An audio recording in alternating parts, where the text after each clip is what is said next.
Okay, looks like this is going. Alright, welcome back. So, today we're playing some Hollow Body, which I don't know too much about, but it's a horror game that I've had on my watch list for a long time. The thing is, like, Halloween's too short, and I've got too many horror games that I want to play. So I kind of have to play them outside of Halloween, I feel like, to start, properly playing them. We'll still have plenty of horror games to play on Halloween itself. So that's not really going to be an issue. But yeah, I wanted to get through at least one of them, and I picked this one. Um, I might also play Among Ashes. We've also got like a King in Yellow one, and I might save that one for actual Halloween. Okay, select your combat difficulty. This is, I guess, just go intended. No, like super hardcore mode, which I don't know if I really want to do. This is using like I believe it's telling me to use my controller, so I'm using that. But I think that this game is probably relying on like old PS2 or PS1 tank controls, which I'm not super good with. Right, like I've never actually been very good at camera style can be changed at any time in the option menu. We'll try the recommended. This is going to be the classic tank controls. So I'm not very good with these. Like I played these games and I like them for their story and like their atmosphere and stuff like that. I suck at the combat. Like getting around in these kind of games, I'm really bad at it. Um, Not that they're usually very hard though. They're usually designed so that like they're relatively simple, so that you can get through without their. A suspect bioterrorism attack of unknown origin targeted one numerous British cities long since plagued by economic hardship and depravity. Yeah. Okay.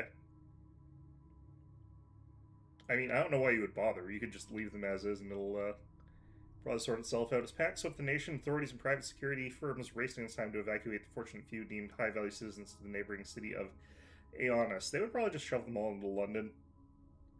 Doesn't matter that that would probably be one of the places like hardest hit. They would just do it anyway. Just be like, if we just made more roads into London.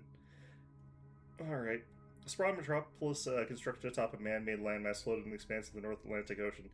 So we've got that oil rig that turned into, I can't remember the name of that stupid place. Okay, well, good for them, I guess.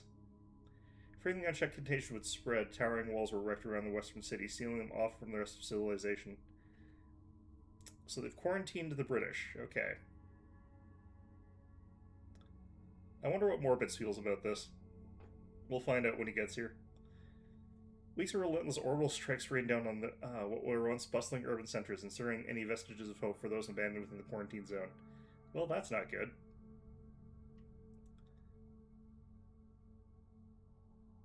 Why would they only aim a bioterrorism weapon at just England and not like other like important parts of the world, though? 6 long decades have passed since the fall of the western cities, while many who suffered strive to forget there are still those fighting for answers and justice. Did they just blow up Wales? They might have just blown up Wales and I guess Cornwall. Interesting.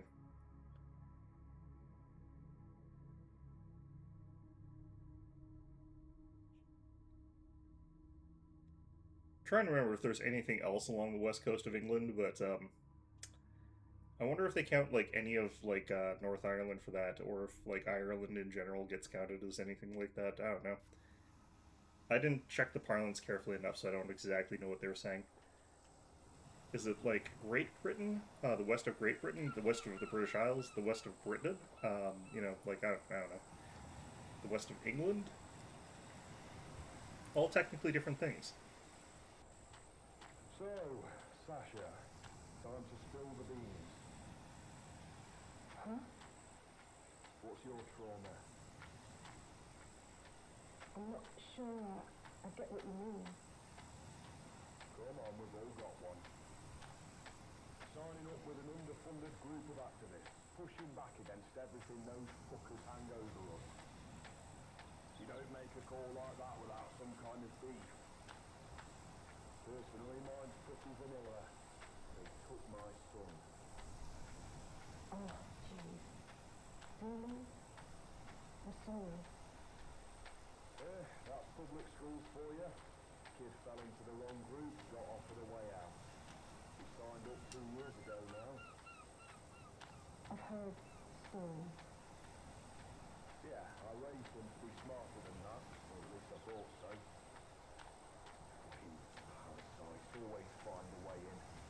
bastard's heads with lies.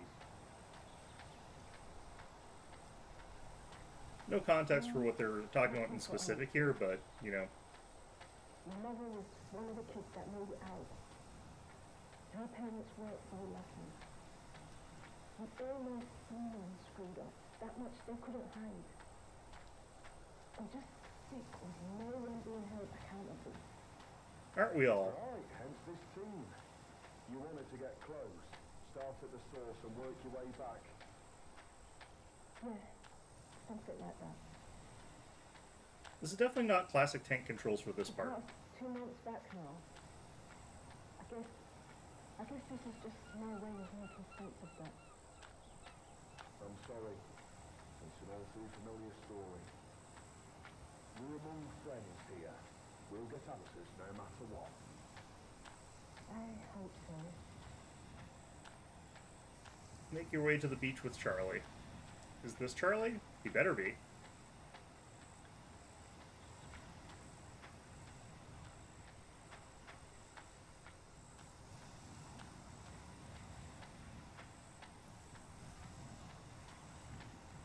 Alright, so we're probably here to investigate the area that got, like, obliterated with orbital strikes. I'm not sure what the orbital struck it with, but, you know.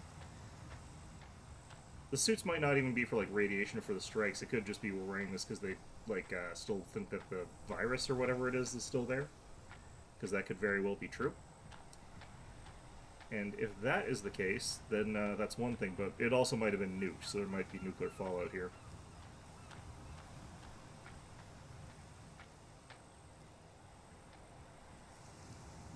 Hey guys, no Mark? How can you tell? He said he was heading back here. Had to ask him about something? Yeah, he's not here. I mean, obviously. No, it's not obvious. How can you tell who's who? Hey, got a job to do here. He didn't say anything else? No, he just bailed halfway up the hill. Yeah, I'll be around somewhere. Sasha, why don't you check along the beach whilst we finish setting up here? He's probably off taking a dump or something. Yeah, sure. I don't know.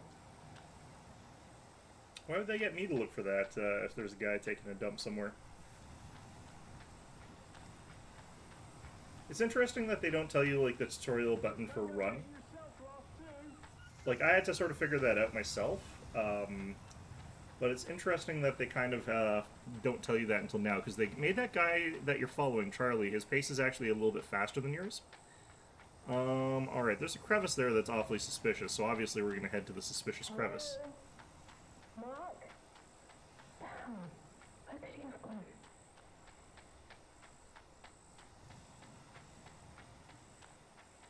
Like, the space over here is the most, Mark! Hello? it's not necessarily the correct way, since he abandons us, like, apparently halfway up the hill, so this is, like, not the right looking place, but...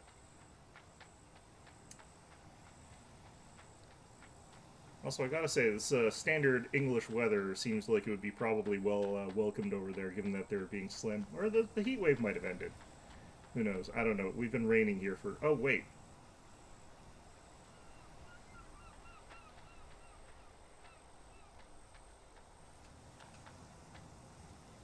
What?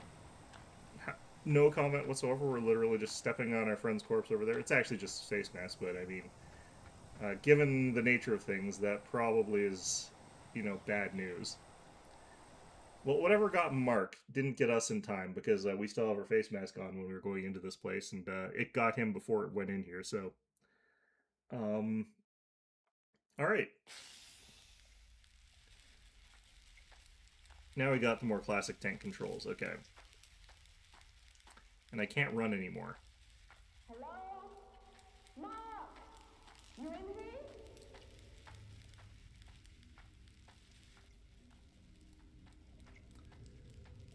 Yeah, these are always disorienting for me, tank controls. I have to get... It takes a while to get used to them.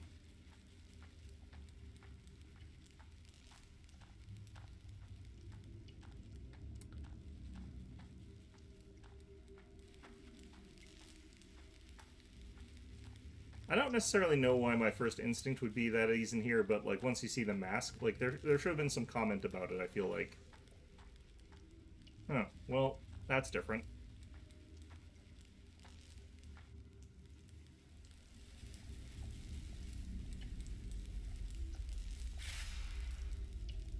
Why did I do that? Oh, apparently I've got plenty of these. Okay. Well, I am about to get pushed into the hole, so, you know. Thanks, Mark.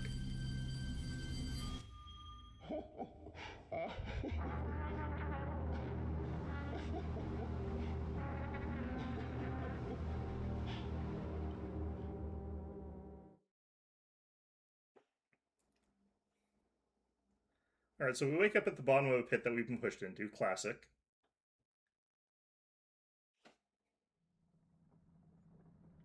Oh.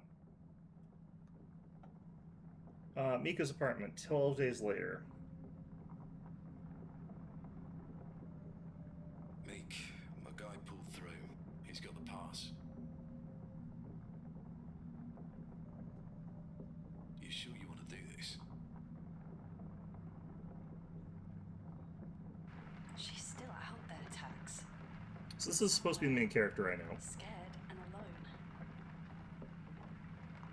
I get it, Meek. You got about 24 hours before the clearance gets flagged. You missed that window, and I got 2 lost friends. Okay. So this is that artificial island megacity. I mean, if they had the money to do this, they could have just... Borough 7 near the underpass. Once he's flashed the clearance mod on your hover, he'll set you up with some blocker fluid. done a lot of different things, actually. You'll But need to take it when you're about an hour from the city limits. I'll keep you on Kotak, but you know as well as me, anything happens out there, and you're on your own. Last chance, Meek. You're sure this is the right call? She's coming home, Tax.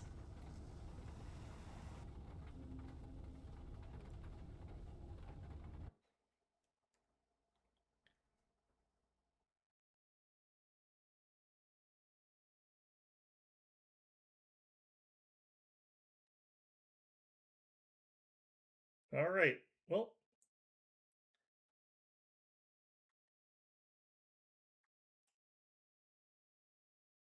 it seems to be frozen. Has my computer crashed? Nope. Okay. All right, so we're apparently not using a hazmat suit. What it sounds like we're using is some kind of like a blocker pill. So we're going to be doing that sort of timer kind of thing.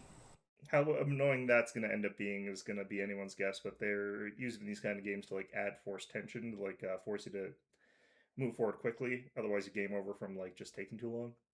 And provides like things to collect as resources, like I guess, but I'm never a huge fan of those because like I always want to explore and those create a tension to not explore. Or if you are exploring, it's to like find more of those things if they make it so that they're plentiful to find in like little offshoot places. But if they do it that way, then you can end up in a situation where you feel frustrated because you're constantly looking for them instead of doing other things.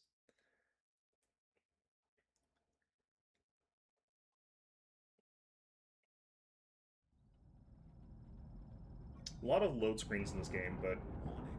Severe weather conditions identified. You think? What gave it away? this is like the rain detector in Don't Starve. Atmospheric sensors are reading concerning levels. That was a rhetorical question, Beeb. I recommend that we establish a safe landing zone with the utmost urgency. It's alright, we will. We're about 3 miles out from where Sasha was posted. You think you can hold on? There is a statistical probability that ignoring these warnings may result in an incident with fatal repercussions. Sorry, I'm unable to process your request. The root function Beep. termination is protected. Require administrator report. What's interesting is it's not like the car system glitching, because like the interior of the car physical console is actually also glitching there. So there's something else going on. So we don't actually make it to our destination, which is interesting because like I knew that this game didn't take place in like that cave from the trailers I'd seen, or maybe we do get there later. Probably do. But yeah, I'd seen trailers of this game, and I knew that like you sort of were playing mostly in a city in an urban environment. I woke to the acrid smell of electric fires, rain pounding on the cracked windshield of my hover. I tried to call for help, my radio couldn't catch a signal through the storm. Sasha was out there somewhere. If we were to stand any chance of getting out of here, I'd need an evac plan. I had to find a vantage point someplace high enough to get a signal through on my radio and call for help. So we're going up through that building to try and get a signal on our radio. Okay, this wasn't over. But we still haven't gotten even close to where we need to be to, like, find our buddy.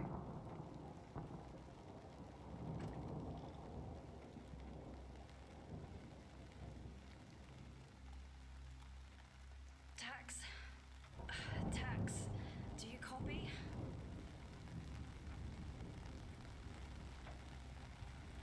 Gonna guess that's a no then. What a wreck. There's no way I'm flying out of here. Can't run here either.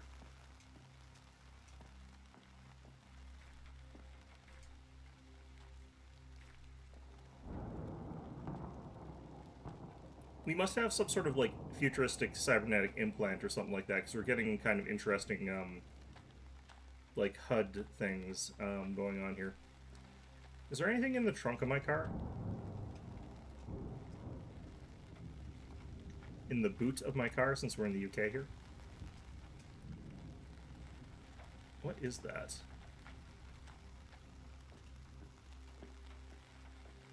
And why can't I run?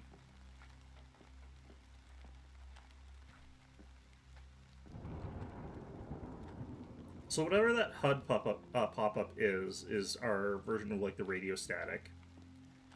I'm guessing we've got some cybernetic implants of some sort in this, like, what's... See, I'm using a control stick here. Ah, so it's R3.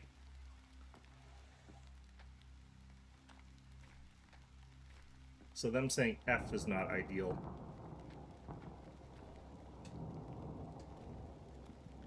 So what is that? I don't know if it's enemy proximity, but there could be, like, enemies inside those buildings, what they're sort of implying. But it popped up when I was near my car during one of the little things that I was doing.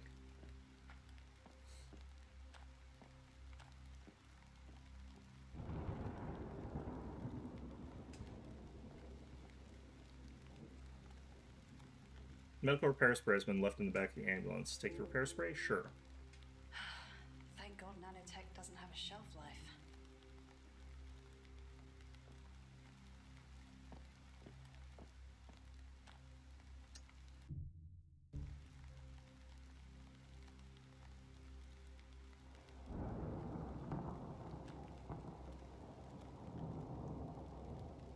Okay,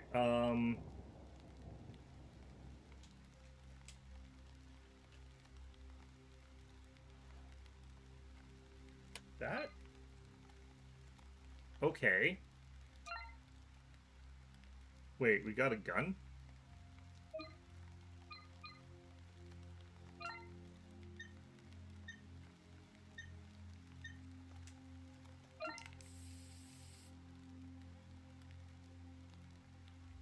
Apparently we can't run when we're injured. That is going to be awkward in a game like this. Maybe the thing scrambles when we're near an object of interest. Let me go back there.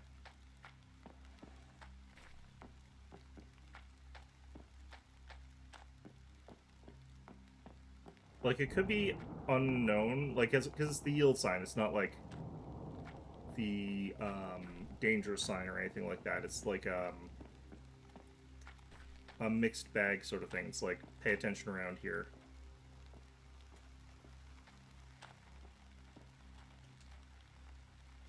Nope, it just sort of pops up randomly sometimes. Because this is the area where it was when I had it first pop up.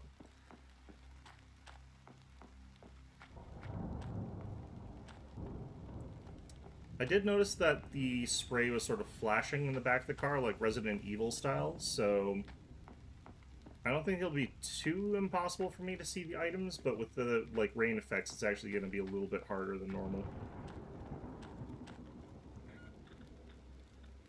Select Kotak from inventory to use. What is Kotak?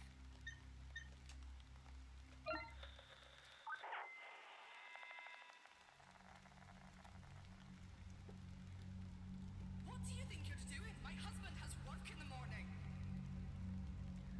It's just a precaution. All residents are advised to stay in their homes until further notice. This is absurd. You have no right to tell us what to do. Just wait till my man hears about this. Mom, we understand the inconvenience, but failure to comply will result in a blacklist for you and your family. Shut your black list. Let me through. Mom, state regulation requires you to be compliant in any and all mandated. Parasites, the lot of you. Prisoners in our own damned homes. Okay, so somehow we're getting signals like in Soma style here, so they've taken that sort of thing. These are going to be the radio logs or the like record logs or whatever. Road's been blocked by an old supply lorry. I should focus on finding somewhere high enough to get a signal through to tax. I don't know, we could climb on top of the lorry. Would that be high enough? You never know. Sometimes you only need an extra few inches or whatever and your signal's fine because of just very specific distances or whatever. Okay, there's no actual timer though so far, so I was wrong about that. I wonder what the actual thing even is here. Hold to open quick selection menu. So that's a map.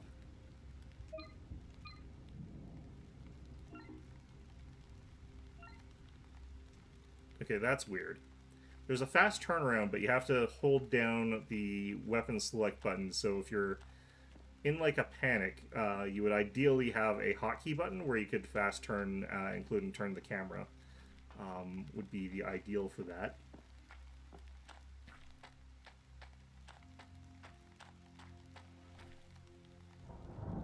R can be used to nudge moving cameras. Yeah.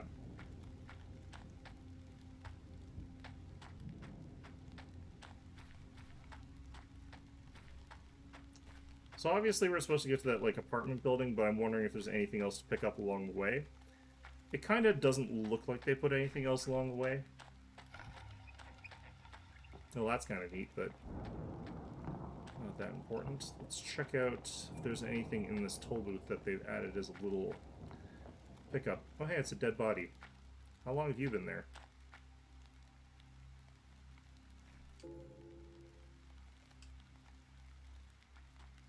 Resident Terry Tyndale. Occupation, civil services, condition deceased. Cause pulmonary embolism. Void. How long has he been dead for? Pulmonary embolism. Let me just check this.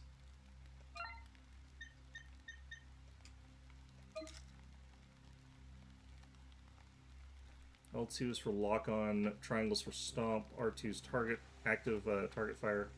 Switch target, and there was something else there, but... What was the actual fire? I didn't miss that one. That's probably square, but...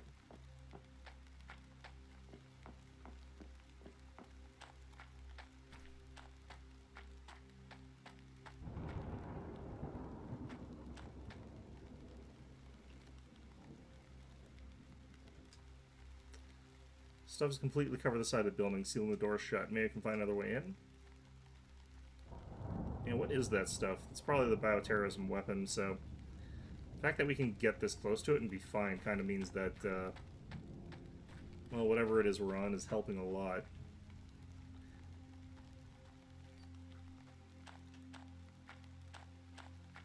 Usually, when these games are designed this way, one of the things that they do is they have the, camera angles tell you that there's something going on.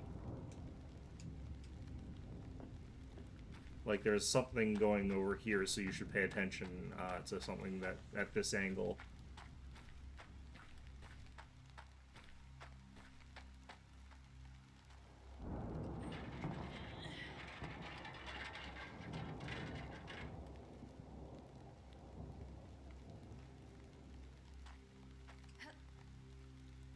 So these are going to be context-based. I don't think I'm going to be able to, like, move up or down stuff, like, without there being very specific context cues for that. The fact that there's up and down in this game at all, though, is kind of interesting.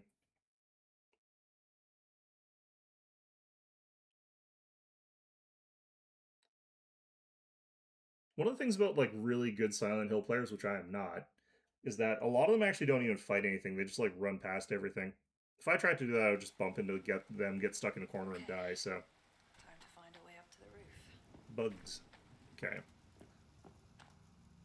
I wonder how many bolts I even have. Gator House Register has been added to documents. List of residents found in Gator House. Some names appear to be moniker. This document must predate the Citizen EID scheme.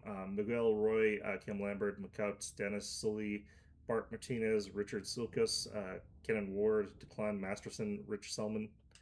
Okay. Oh, God. Okay. Rick Selman, Chris Orlando, Callie Maxwell, Jared Stander, Scott Heath, Sean Noonan, Skeevy Bath, Tom Poole, Lisa S., BZ Slayer, Cake One U. These are probably, I bet these are donors. So that's kind of neat. I think that's pretty cool.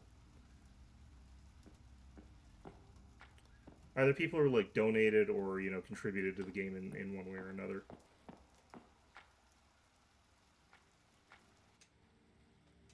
Okay, so we'll need a key for the fuse box.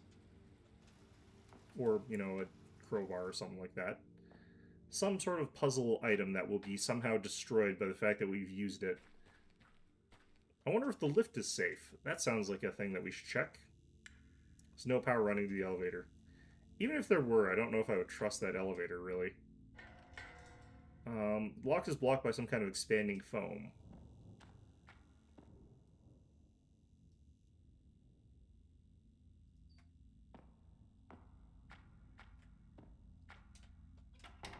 Won't budge. Okay, it's locked tight.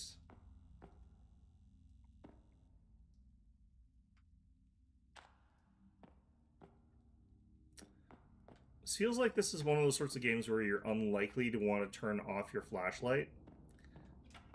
But I wonder if there will be a mechanic for that. Where it's like... what was it? It was this. So they're bringing that up now, so there's likely some reason for me to turn this off.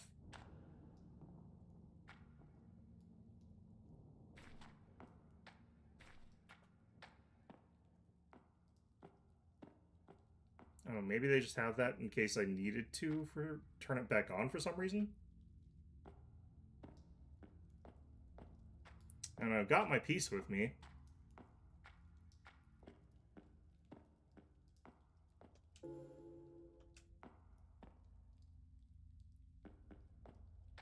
Is this thing loaded?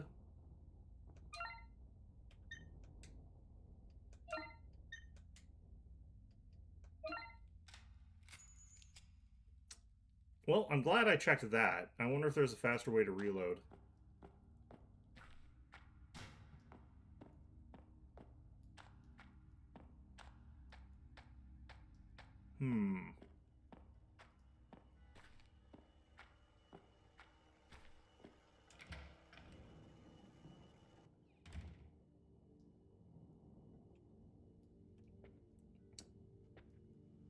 Okay, we can drop down, but we won't do that yet, because we'll want to explore the rest of this place.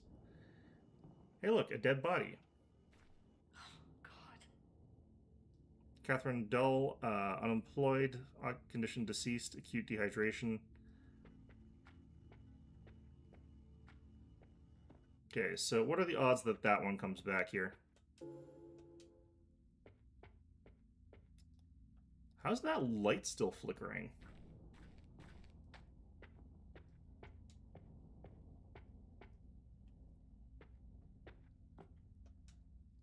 Gross, the sheets are stained. Yeah, well, if they died of acute dehydration, I wonder where you're thinking they could have got the water to, like, wash their sheets.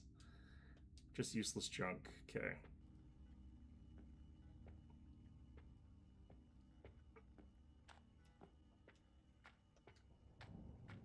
There's something over here.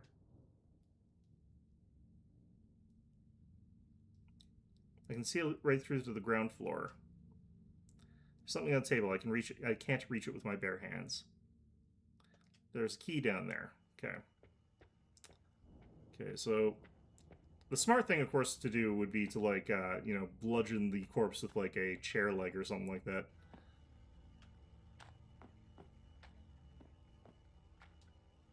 I'd kill for a shower right now, but this one smells like death. I don't think that the water would run anyway, so... Like, your estimation of the condition of this place is much more optimistic than mine is.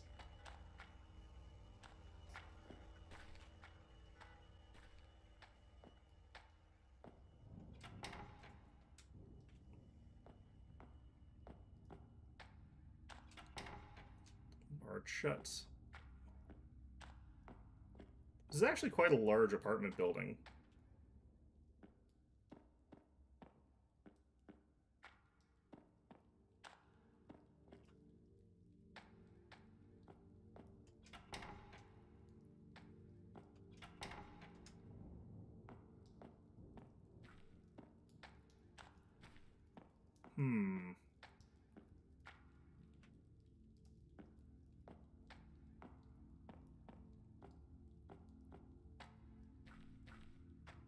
Or wait, is this back to the stairwell? This might have been back to the stairwell. Yeah, okay, so I was actually supposed to just go straight. Alright, managed to take every single route first except the correct one. This is the proper way to game. Especially in a survival horror game. This looks locked.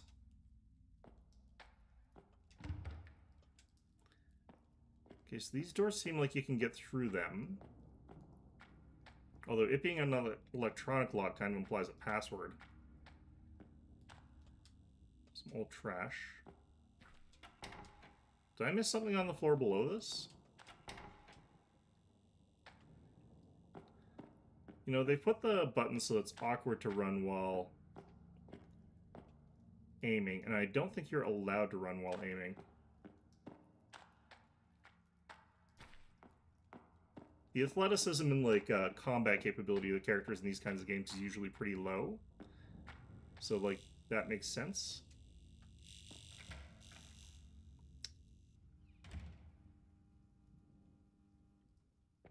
Okay, so this is a different apartment room. The weird buzzing sound when I was just outside there is a bit odd, though. I wonder what that was about.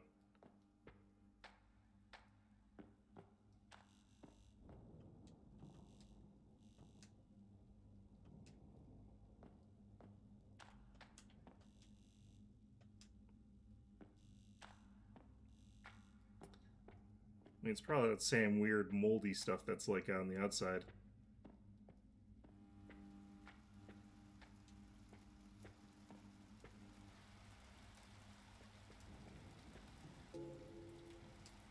I wonder if these always come in 4s. Also, we're in the UK. Where are we finding all these bullets from? Why does this building have so many bullets? Looks like the ceiling collapsed incompletely. I wish we could look up here. Wait, how? What? We can't actually see the ceiling from here. Where did all this detritus come from?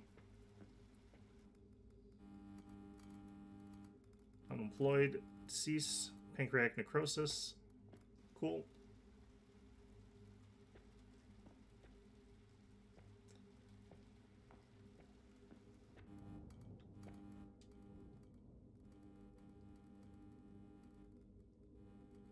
Keycard is grasped in the body's hand.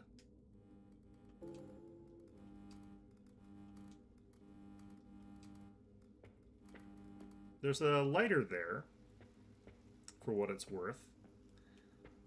Interestingly, we did actually start this game, like, with a lighter. Newspaper article has been added to documents. Social enrichment charity Sherwood announces monumental investment to revamp Barnston's infrastructure and economy. Barnston, November 19th, 2063, in a groundbreaking move set to redefine Barnston's landscape. Sherwood, a philanthropic organization, has declared plans for transformative investment Aimed at revitalizing the city's infrastructure, the initiative aims to usher in a new era of prosperity, promising job opportunities and modern transit systems in a city marred by economic struggles and societal changes. In a statement released by Sherwood CEO Sarah Reynolds, the organization expressed its commitment to fostering positive change. We believe that every community deserves a chance to thrive. Our investment in Barnston aims to create a sustainable and vibrant future for its residents by addressing the systemic issues that have held the city back for far too long. Okay, the announcement sparked enthusiasm among residents, businesses, and officials. Mayor Robert Thompson hailed it as a turning point, welcoming Short's commitment and the transformative potential. Short's plans not only underscore their dedication to social welfare, but also highlight the potential for private entities to play a pivotal role in uplifting communities facing socioeconomic challenges. As plans unfold, anticipation mounts for the monumental changes that lie ahead for the city of Barnston. For inquiries and statements regarding the ongoing project, please contact Sherwood Estate Management Ltd at info@sherwoodestatemanagement.com, written by Met Lawler, contributing writer. Yeah, so that clearly never came to pass for a multitude of obvious reasons, but all right. We got an electronic key card. I'm wondering if that's automatically going to be for this one. Just going to check the end of the hallway first here. Or if that's going to be for one of the red doors and, like, I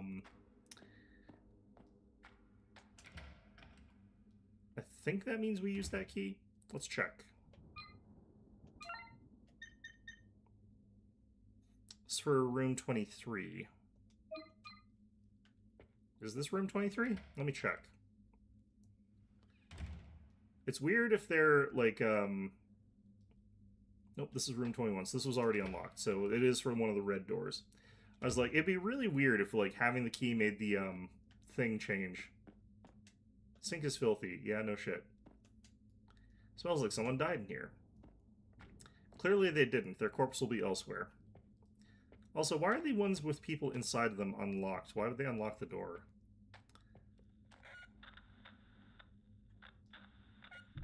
Oops. This.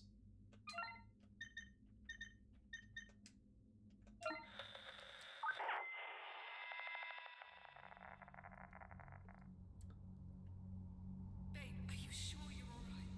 You've not touched your dinner. I just... I'm not hungry. We're getting, like, old Alexa recordings. Guys eat after work? Or... I'm not hungry. It's trying to, like, contact Jeff Bezos and tell him what they were saying. Something. Get out. What? Take a walk. Give me some fucking space.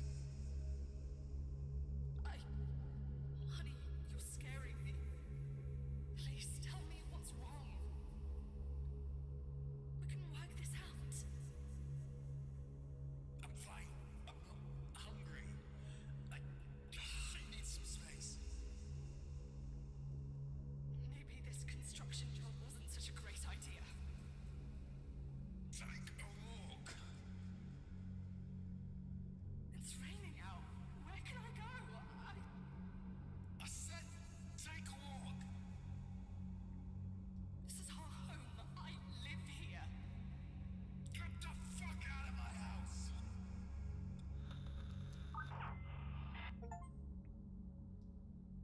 Find the second signal. I wonder how specific a spot I have to stand in to get signals. Gross, I'm not touching any of this. That could be worse. What the? Is that just because I was, Oh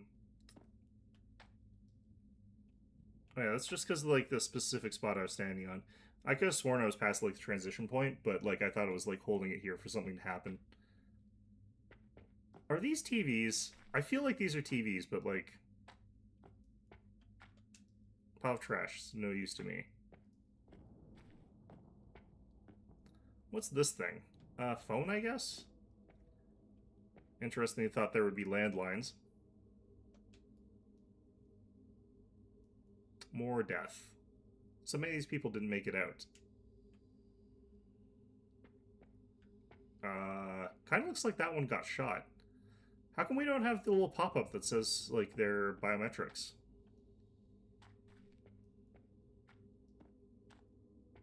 Interesting. Okay.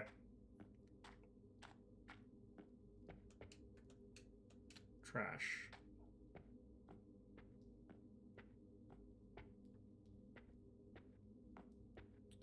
Also, do I have to find specific save rooms, or can I just save? What the? Oh. System.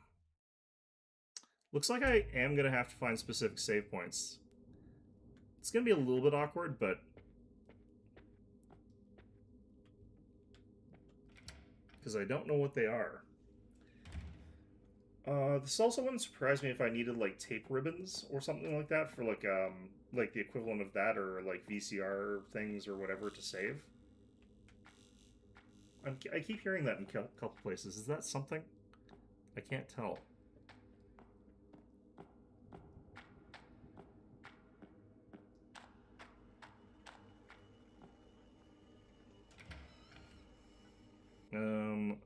This is this one. See if I missed something though with the corpse. Also, how come some of these, like, are so much more, like, decayed than other ones? It did kind of look like that lady, the actual skeleton, had been shot, so she was probably actually dead for a while before the event happened, whenever that was, but it sounded like this was supposed to have happened quite a while ago, so, like, how long has it been since these people were still alive? Might just be getting my timelines a little bit confused here. 24, so 23, we got the key for this one.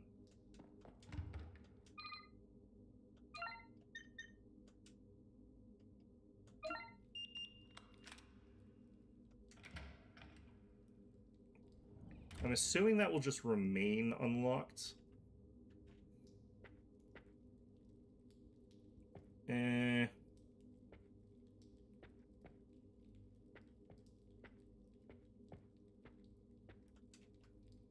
Floor has collapsed, leading to the room below. No. Won't budge. The reason I'm saying no is that I don't really know if I've got everything that I'm going to need yet. Because we haven't solved that puzzle with that one key thing that was down there. And I haven't actually checked, like, the basic part of this floor here, so... just want to double check, make sure I didn't miss anything that was here. Because, like, I didn't check that door, for example, see if it was open. I might have checked this one, I can't remember, and I did check this, it's definitely locked. Just go down here again and check, make sure I can't find, like, a hole or something like that.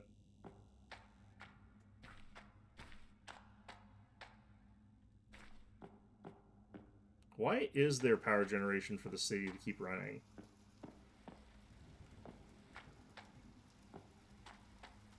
Like, the happening must have happened pretty recently then. That makes me wonder a lot about the way that that city cropped up. The sort of, like, futuristic, dystopic mega city, whatever, that they built on that artificial island. Like, it must have already been mostly built.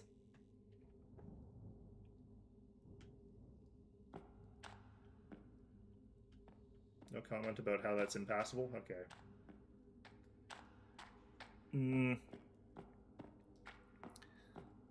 Gonna have to do a quick double check around here just to see if I can't find, like, an item that I missed. In one of them rooms with the corpses.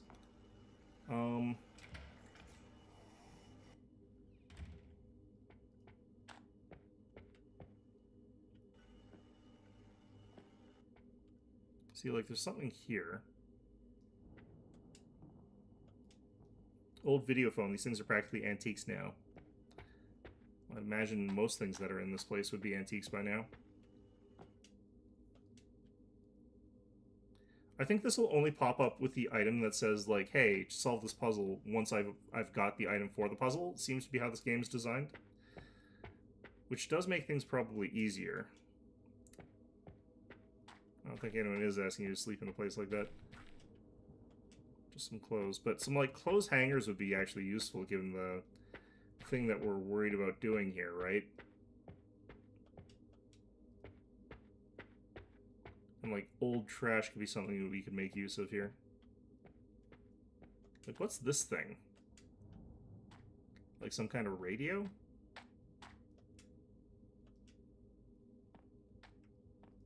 Oh, that was... okay.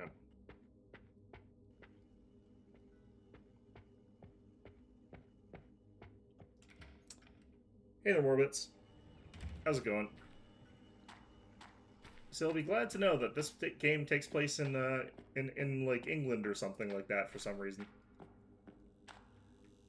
Not that the state of it would make you actually glad to see it, but you know. Video phone. These things used to be all the rage. Okay, cool.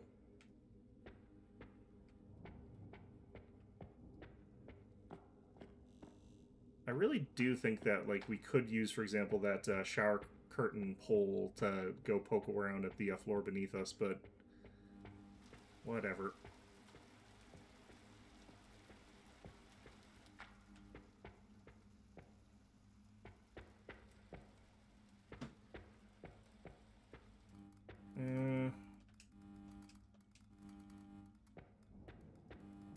Is there anything else here? I guess it's just that one thing.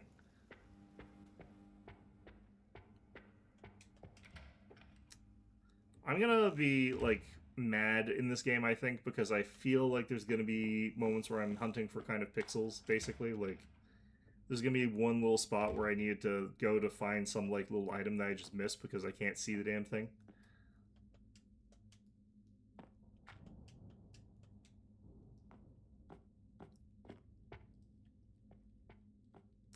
They don't let me click on the toilets is also something I noticed, which that would be a great moment to put an homage to Silent Hill on. Okay. I think this place was just for the audio log. I think this one's inspired by those ones, but I think it's also, like, mostly inspired by Silent Hill, obviously, but... It's also supposed to be, like, set in a kind of, like, Blade Runner dystopian future sort of thing, so... Can I do anything about this?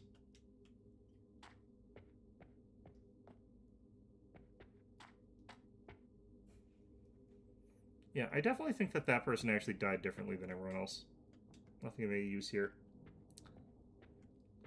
Yeah, I'm trying to get through some horror games because, like, I have too many and, like, I can't finish them all on Halloween, so I need to start playing some of them on non-Halloween time. Alright, so, which way was I already going? I need to probably see if the map actually helps me here. Oops, not that. Okay, so this actually does tell me which doors are accessible, so I've accessed... Wait, what?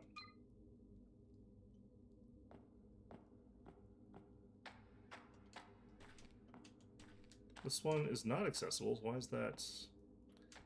Maybe green is... What?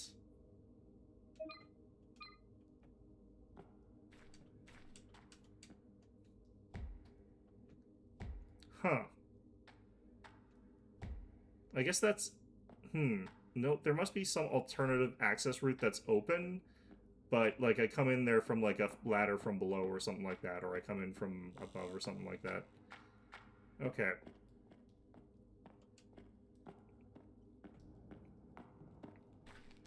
Okay, I feel confident that I've got everything that I can get, so it's probably time for me to jump down to the next floor, but I'm going to find out that's not actually good time for me to jump down to the next floor. I'm going to be very salty about it, but especially because I can't save, apparently. Wait, where am I on this map here? Maybe I'm not the... no, I'm pretty sure that's me. Did it reorient the map automatically? Maybe it puts me... I don't know. I feel like it spun the map. Oh god, it auto-rotates, that's why. Okay.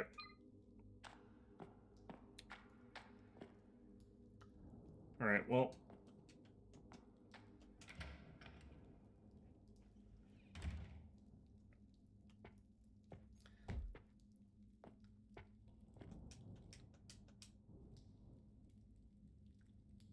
It's hard to tell if a game would let you jump into an area that you're not allowed to get to, like if it would sequence break the game or like lock you out. A missile lies dormant, buried under the rubble. Is it active? I don't want to wait around to find out. If it hasn't gone off yet, it's probably not going off unless something causes it to go off. So probably just don't cause it to go off. The interference. What was that other? What was that sound then? Is there a phone in here? You gonna sing "Happy Birthday" to me? Hello?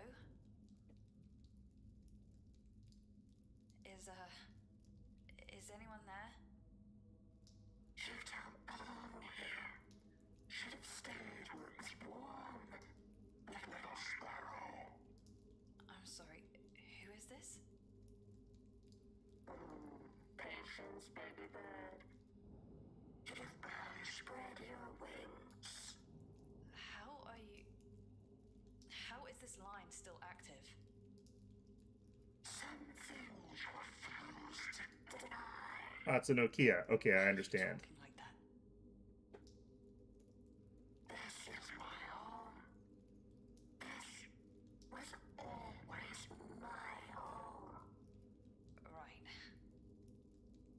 Layers upon layers. Concrete and dirt. Sickness till death. Yeah, this is a waste of my time. I'm hanging up. Watch out for the strays. They haven't had a proper meal in weeks. Probably need to change your video text. Creepy fucking robot. Can you not see it?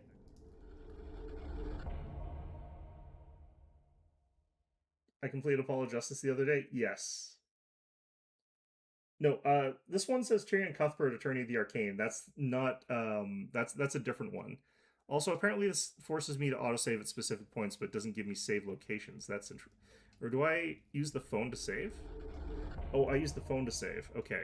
So that forced me to use the phone. Yeah, so Apollo Justice is a different game. Tyrion Cuthbert is a different lawyer game that I've been playing, so that other one. Well, that's a happy little, oh.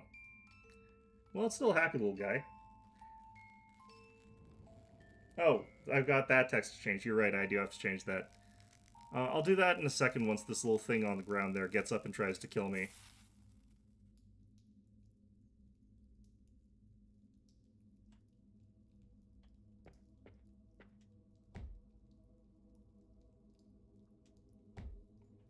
No? Not gonna? Okay. Child's drawing has been added to documents.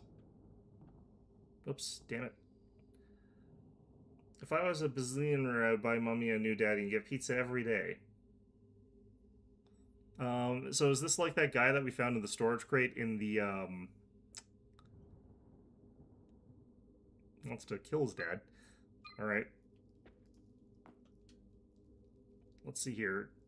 Charlie Garwell, occupation adolescent, condition deceased, aspiration pneumonia. That's sad. I'm still not sure where I'm getting this data from, 100%. I'm not honestly sure. Yeah, in the description, yeah. Nothing useful, just some clothes. What does that say there? Die... I think I can make out that word, but I'm not going to say it. Alright. Hey, a crowbar. No, a hammer. Hammer lies embedded into the family portrait. Take the claw hammer? Yes. It's sad to think this was once a happy... I don't think this was ever a happy home. You couldn't pay me to sleep in this place. Yeah, well, what if you're stuck here? I guess you could technically go out and sleep in the car. If you like scary puzzle games, you have to look at 7th Guest and 11th Hour. Yeah, I considered those. I feel like I'm too stupid for those, but at the same time, I should probably look into them. I have heard of them. Those are more mystery than this. This is like a horror game. This is like a Silent Hill horror game. Or Resident Evil. I think it's more Silent Hill, but I'm pretty sure I'm going to suck at combat. That might be a me problem, though. Alright, so now's a good time for me to save, because I just did all that, so I don't have to do that again when I walk out into the hall, and they put the save point here, because I'm about to get eaten by a zombie. Always pleasant.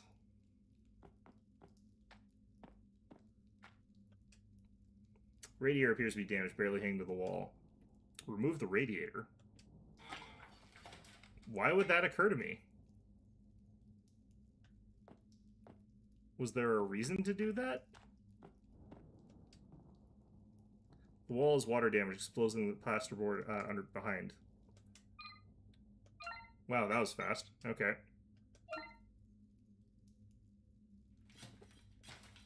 Why would this have occurred to me to do? I'm glad they've got the context clues that they've got, because, like, I wouldn't have thought to do that.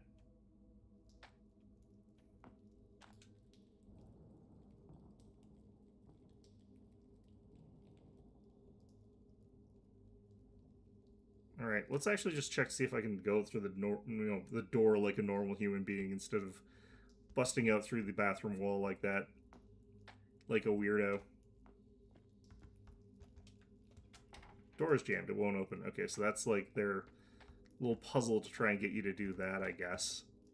So I guess you would be stuck in here until you tried that, but still. That's like super weird.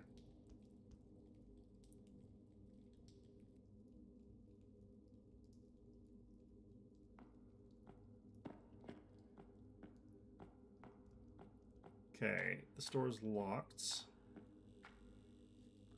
Sean Bewley, date of birth, occupation classified. Condition deceased, cause hypercardial infarction.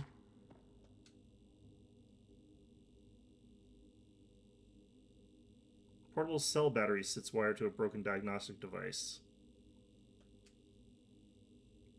I'm taking that thing? I thought I was going to take that little needle-like thing that was inside the box. Okay, I guess I'm just taking a whole-ass generator, basically, with me. This thing's flashing, and I don't know why.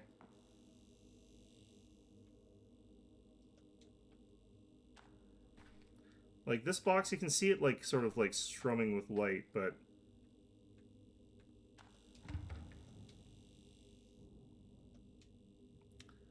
it's like a munitions box. Maybe I have to stomp it.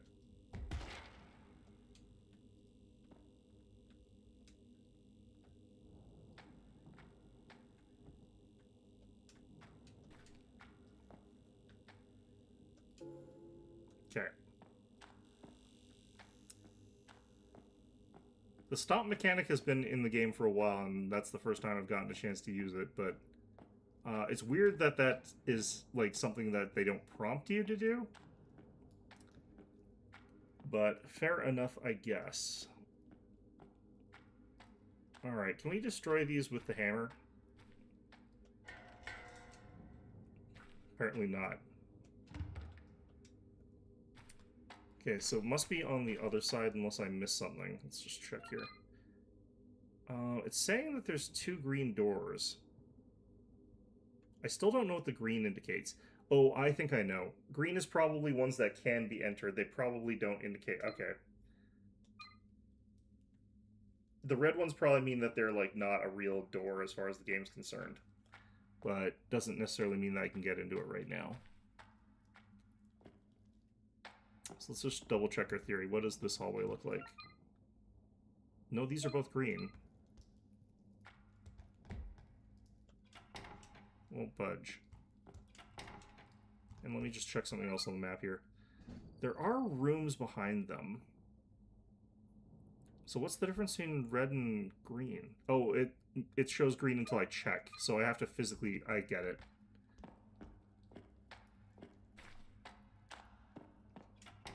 So if I check that, it's going to show up as red now. Yeah. Okay. So I should check out the doors just so that my map actually looks proper. Okay, that one apparently I can't check, but... they forgot to add a queue for that one.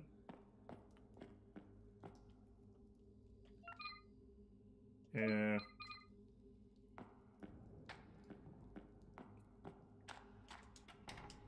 Okay, so this just makes, like, navigation further down the line easier, I guess. We'll start the left-hand side here. What the?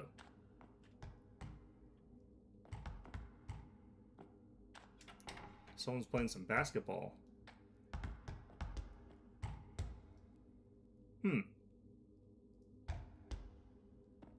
Alright, so we take whatever the hell this item is, and that unlocks the door somehow.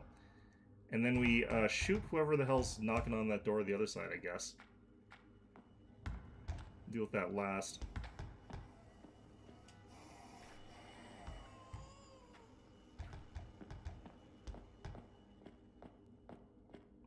Some of the doors I can't mark.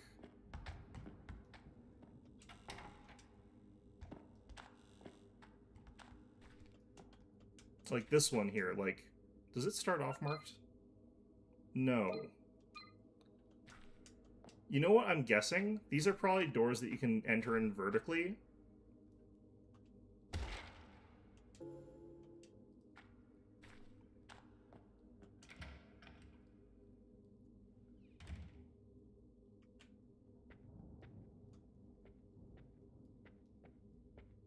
They're giving me a lot of ammo, actually, but I'm not sure if there's a cap or not. That stuff coming from the outside, it spreads like mold. Jeez, I hope it's not airborne. Shouldn't you have figured that out before you got here? I feel like that's a thing you should know. All the cupboards have been stripped bare. They caught the city and left all these people to starve. Someone needs to answer for this.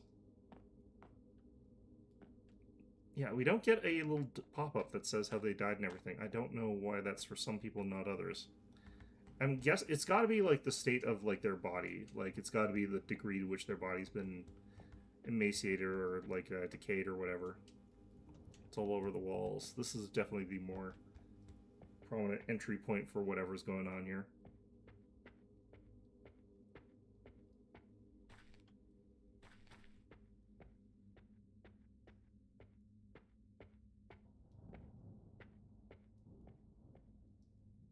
Okay, what the hell's going on here? Stuff is everywhere. Where's it coming from?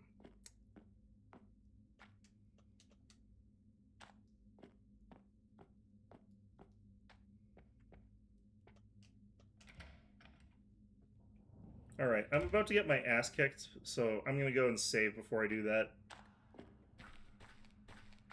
I don't know how hard the combat in this game actually is. I'm assuming it's not, but like, I can't know that until I actually try it, so.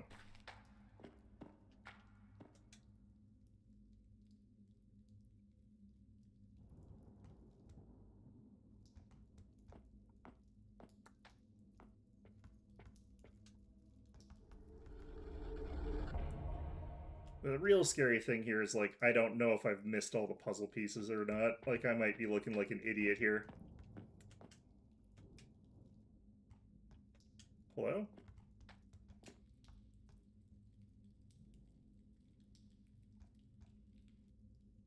Might have, like, walked right past something that was really important.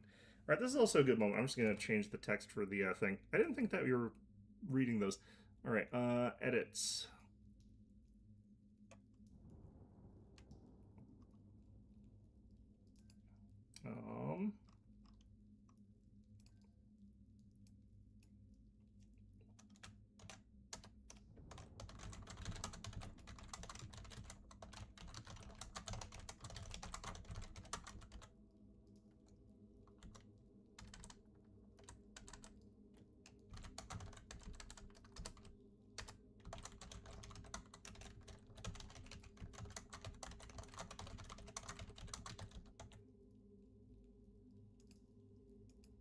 Okay.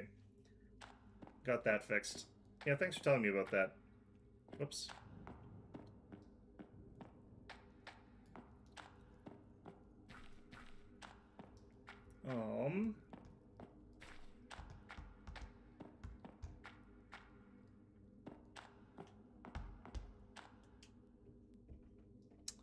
It's a bat with nails in it.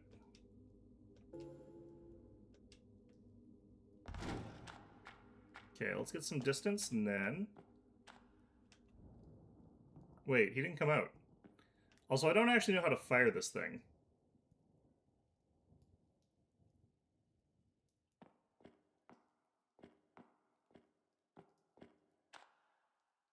What?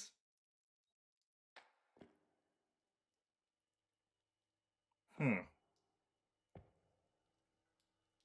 gonna, hold on, let me just check something here. What is, shoot, R2?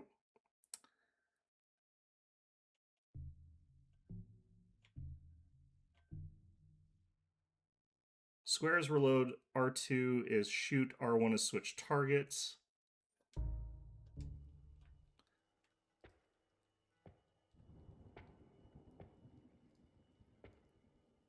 Come on, he's gotta be here somewhere.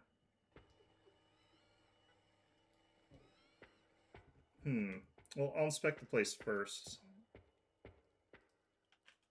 In here?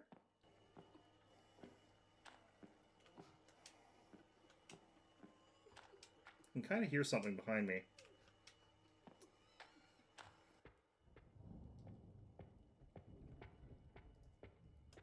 Huh. Well, they're doing this to build tension, I guess. I thought I was going to get my ass kicked. Okay. Doctor of Medicine.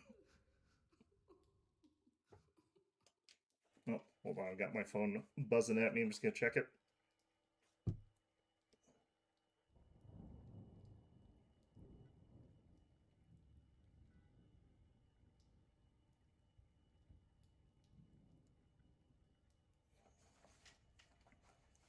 Okay, I'll have to get to that, but I can do that later.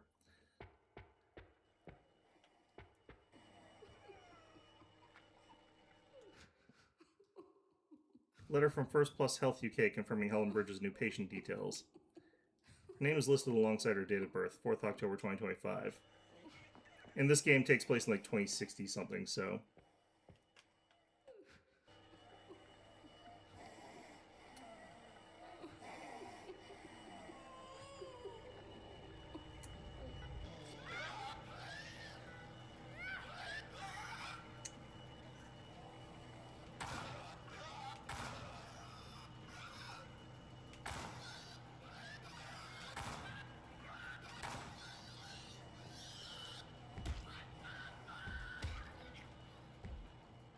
Okay.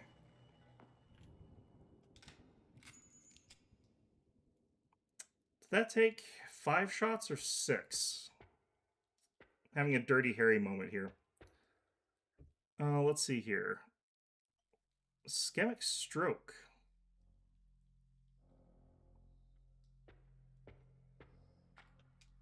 Personal safe is mounted on the wall. Graduation.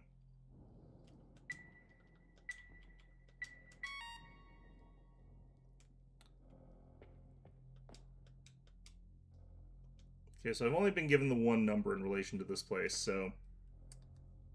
Hate to think how long it's been since the sheet's been washed. Why is it that that's what you think about every time you come into this place? No comment on this thing at all. Like, its head's actually an object that, alright, cool.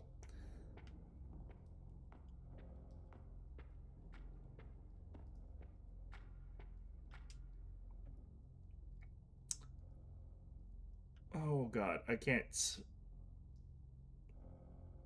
So, there's the picture there. It's got the 30. Young woman celebrating a birthday. It looks like she has a kid. It can't be more than 3 years old. Do I have to do math? Oh god. 3 girls at the university graduation. One of them appears to be heavily pregnant. Is that the only one that's gonna, like, latch onto, I'm assuming? Yeah, okay. Am I gonna have to math out when the,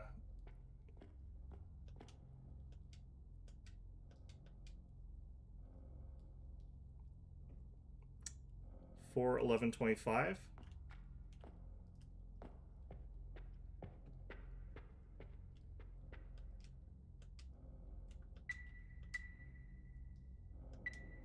No, wait.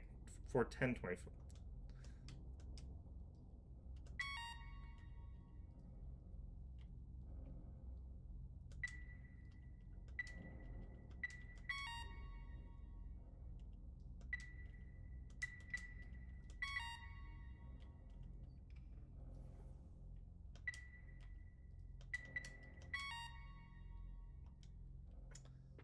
Okay, I don't know if it's related specifically then to those numbers there. It might be.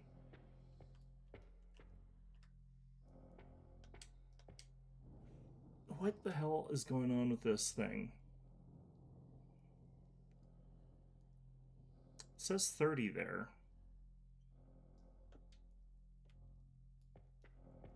I feel like this is a puzzle that I should be able to get from here, but like I said, I'm actually stupid, so...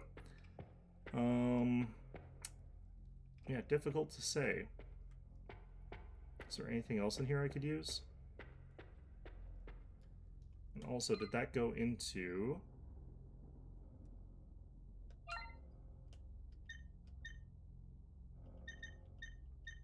It automatically cues me to use items when I'm supposed to use them, so if it's this...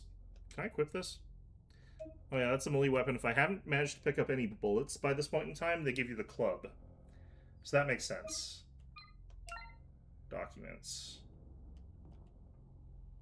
So those things didn't go into the documents, so these things are probably the solutions to this puzzle.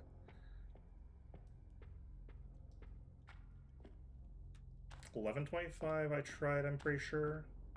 $04.25? $04.11?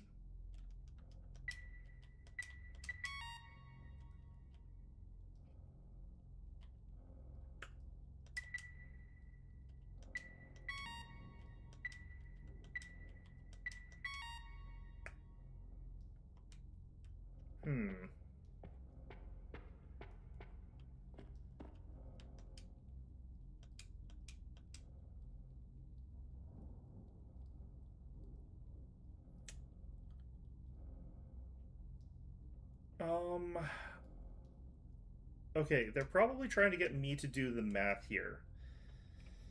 So, this is the doctor's date of birth, is 4th of October 2025. So, that means that when she is 30, she's got a kid that's... So, it's 255 minus 3 or 4...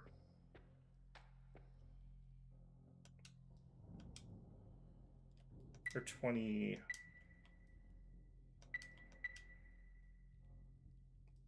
They actually made me do math, those absolute shits.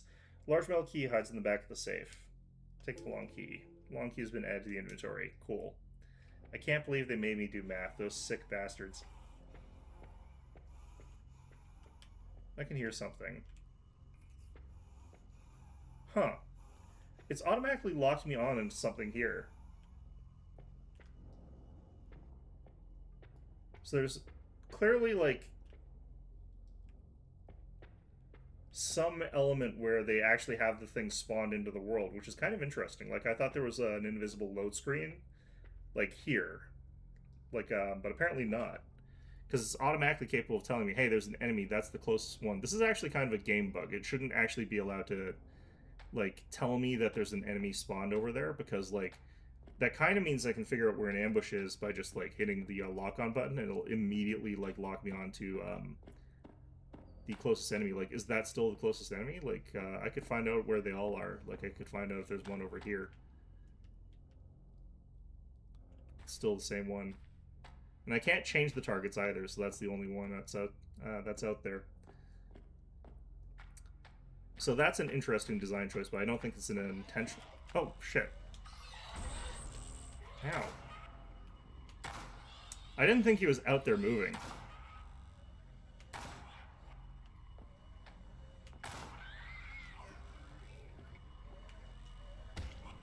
I thought I was going to have to, like, get into another room before that happened to me. Alright, I should try the melee function here as well. Ouch. This. Okay, how many bullets do I have here? I've got 8. Yeah, so we actually are going through ammunition, like, relatively quickly. I'm going to equip the club here. L2 for lock-on, R2 is a melee attack, no reload, obviously. Oh god, that is a slow melee. Yeah, here we go.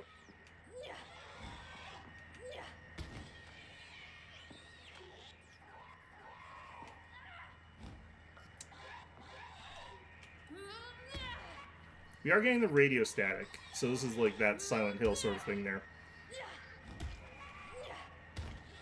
You can kind of combo them.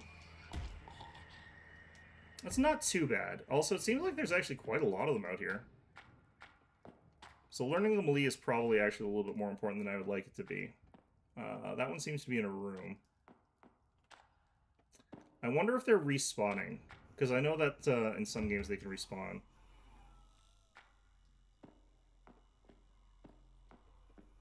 Okay, let's go ahead and save. We've made good progress here. Also, I noticed that the inventory was talking about like status of the club. This place had a load screen, so we're in a different zone now.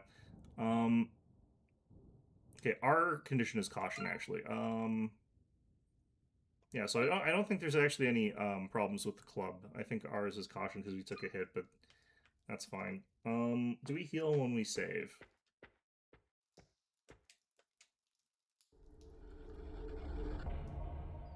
Probably not, is my guess, but the lack of healing items makes me think that maybe. No. Okay, that's going to be slightly annoying, but whatever. What did what did I see for a key?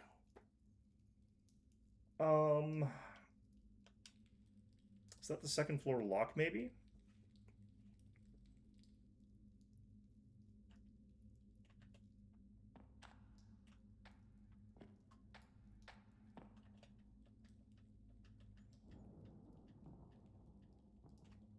I can't tell if they're roaming the halls or not. But we have got that, like...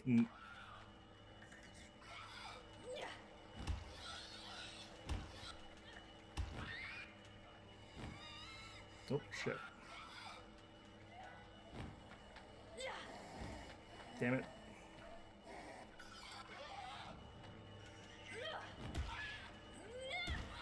You can kind of combo them.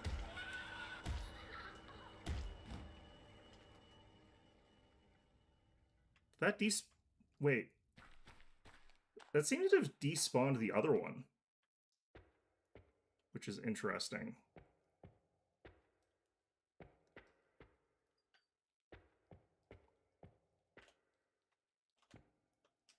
Old television set. Probably worth prepaying to the right collector.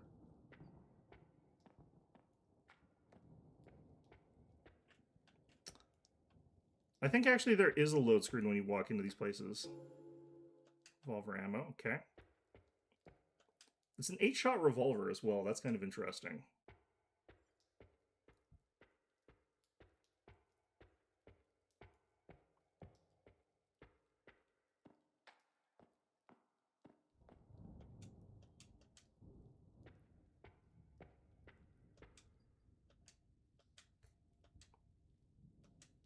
Okay.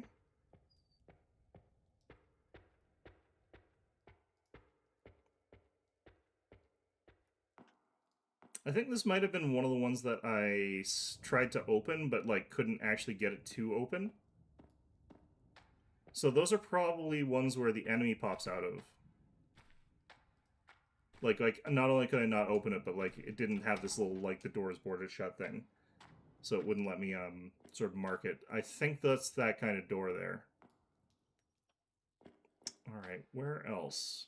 Also, let's... Was this the side that had the,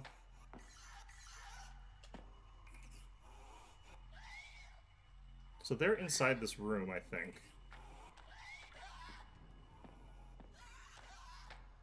Cool, okay.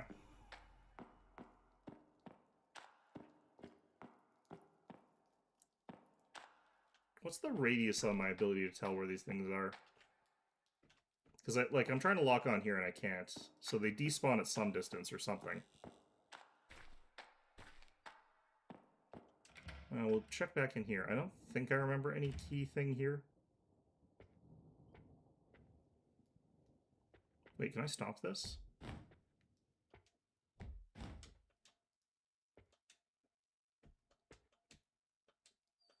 Oh, it's a television monitor. Okay.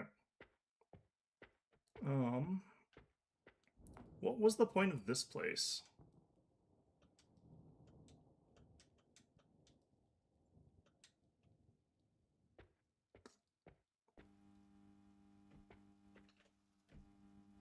Oh, wait.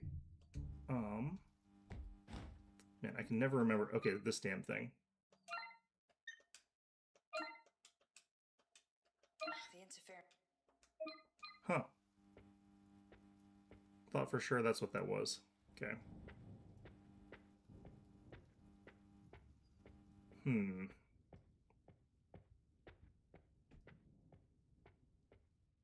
Should have actually saved more of my ammunition. I feel like I've already used more than I should have.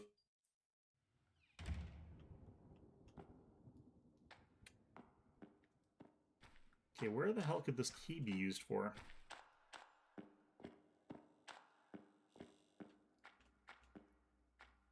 Something here.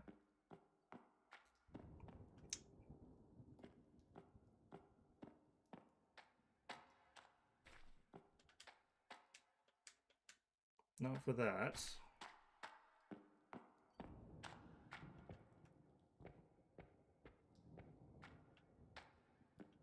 It's kind of interesting. Apparently she was a doctor. I wonder why she was living in this kind of like little building. Also, amazing that they've got a doctor's room and they didn't give her any medicine.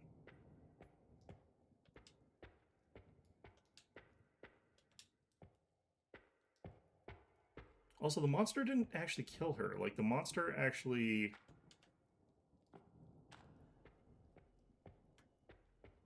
was just eating her body.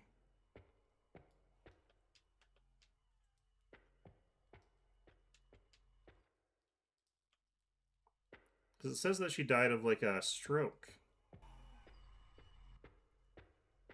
Well, that's weird.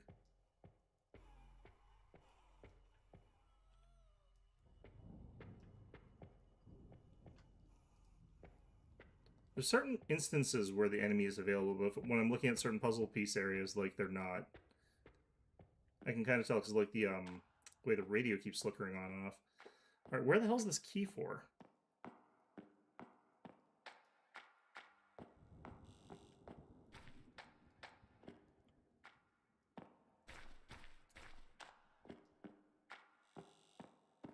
And why can't I... Maybe I can bash down the door? Let's try attacking the door with this. Oh, that's for this. Okay.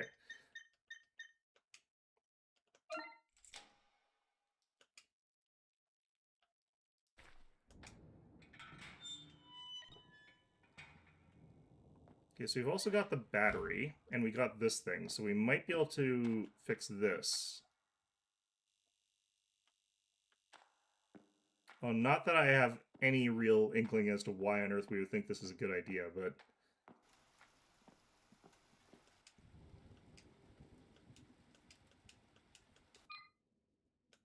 Alright, I've got a couple items that might work, but I'm thinking this one.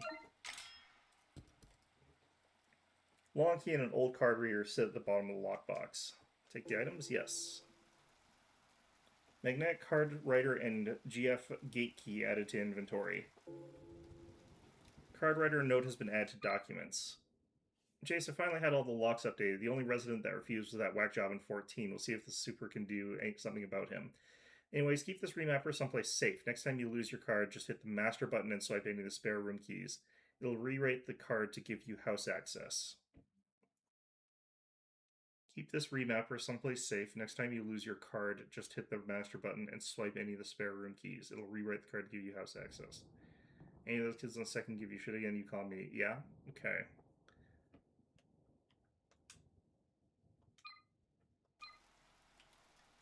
Interesting. So that actually didn't do shit to fix this thing. Can we bash this?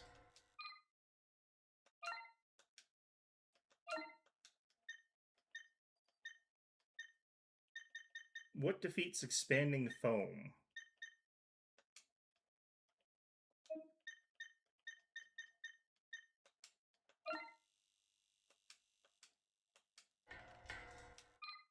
Okay, so this is, I think, the first time this has prompted us where I don't actually think we've got the solution to it. Oh, never mind. Apparently this works. Did we use the battery acid from the battery? Okay. Never mind then. Okay.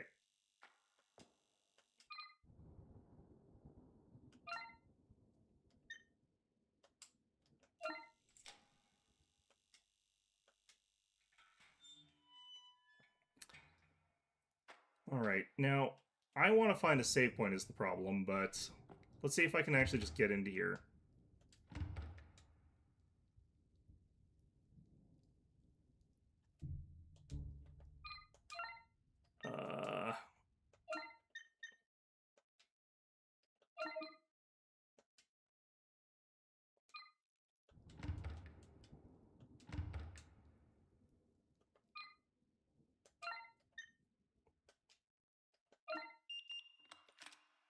That's weird. Okay, I don't like that.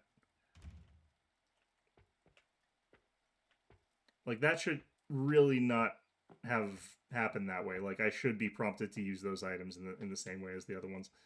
Not necessarily because, like, it's impossible for me to figure out. Like, obviously I was able to figure it out, but, like, if the mechanics are different, it makes people assume that, like, okay, well, it's not prompting me to do the same thing that it always is supposed to, so it's clearly doing something different, so, like, obviously it doesn't actually work. Oh, yeah, he's in a state. Jeez. Jesus. Ben Briswell, retail worker. Intracranial hematoma. Avoid. No, not avoid, void. Poor guy. He's got a pole sticking out from under him. Can we take that?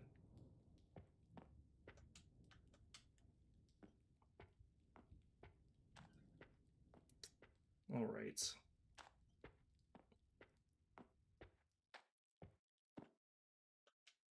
Nothing of any use here. They really don't give you very many items in this game, which is interesting. Like, they gave you a ton of bullets for a brief moment there, and I haven't really found any since. I guess because we're on, like, a different floor now, but still. Like, you'd think that coming into some of these rooms would be... I saw this. Ah, a health spray. Okay, I'll take another hit before I use that, but...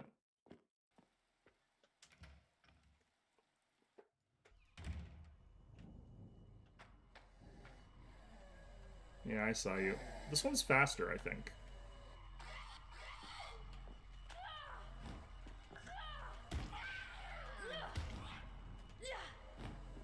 Oops.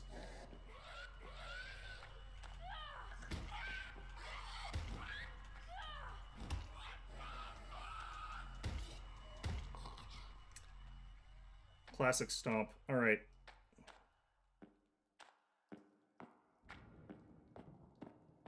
Oh, I should mark these. Especially because now I know that, like, the ones that aren't markable are gonna have, like, enemies pop out of them. So that gives me, like, that little bit of future knowledge about that.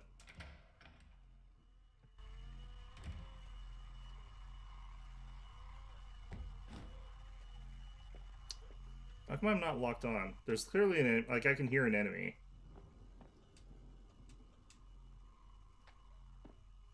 And I can hear the static and everything.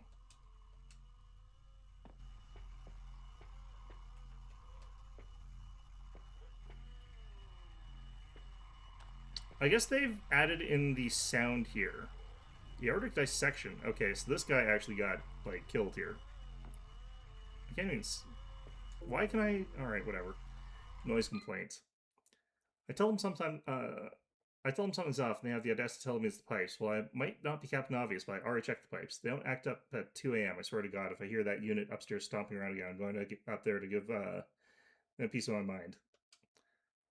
Looks like that didn't work out for you.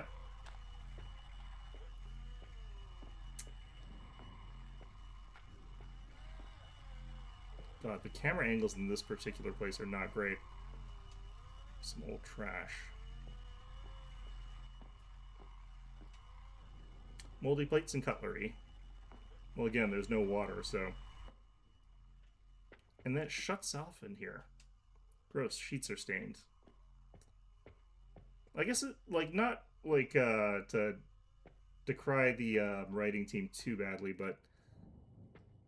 I guess it does make it easier to, like, just repeat these sort of lines for, like, every room, not to sort of have her be, like, realize that actually this place, or obviously this place is going to be pretty gross after all this time, but...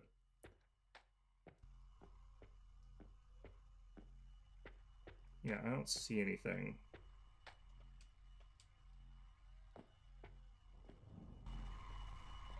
That's interesting. Why is there the enemy sound?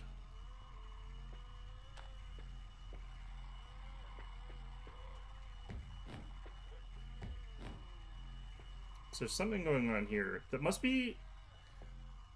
Okay, you know what is probably going on here is that the thing that he's complaining about was his neighbor upstairs. So this is probably his neighbor upstairs. That's probably what's happening here. So they added that as ambient sound to the place to like indicate that that was going on. Okay, so...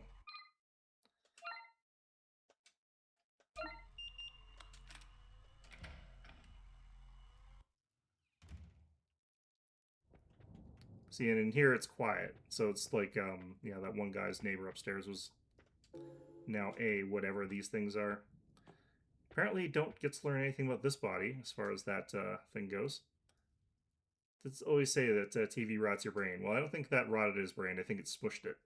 Yeah, I'm definitely getting haunted for that one. Yeah, you deserve it.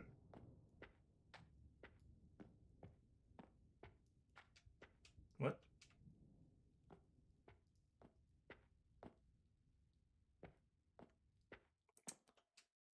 Small trash. There's a... Is that just a wine bottle? I guess it's just a wine bottle. It looked like one of those healing potions.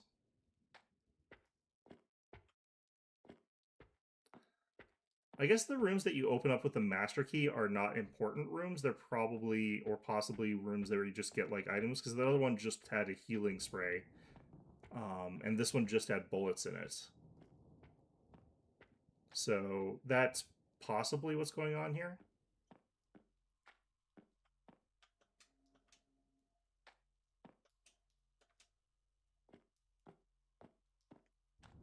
Either way...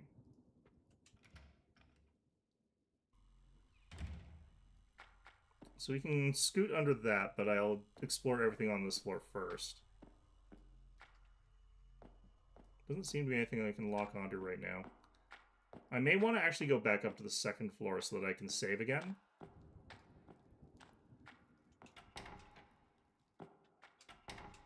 But I'm guessing the enemies have probably respawned by now.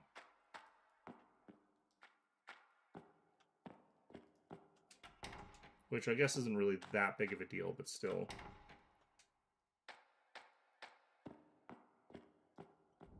This is the one they said the guy wouldn't...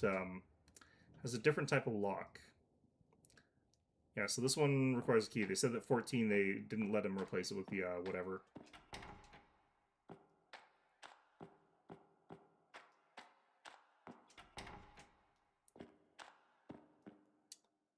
Alright, we're looking for a room with a phone, though, as well. Just gonna get that text to there.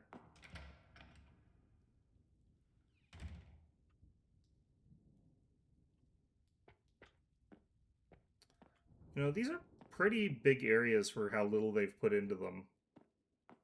What's going on in here? There's like this flashing red light in there.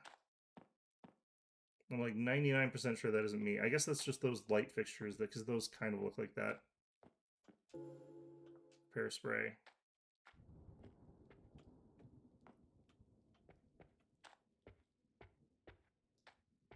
Yeah, because these things are all these sort of weird red color. Television set, this one's seen better days. What I'm truly impressed by is the fact there's no game consoles in any of these places.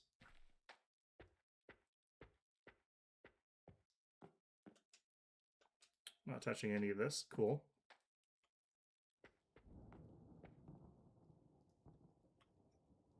This person is literally a skeleton, and I can understand that. I don't get why I can some of them and not some others. All right. Wednesday, September 6th. Spent most of today helping Laura and little Chris move. Work on the old shopping center is due to start tomorrow, and she doesn't fancy a chance of Chris sleeping through the night with all that's going on. They told the locals to keep their windows closed because they have people working around the clock. Not exactly making a good first impression, if you ask me. Anyway, the work's slated for 2 months, and Laura's mom's taking them for the second one, so it shouldn't be too disruptive. It'll be nice having Chris around. Kids bring good vibes into the house, and we can't get enough of my old consoles. Chris has taken to using a controller pretty well, but still insists on tapping on the CRT like the touchscreen. Honestly, it's just nice to have a player too. It's been years since I played some of these games. Maybe I can convince Laura to join us for a game or two. I think I still have some multi-tap somewhere. Oh, so there is a console here. I didn't see it, though. It's hard to tell. Some of the stuff is pretty low poly here. Must be that thing? What? Yeah, it must be. That is a weird looking console, though. Okay. Fair enough. I thought that was actually a hard drive, but I guess that's kind of what a game console is. Let's see here. Content creator died of mercury poisoning. Ate the mercury for the contents. Personally, I would not do that. I would only eat the mercury for the immortality or whatever. Okay. So, I forget. Was this a... Yeah, this was a locked master key room, so I think this is one of the places where I don't have to actually go into. But you do have to because you need the items.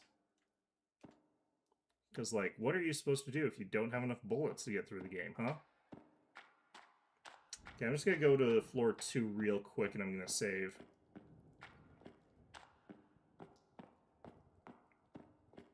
Because you never know.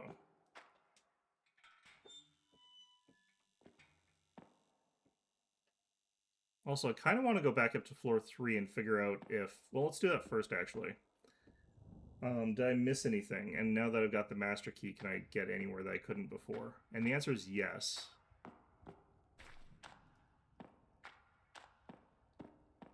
There's got to be places that I can't get to now. Can get to now. Damn it.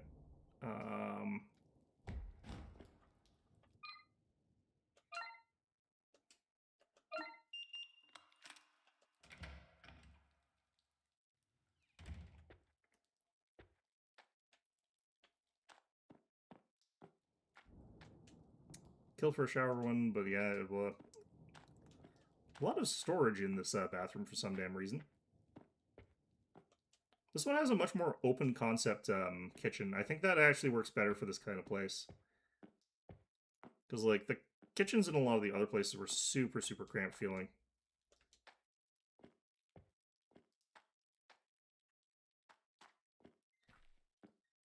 Resident Alice Hearth. Social worker, acute malnutrition.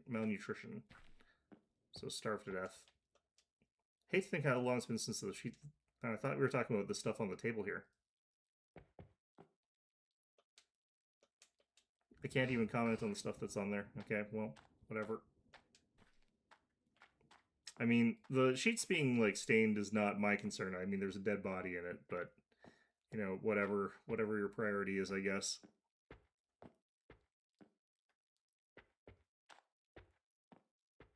I don't think there's anything in here. Huh.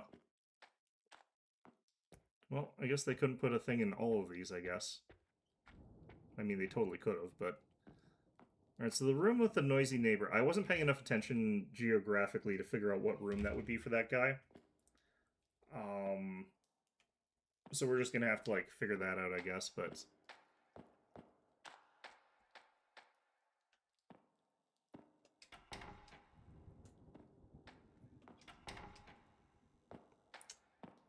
Yeah, the sound over here is a bit weird. We've already been to those places. So now we just go across here. Also, I might be able to get that thing that was dangling below the place. We might be able to get that key. I can't remember which room that is, though. Oh, that is this one. Okay. I probably need, like, a magnet or something like that. Yeah, so I still can't get that.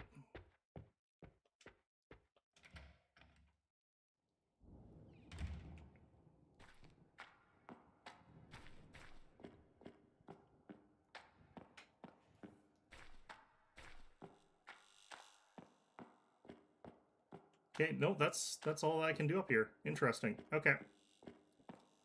I'll have to eventually find out what it is that I can use as a long object to pick that up. I'm guessing it's like a magnet or something like that, like a string with a magnet. Or who knows what, but...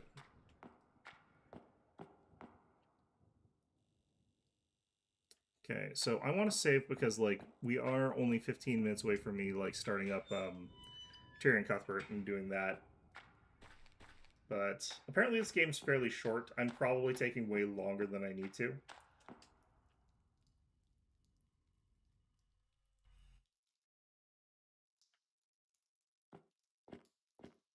I do like how this game's safe room has a bomb in it. Like, that's...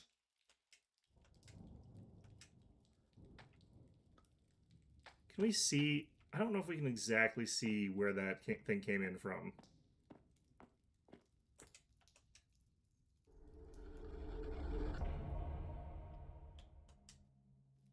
Okay. So we're going to do that. We're going to get out of here, and we're going to go first floor. But I'm going to guess, actually, that the first floor thing, we might actually find a save point soon after that. And if we don't, we'll just call it, and we don't have to actually save, because we haven't really accomplished anything after that.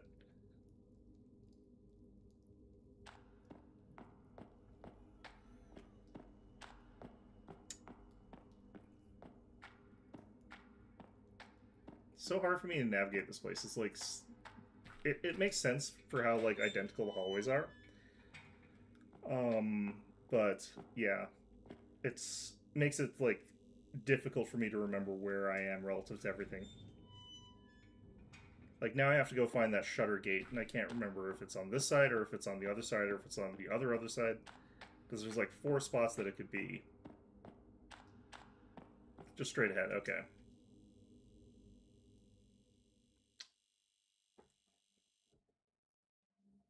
So now we're doing the full load, I guess. I guess they're loading in quite a lot of the place, so I guess that's why the targeting's so jank.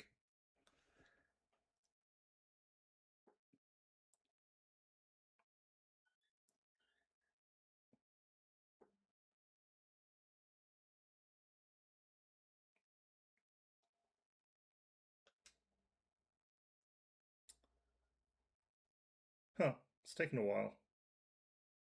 This is apparently a pretty big area.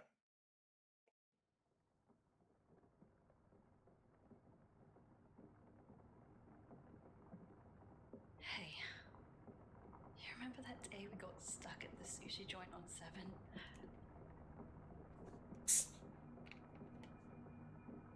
The whole street was locked down that night. Everyone was freaking out, calling their bosses, lawyers, loved ones. But you said you didn't care. You trapped there with me, and as much sushi as you could eat. You said there was no better way to go. Family and fauche. I have no idea what fauche is. I know what faux means, but... That was the first time anyone had called me that. Family. Just the two of us. Making something from nothing.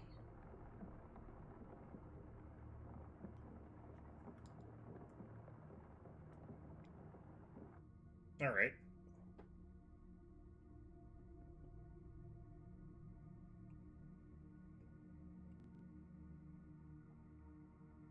Progress. Let's see if this side has roof access. Why do they have that shutter gate there? That's really weird to me.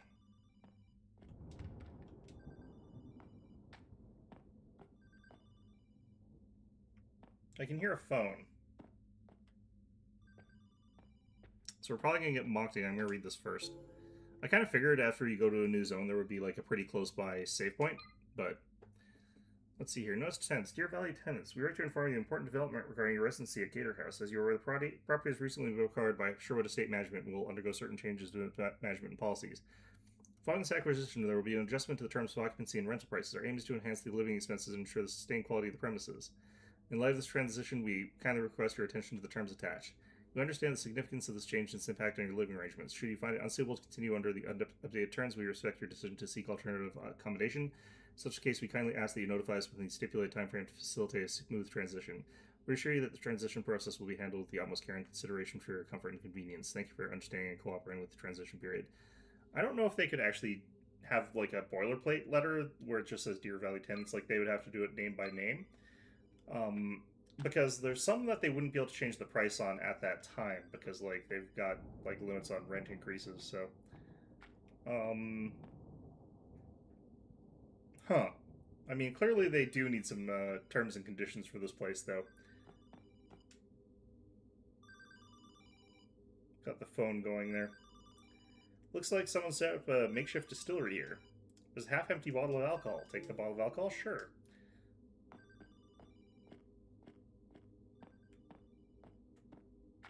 Me ignoring the phone call just like in real life. I have to get back to my phone call eventually, but it's not actually that important.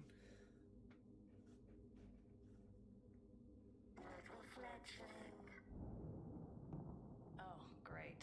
It's you. Murderer.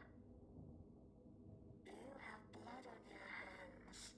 Look, I don't know what those things were. Murderer. Can you stop saying that? Fuck. Murderer. How did it feel? You beat that first one pretty hard. You weren't paying attention. I shot that one. What the fuck is this place? I told you. Should have stayed where it was warm. I can't be here. I have to get out. I have to get Sasha, and I have to get the fuck out of here. Be careful what you wish for. Murderer. Wasn't murder. Self-defense. There is an autosave file here I've noticed as well, so I'm guessing that it automatically saves at these save points. I have no idea where the autosaves are, actually. That'd be an interesting thing to just try to find out. Alright, I think we call it here for today, and we switch over to Tyrion Cuthbert, Attourney of the Arcane. Since this seems like a good stopping point for that, now that we've been called out as a murderer by the phone, even though that was, probably more manslaughter. And even then, self-defense. I'm not sure that that holds here, though. I think that murder law, or the laws in the UK are, like, not super kind on you shooting somebody because you're not supposed to have a gun, even in self-defense. Although maybe that's still self-defense, but then you get in trouble for possession of an illegal firearm, so that would be a different charge, unrelated to the self-defense thing. Not 100% sure about that. Either way, though, let's go ahead and get the hell out of this place and into another place that is arguably just as bad. Okay. Dropped in just in time? Well, it depends. I mean, Hollow Body's actually pretty good. It very much is wearing its influences on its sleeves. Okay. But yeah, I know you're invested in the case here for this particular one. Okay, this is under Story, Arcane.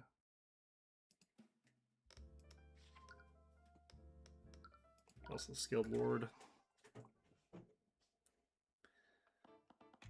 Okay, is this working? Yep, you can see it.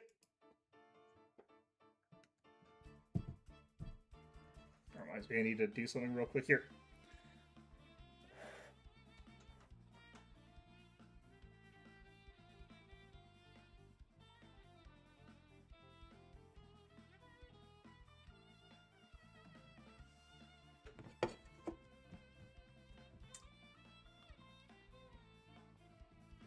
When I checked on who was calling me, my phone was actually almost out of battery, so I need to plug it in here. And my plug for my phone is getting real up there in age, so it's, like, not working properly. Well, to be honest, like, I haven't really progressed much in that one. Here, hold on a sec.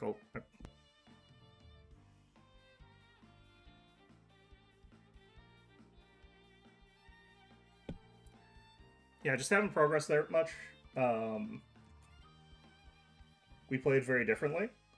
Really? I didn't know there was that many different ways that you could play Signalis. What did I do differently than you did? Because it felt fairly linear.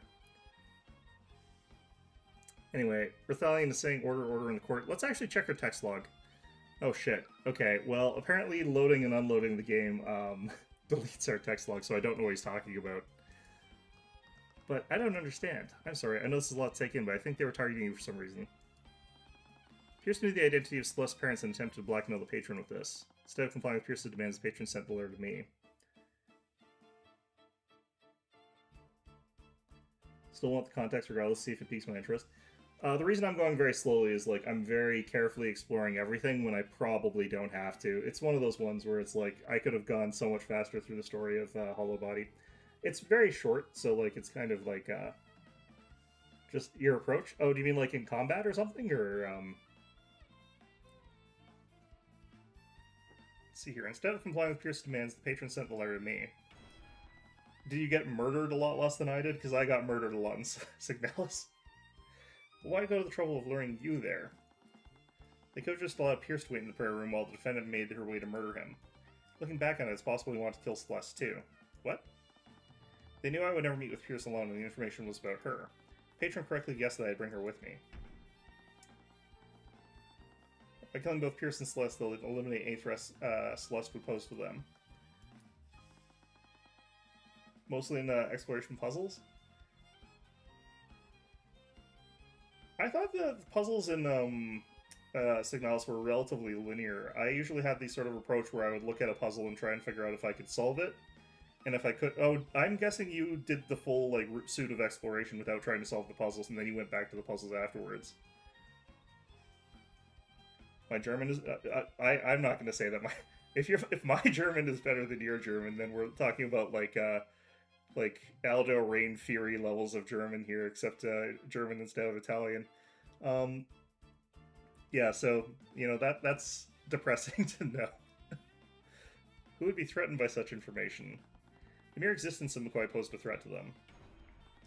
Must have something to do with her birthright. Right, so who would that leave?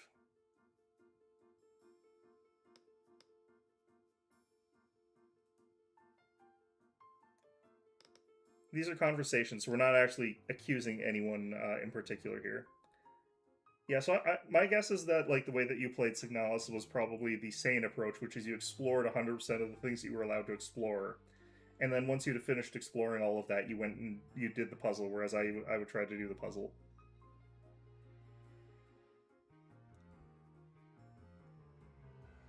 No, that means that you, I was catching some phrases.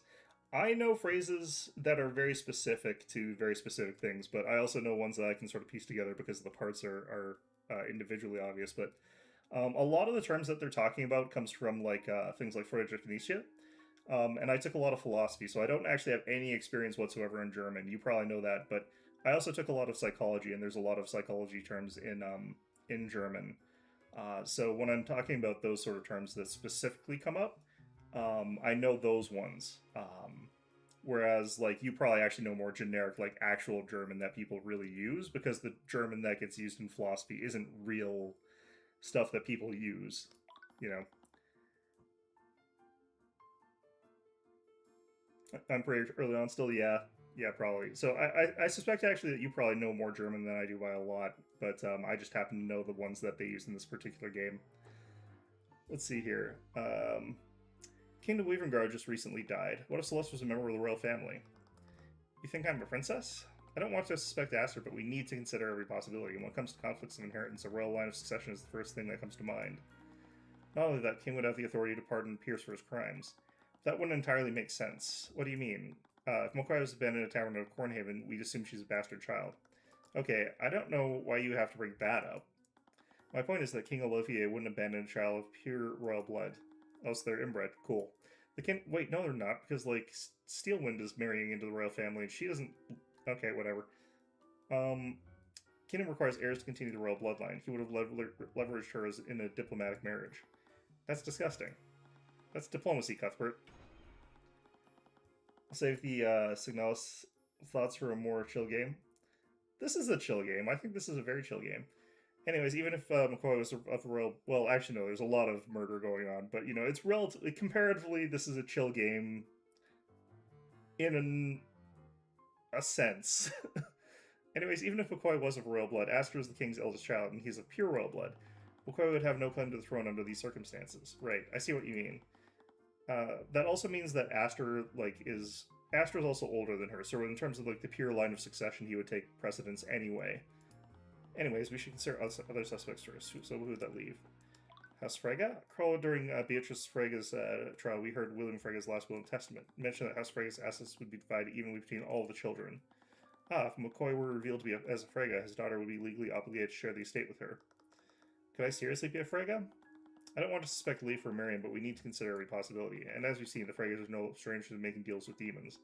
However, still isn't quite fit. I doubt Lee for Marion would do something like this. What are you basing that on? Tend to be a good judge of character, and they just don't seem like the type to do something like this. Wow, you're far too trusting. I had no doubt that any of William's children would be capable of something like this. I suppose we'll have to see. Anyways, we should consider the other suspects first, so who would that leave? As much as I have my doubts, House Steelwind is the only Pillar family whose house leader survived the past month.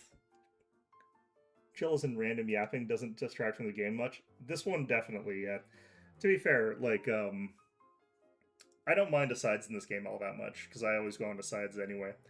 I don't feel like there's any easy familial differences here between, like, Steelwind and Celeste, but maybe Steelwind will elaborate on something going on there. You think I'm McCoy's biological... Do you have no brothers, though, or anything like that, potentially? You're barely a father to your actual daughter. I'm only stating that possibility for the sake of argument. As I said, it wouldn't make sense for you to frame your own daughter when House Steelwind would be blamed, but you need to consider every possibility. Anyways, we consider the other suspects first. The Eye Taker. What if the Eye Taker orchestrated the whole thing? The Eye Taker, that common criminal?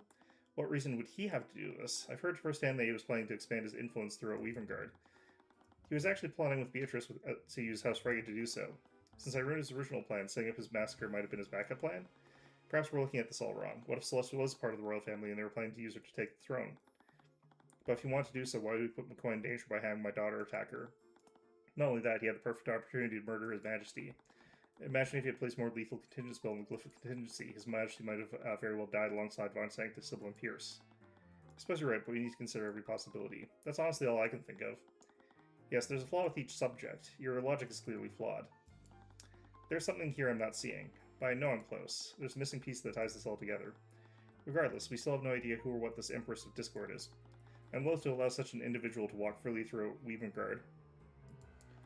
Your Grace, you've been alive since the creation of Weavengard of Magic. Do you know who this demon is? I can't say I do.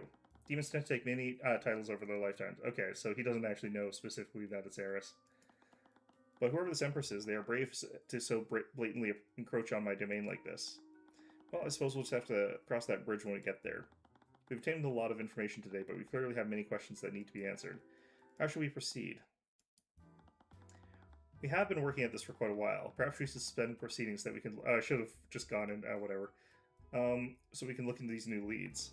I have no objections. It would give my men some time to look into what we've discovered today. Oh, shit. Text log. I thought it flipped over to Tyrion for one frame there. Maybe it did, but he didn't say anything. We'll be postponing proceedings for now, but you'll be expected to return here by tomorrow morning. You're all free to return to your homes for the time being.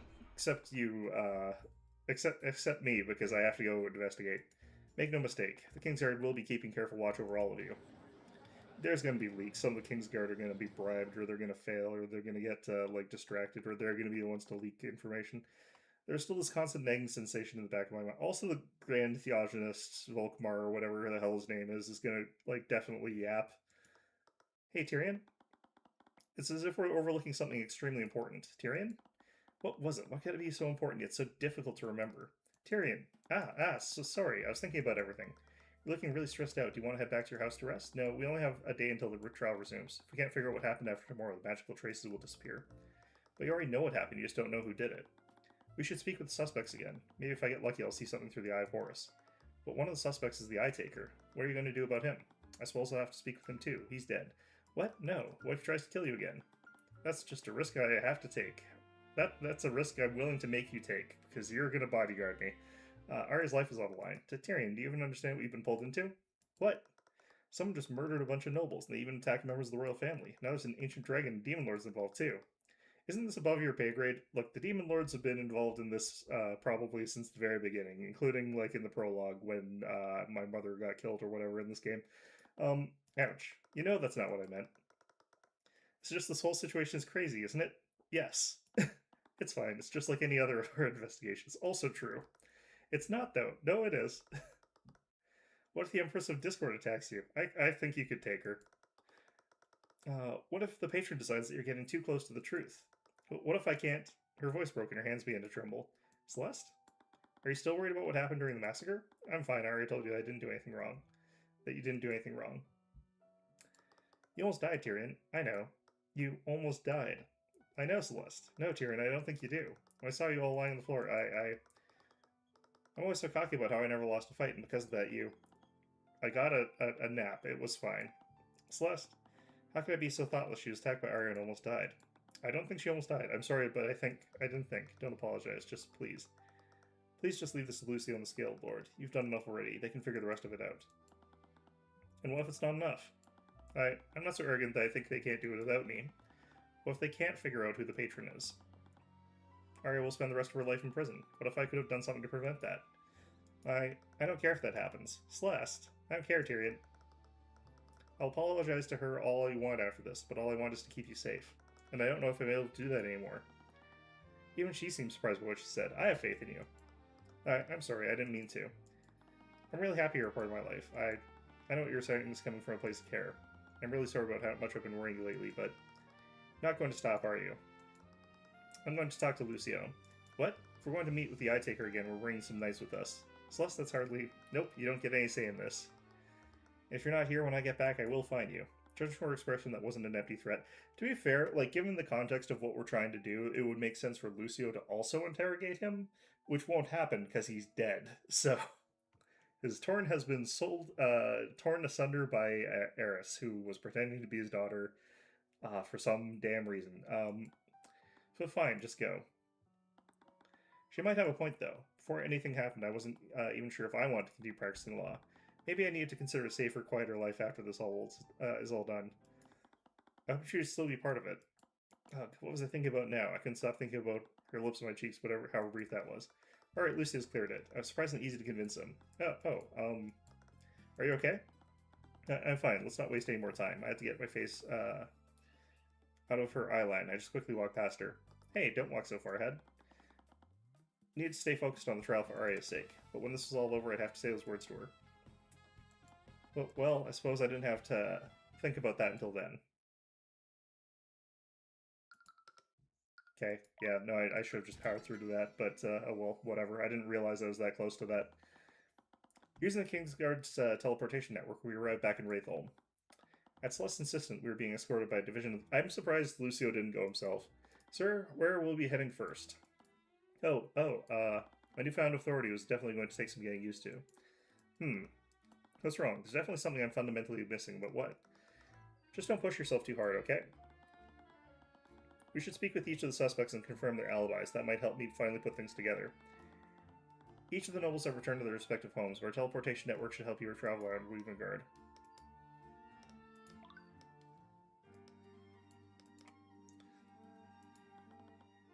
City courthouse is over there. Every trial taken part in had been held in this building, except for the one, excluding the current, obviously, yep. Could see several commoner houses from here. If I squinted really hard, I could just make out my house. So that must mean, like, way the hell back there, I guess. I don't know, those look like they're pretty nice, actually. It's one of the many offices of Von Sanctus Industries. With the death of Lloyd, I'm sure his business will be thrown into chaos for a while. I'm sure they'll be fine. It's one of those ones where it's like his company CEO dies, stock tumbles, everyone panics, corporate profits rise because apparently they were holding back corporate profits. This is a great view of the city from the ledge. I frequently went here whenever I need to think something over.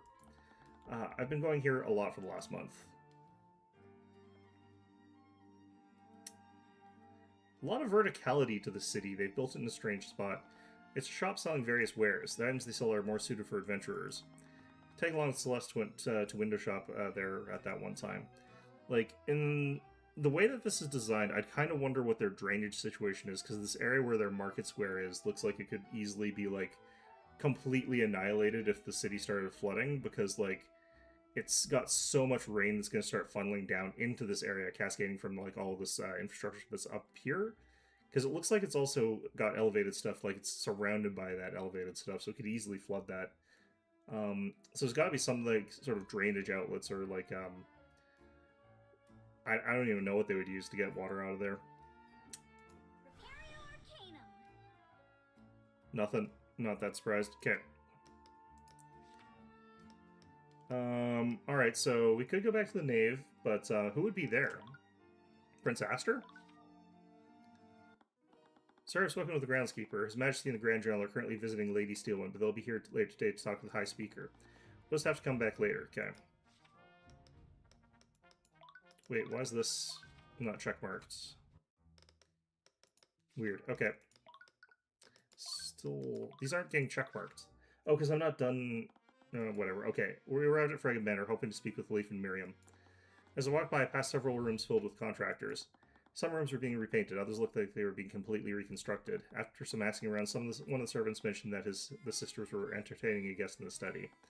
I normally wouldn't interrupt them, but I needed to use every minute that I could. Arf, arf, arf, arf. As we entered the study, we were met with the floof of an animal. He was barking at us first, his mouth curled up in a dopey smile the moment he recognized me. Oh, hello, friends. Sorry for barks. Tracker thought he smelled more rats. You really don't like rats, do you, Tracker?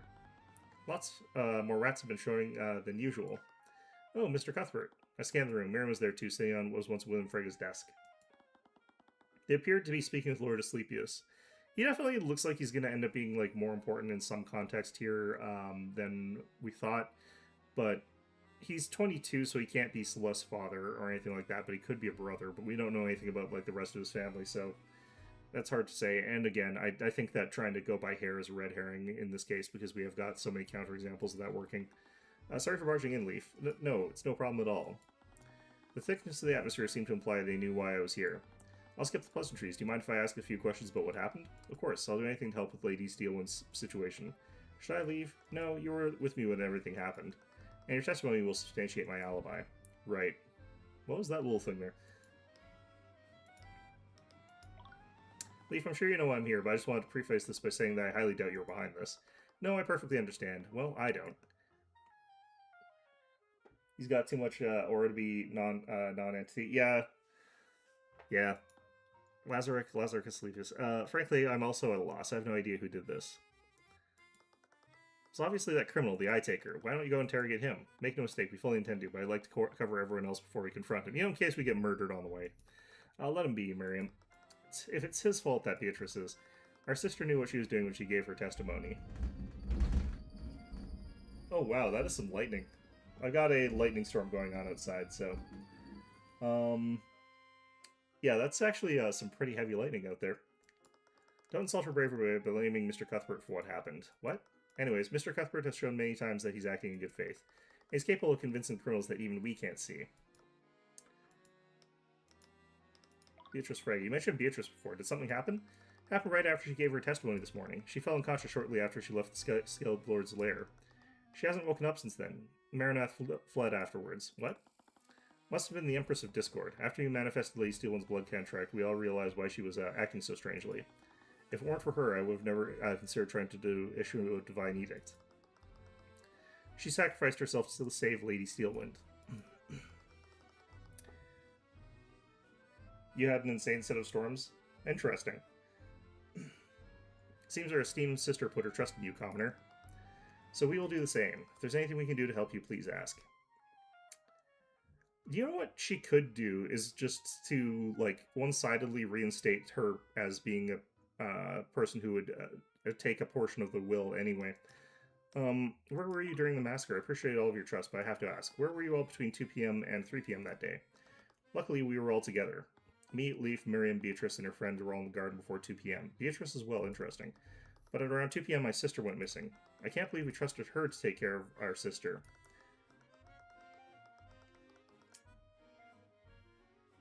All I've established is that he's somewhere in, like, the sort of, similar to where I am kind of parts of the States. Yeah. The like, area where you guys consider Midwest is weird to me. I don't understand why that's called the Midwest. Hush now, Miriam. If the Empress of Discord took control of her, there was hardly anything Miss Elmira could do to stop it. I really do hope she's okay. She went to search for Beatrice, but we haven't found her since the massacre. You mentioned that you all went to search for her. Do you see anything? No, we were originally planning to search the cathedral grounds, but when we received word of what happened to His Majesty, we decided to head back to the nave. Did any of you lose track of each other during that time? No, we stayed together for the entire time. We did consider splitting up to cover more ground. I suppose that makes sense. Did you see Eris at all when this happened? No, we never saw her. Okay. It's completely nonsensical amount. Yeah. I kind of actually wonder when the term Midwest came up, because it was probably before, like, they actually controlled, like, the full extent of the United States, when it made more sense to call it that. But at the same time, sometimes people in America just name stuff in ways that is really funny. That's really suspicious. You don't think? It's definitely possible she's involved in this somehow. Not to mention that I take her as one of her suspects, and she's his daughter. She's his what? Beatrice never mentioned that? No, she didn't mention it at all. It sounded like Eris had a lot to answer for. I'd have to find her first, though. Contracts with the demon. Suppose I'll stop beating around the bush. Have any of you made a blood contract with the demon lately? How dare you? Presumptuous little peasant. No, I understand where he's coming from. I want to understand, but the very idea is infuriating. If ever been present, our sister is the only person with known ties to a demon. Sure to share the secret with anyone, it would have been with us. I didn't catch any incriminating thoughts from them through the eye, but I've been misled by it before. I let out a frustrated sigh. The lack of evidence pointing to this demon was becoming a giant pain. I still have no idea who the patron is. I was actually meaning to ask you about that after the trial. Can't you just use the divine edict of yours to figure out who the patron is? No, to manifest a blood contract, I need the title of the demon and the name of the human they made the contract with. I understand but why not just apply brute force? What? Due to the king's funeral, the kings are to have a detailed list of everyone who was present during the massacre. Whoever this patron is, they were working together with the Empress of Discord. They set a trap in the nave, which means they might have been present at the funeral. That must mean they made a blood contract with her. It's either her or the patron, so yeah, you could go through this, like, brute force, but... Wait, is that safe? There's only one way to find out. Took out my notes and began looking for my list of suspects. I would be at it for a while, so I decided to go in alphabetical order. Definitely not Alaric. Do that anyway, and we already know about Arya. I cleared my throat. Empress of Discord, wherever you may hide. Her least light guards and manifest your blood contract with Astardy Weavengard. Ag! Tyrion, what's wrong? My breath felt like fire inside my lungs. I felt like someone had thrown hot oil onto my skin. The magic inside me felt like acid inside my body. I could only writhe on the floor. I heard the sound of someone screaming, only to later realize that it was my voice crying out in agony. Well, what? What's happening to him? Lazaric, you're magic. Right. Wait, bro, is cooking with that one? Yeah, he's cooking himself, apparently. Oh, you silly, silly boy. You may be half human, but you can't just go around declaring lies like that. What? Sigh, and I was really looking forward to bringing you to the end of this. I haven't even started to have my fun with you yet. Who are you? Actually, I suppose that contract is still in effect. I guess my hands are tied. I'll save you just this once. Tyrion, please wake up. Celeste? You're okay. I certainly didn't feel okay. Every part of me ached. My skin felt like it was being poked with pins and needles. I feel like this is one of those sort of ones where it's a little bit, like, off. I don't feel like what he said was a lie, per se. What he said was a mistake, but he's not lying when he's trying to do that. There's a difference. A lack of knowledge is not an intentional deception. I felt soreness as I tried to stand up. Are you okay, friend? Tracker nestled his head into my lap. The feeling of petting a white cloud definitely helped.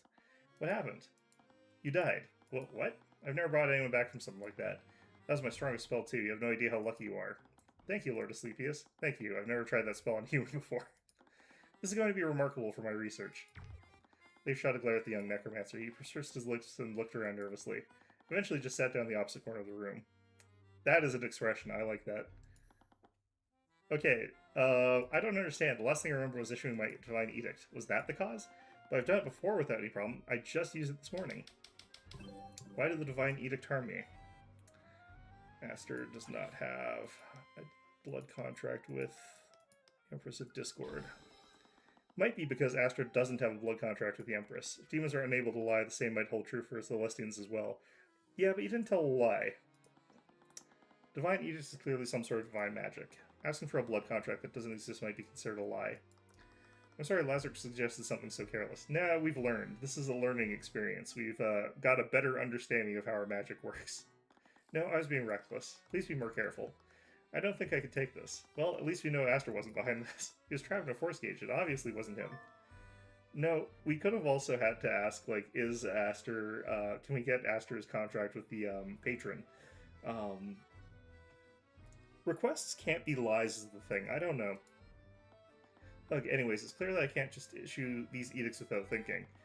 Alright, I'll just have to wait until I'm certain of the patron's identity. Alright, they've introduced the stakes. So we're going to have that point where we have to say who is the patron and who do they give it to. And we use that moment, and if we don't get it correct, we die. So, great. Anyways, it looked like I found everything I could here. It's time to move somewhere else. Really? Amazing. Okay. Some of the books are actually real this time. It's a window with a view of the outside. It's a desk where the head of the House Fraggle would sit. Still getting used to it. The chair has always felt too big for me. To be fair, like, your father was, like, twice your size. You could probably get a chair that's more, like, elegant and, like, sort of narrow or something like that. I didn't mean to put those away, but they're actually quite helpful for my new responsibilities. Instant death is kind of crazy as far as kickback goes. It's the only way they could really stop you from, like, going through... This is their way of explaining why you can't do that method, which is, like, a sensible one that makes sense. Like, this just is... a shut up about plot holes moment is what they're doing. And also putting stakes later on when we have to do that. This is a new picture. It's a painting of a man with a dog. That's David Ding from House Ding. They're one of the branch families of House Fragga. I feel like this is a patron. He was a dog breeder with a bit of an obsession with the dogs he owned. I feel a sort of kinship with him. Tracker liked fellow dog. He looked like the loyal type. How is he inferring that? Guess dogs understand other dogs. This fireplace has probably been used to keep the study warm during the winter. Repario Arcanum. Still a crazy kickback? Yeah, I guess. Especially because that's not even really a lie, honestly. I see your house is still filled with chandeliers. Well, we've been redecorating the manor. I've always found my father's aesthetics to be somewhat tacky, so I'm excited to make it my own. I don't think that chandeliers are that bad, honestly, all things considered. Wraithholm. We probably traveled here and then back.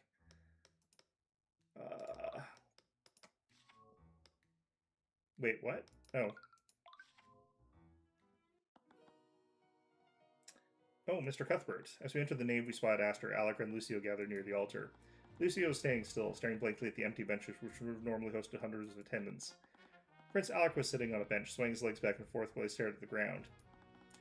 Aster seemed to be putting on a brave face. His face lit up as he saw us enter the nave. He waved us over, but his eyes widened when he saw me. Are you okay? Your face looks pale. I was just dead for a couple of minutes. It's fine. I scratched the back of my neck and avoided meeting his eyes. There was a bit of an accident earlier. Well, try to exceed more caution next time. Will do. It'd be dishonorable if you didn't fall by my hand. What? Why is everything you say so damned aggressive? Now for the next suspect. Although judging for what happened at the study, it was unlikely that Aster was the patron. Nevertheless, the force cage that trapped with him was an instrumental part of the patron's plot. Maybe he saw something that might point to... Oh, we're trying to find the patron. We're trying to find if the patron is... Can't... Okay, given the nature of what they allow in the contracts, I wonder if you would be allowed to say that you're invoking the contract of the patron and the Empress of Discord. Because, strictly speaking, if they don't define in the contract who the patron is, then we wouldn't be able to necessarily get Aria's contract to work when we have an undefined person who's, like, referred to as the patron, unless there's another contract that defines them as that, I think. Maybe not. I don't know. Maybe you saw something that might point to who set that glyph of contingency. Why are you looking at me like that, Cuthbert? After he attacked me in Fragga Manor, I'd always been a little wary of him. If it weren't for Celeste's reflexes, he might have very well killed me that day. I'm not going to attack you again. You did almost kill me the last time we met. What? That's not... Something changed in you between Draken's trial and Fragga's trial. Your aura became stronger. What? What does my aura have to do with this? It's difficult to explain to someone like you, but warriors such as I hone and develop our senses to survive in battle. Eventually, you develop the ability to sense hidden enemies and anticipate danger. I heard that such senses are heightened when in the presence of extraplanar entities. Until I met you and Beatrice Frege as familiar, I thought those stories were complete nonsense. Maronath and me? As a Heavensborn, your blood is said to originate from the heavens. I wouldn't go far as to say that I believe in the existence of other planes. We definitely know that there's at least a hell, but I admit that I still feel a certain aura from you that doesn't feel quite human. Okay, but you've met me before in Aranax, and something clearly has changed since then. Even now, your aura is very noticeable. Empress of a Discord is a moniker, so I don't see why not. I'm wondering if the specific names on the contract have to matter as far as the stupid thing that's murdering you for guessing matters. In which case, a spelling error would be extremely funny, because if they spelled someone's name wrong on the contract, and you checked to see if like the person did that, and it just murders you, that would be a very, very funny way to go out. But then again, that contract wouldn't be working properly anyway, because that wouldn't have the right name. Wait, was this because of that riddle I solved? Did I gain the Divine Edict because my powers have gotten stronger? Weavengard is no friend of theocracy. When I sensed you, I thought a cleric had somehow made it into the manor. Do you not sense it too, McCoy? What? Surely you noticed a change in him during the Lord's Ball. Is that true? I did, but I didn't think it was a magic thing. What do you think it was? Well, sometimes you have someone in your life, and well, you start looking at them differently. Oh. I regret bringing this up. Technically, I brought it up, but, you know, Astra is a subject. I'm sure you know why I'm here. It's because I'm one of your suspects, isn't it? Yeah, like, could this guy really be the murderer? I don't think so. Your Majesty, you were the reigning king of Weavengard. I suspect you conduct yourself with more dignity. Of course, my apologies, Grand General. Anyways, questioning you is honestly a formality at this point. Really? A lot of the evidence works in your favor. You didn't have a blood contract with the Empress of Discord, after all. Well, I appreciate your vote of confidence nonetheless. It's gonna be a red herring. He actually is somehow, through some like bizarre additional means, and they just did this to throw us off the course. Lucy, have you made any headway in figuring out who set that trap for Astra? No, I haven't. It makes me uneasy to let you, someone get that close to my father's body. I can't begin to apologize for my men's incompetence. If they were more vigilant, perhaps we could have avoided this whole tragedy entirely. So your men were guarding the late king's coffin? Yes, there wasn't a single moment when his body was left unguarded. Found traces of illusion magic at the location of the force cage, although we're still not sure about who could have set up that trap. There were also members of the King's Guard that can cast both force cage and glyph of contingency.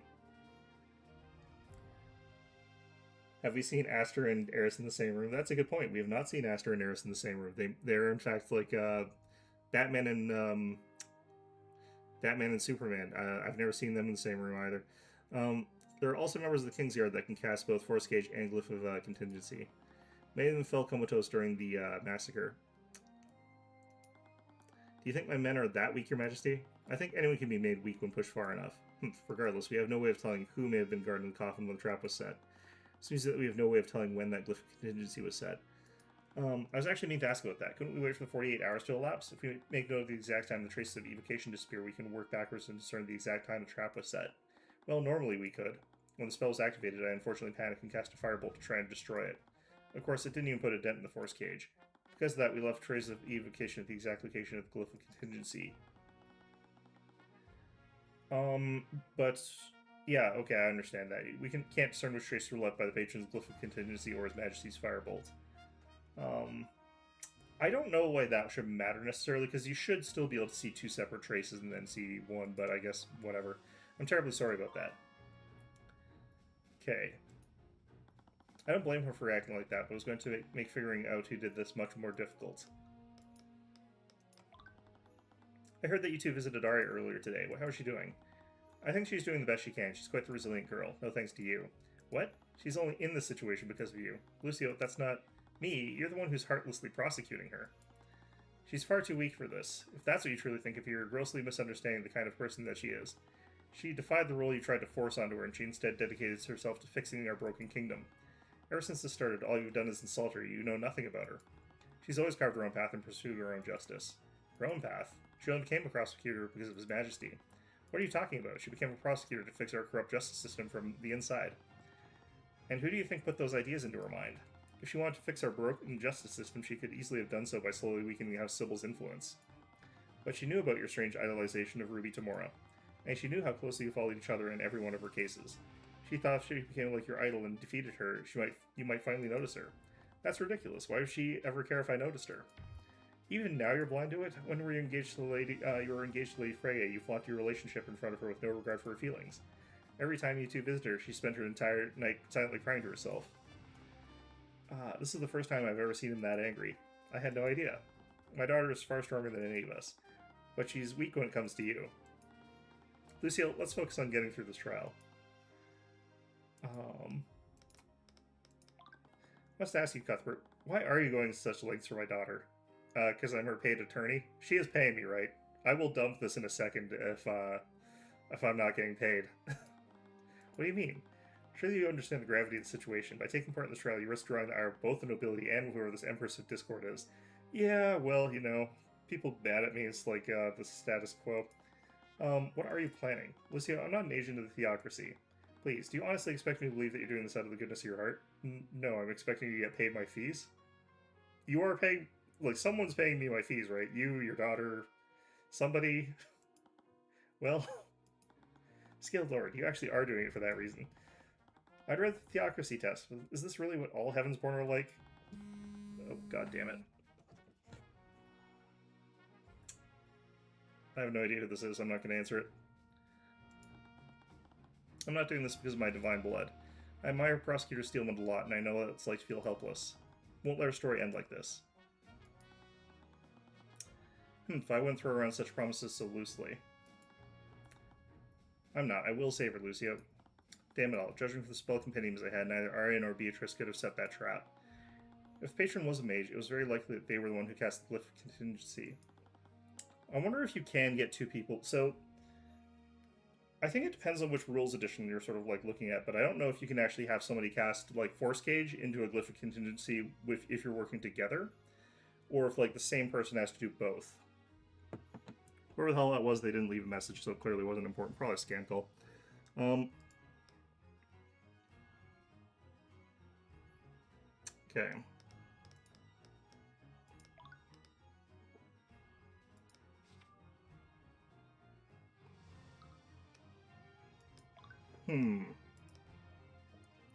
There are certain things that, like, we should probably check out here that could potentially have also happened.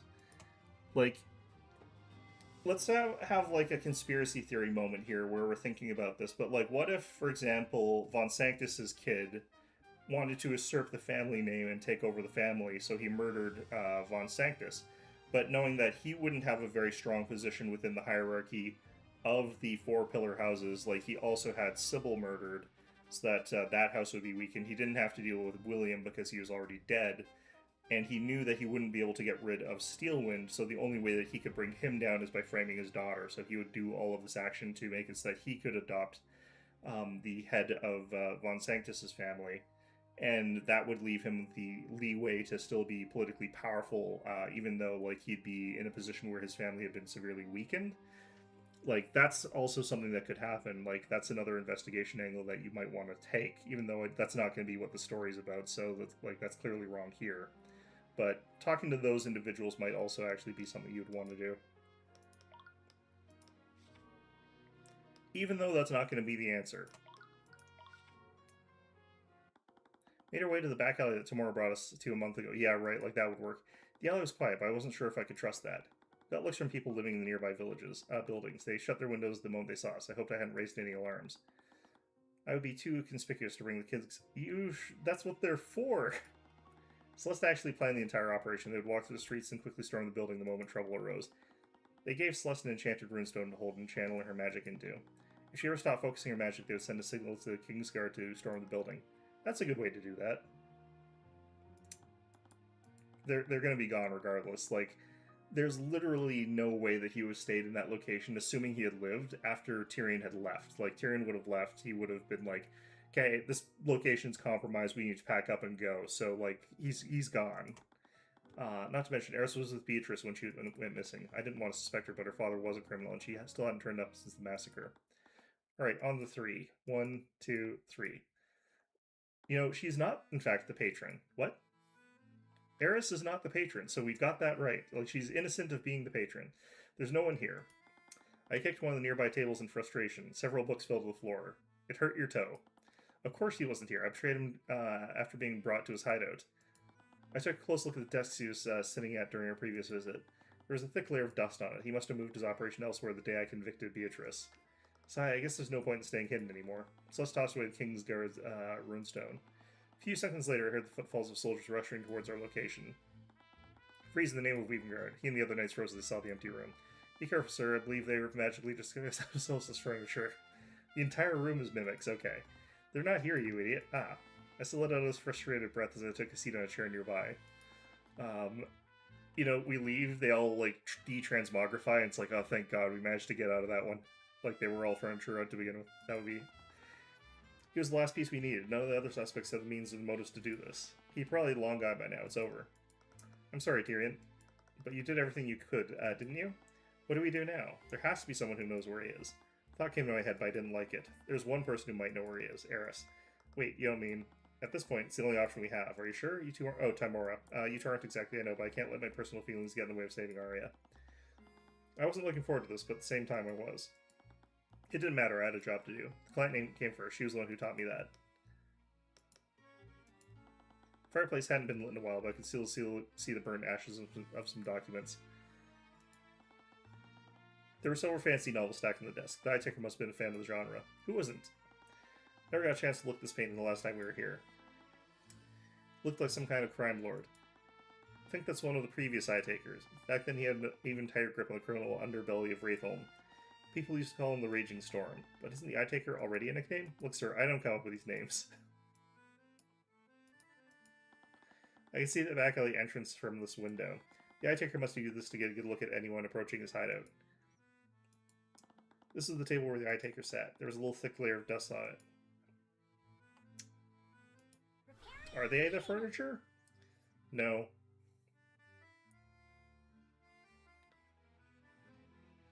Tying Tamora back in, good job. Well, she was going to be like something that he'd have to talk to eventually and reconcile like their differences or not. One of the two. Tamora Law Offices. We've never actually been here in spite of everything. These are actually pretty nice. We arrived at the office of Tamora's law firm. Arya had told us that she was still practicing. It's located in the lower districts. Honestly, it seemed kind of out of place here from how pristine and clean it looked. A place like this belonged in the upper district where the nobles and merchants lived, but Tamora needed her office to be close to her clients. They needed to know that they had a place to turn to when the kingdom turned their backs on them. I remember the first day I came to this office. I was starving and filthy. Looking back, it's a miracle I'd even made it here at all. That was the lowest point in my life, and she... Sir? After everything that happened, I didn't feel ready. For the past month, everything that I'd said to her was replaying in my head. I wasn't thinking clearly, but a part of me meant everything I'd said to her. Would I have said it anything differently? I felt the familiar warmth of Celeste's hands with mine again. Took a deep breath and knocked on the door. Every moment of silence following that filled me with anxiety and dread. I don't know who you think you are, but She froze when she saw who her visitor was. She looked completely frozen for a while, but her gaze narrowed at the Legion of Knights flanking. Am I under arrest? No, of course not. I drew out in a sharp breath and just exhaled. Can we come in? Yes, of course.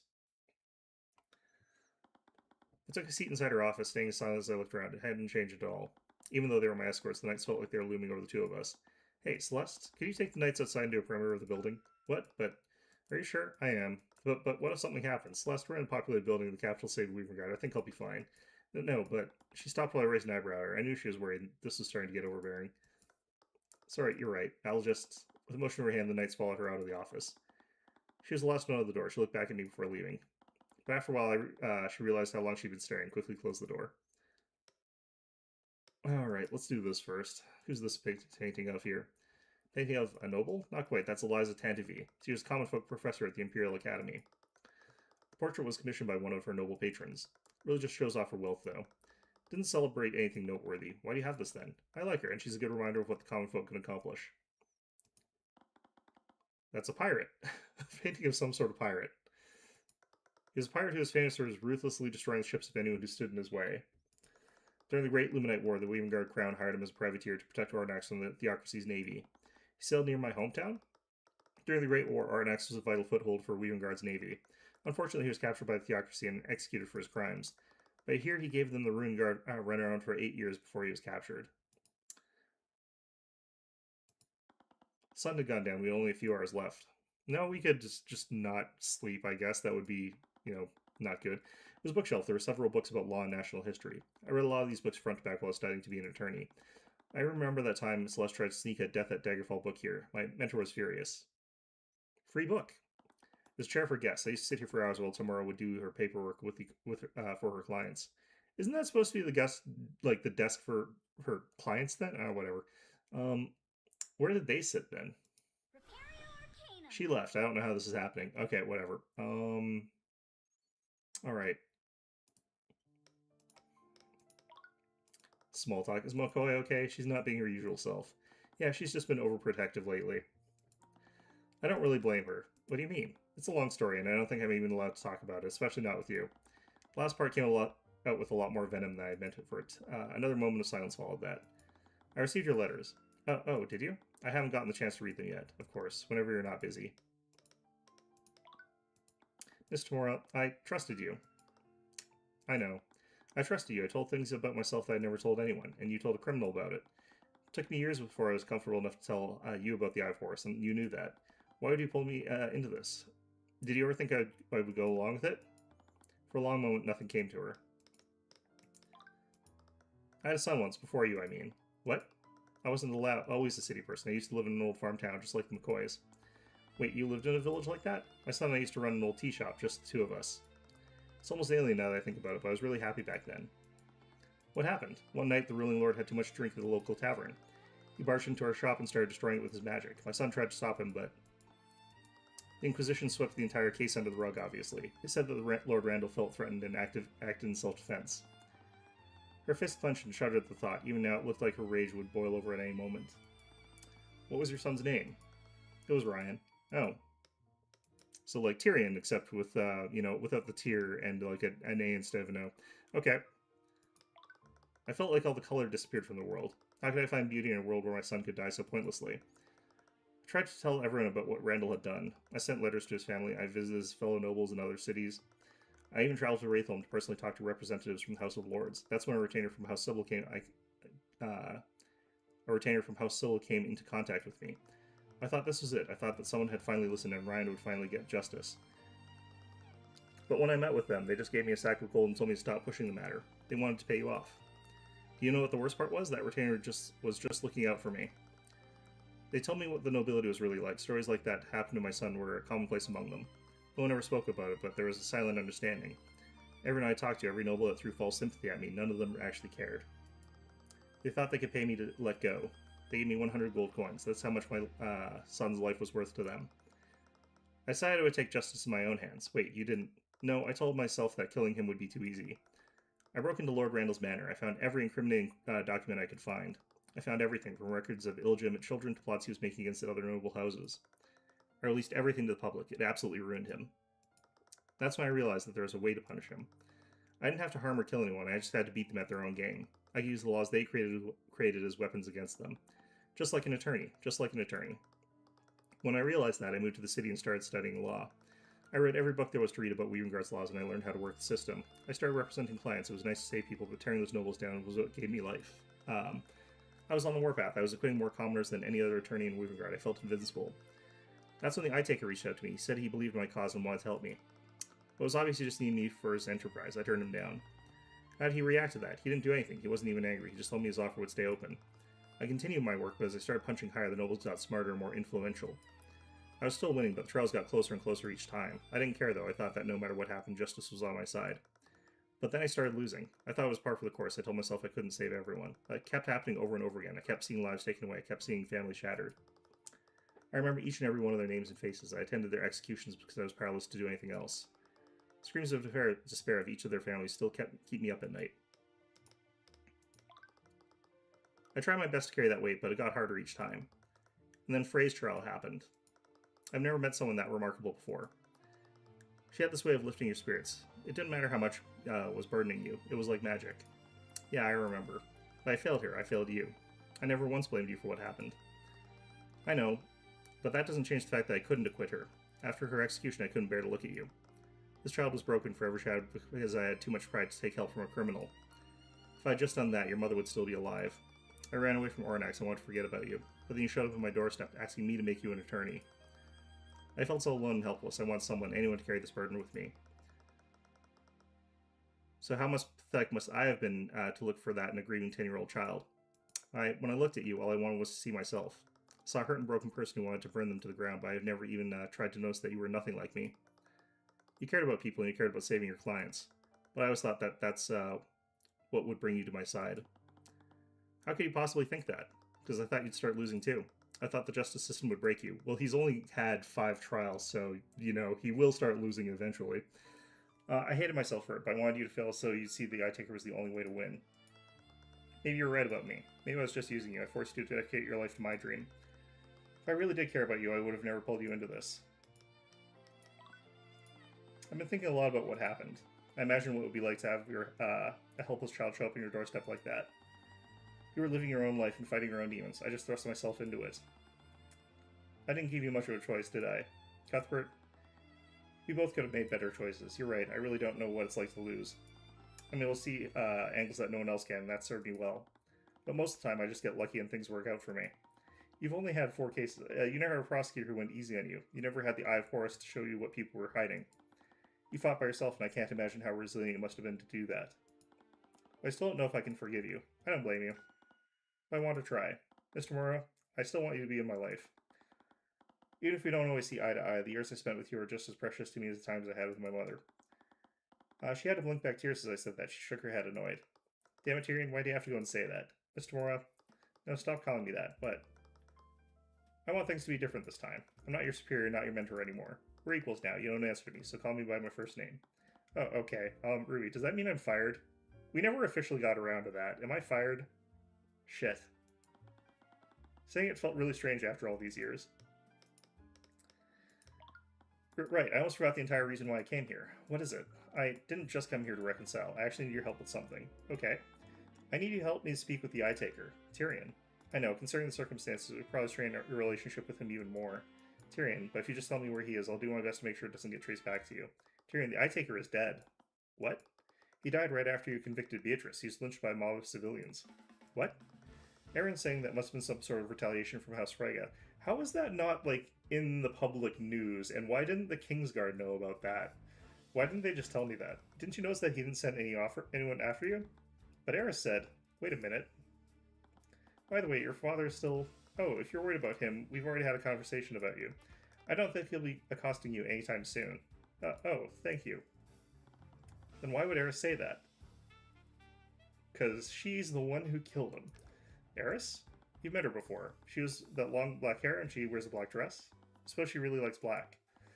But anyway, she's the Eye Taker's daughter. Tyrion, the Eye Taker's daughter has red hair. What? She was there when we spoke to him during Beatrice's trial. That's right. What are you talking... Oh, God. She was never at that meeting. What? What was going on? She was clearly there. If it weren't for her intervention, the Eye Taker would have attacked her at that very moment. There is a way to control someone else's actions. Our Steelwind wasn't affected by Mage Blight. She was controlled against her will and her memories were overwritten. No. Tyrion, what's wrong? Why are you looking at me like that? Part of me really hoped I was wrong about this. Why are Ruby's memories different from yours? What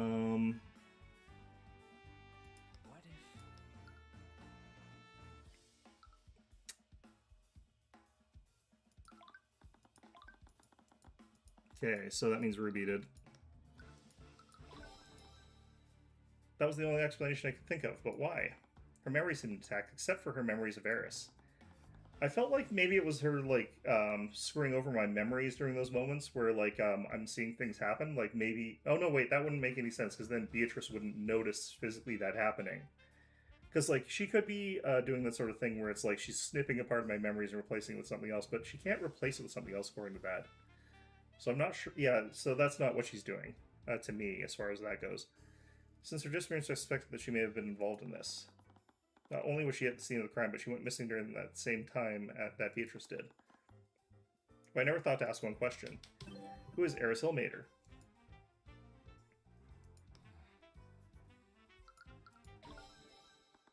It's difficult to explain to someone like you, but warriors such as I must hone and develop their senses to survive in battle. Eventually, we develop the ability to sense hidden enemies and anticipate danger. It heard that such senses are heightened when in the presence of extraplanar entities. Until I met you and Beatrice's Freyga, I thought those stories were completely nonsense. Tyrion, I fought literal monsters that barely escaped with my life, but when I'm near Eris, none of those creatures come even close. I get this feeling it's like in front of a predator that I couldn't ever hope to beat. Every instinct I have tells me to run away whenever she's close by. She's missing with their... I don't actually know if she's missing with their memories. I think she's doing like some other kind of override as well.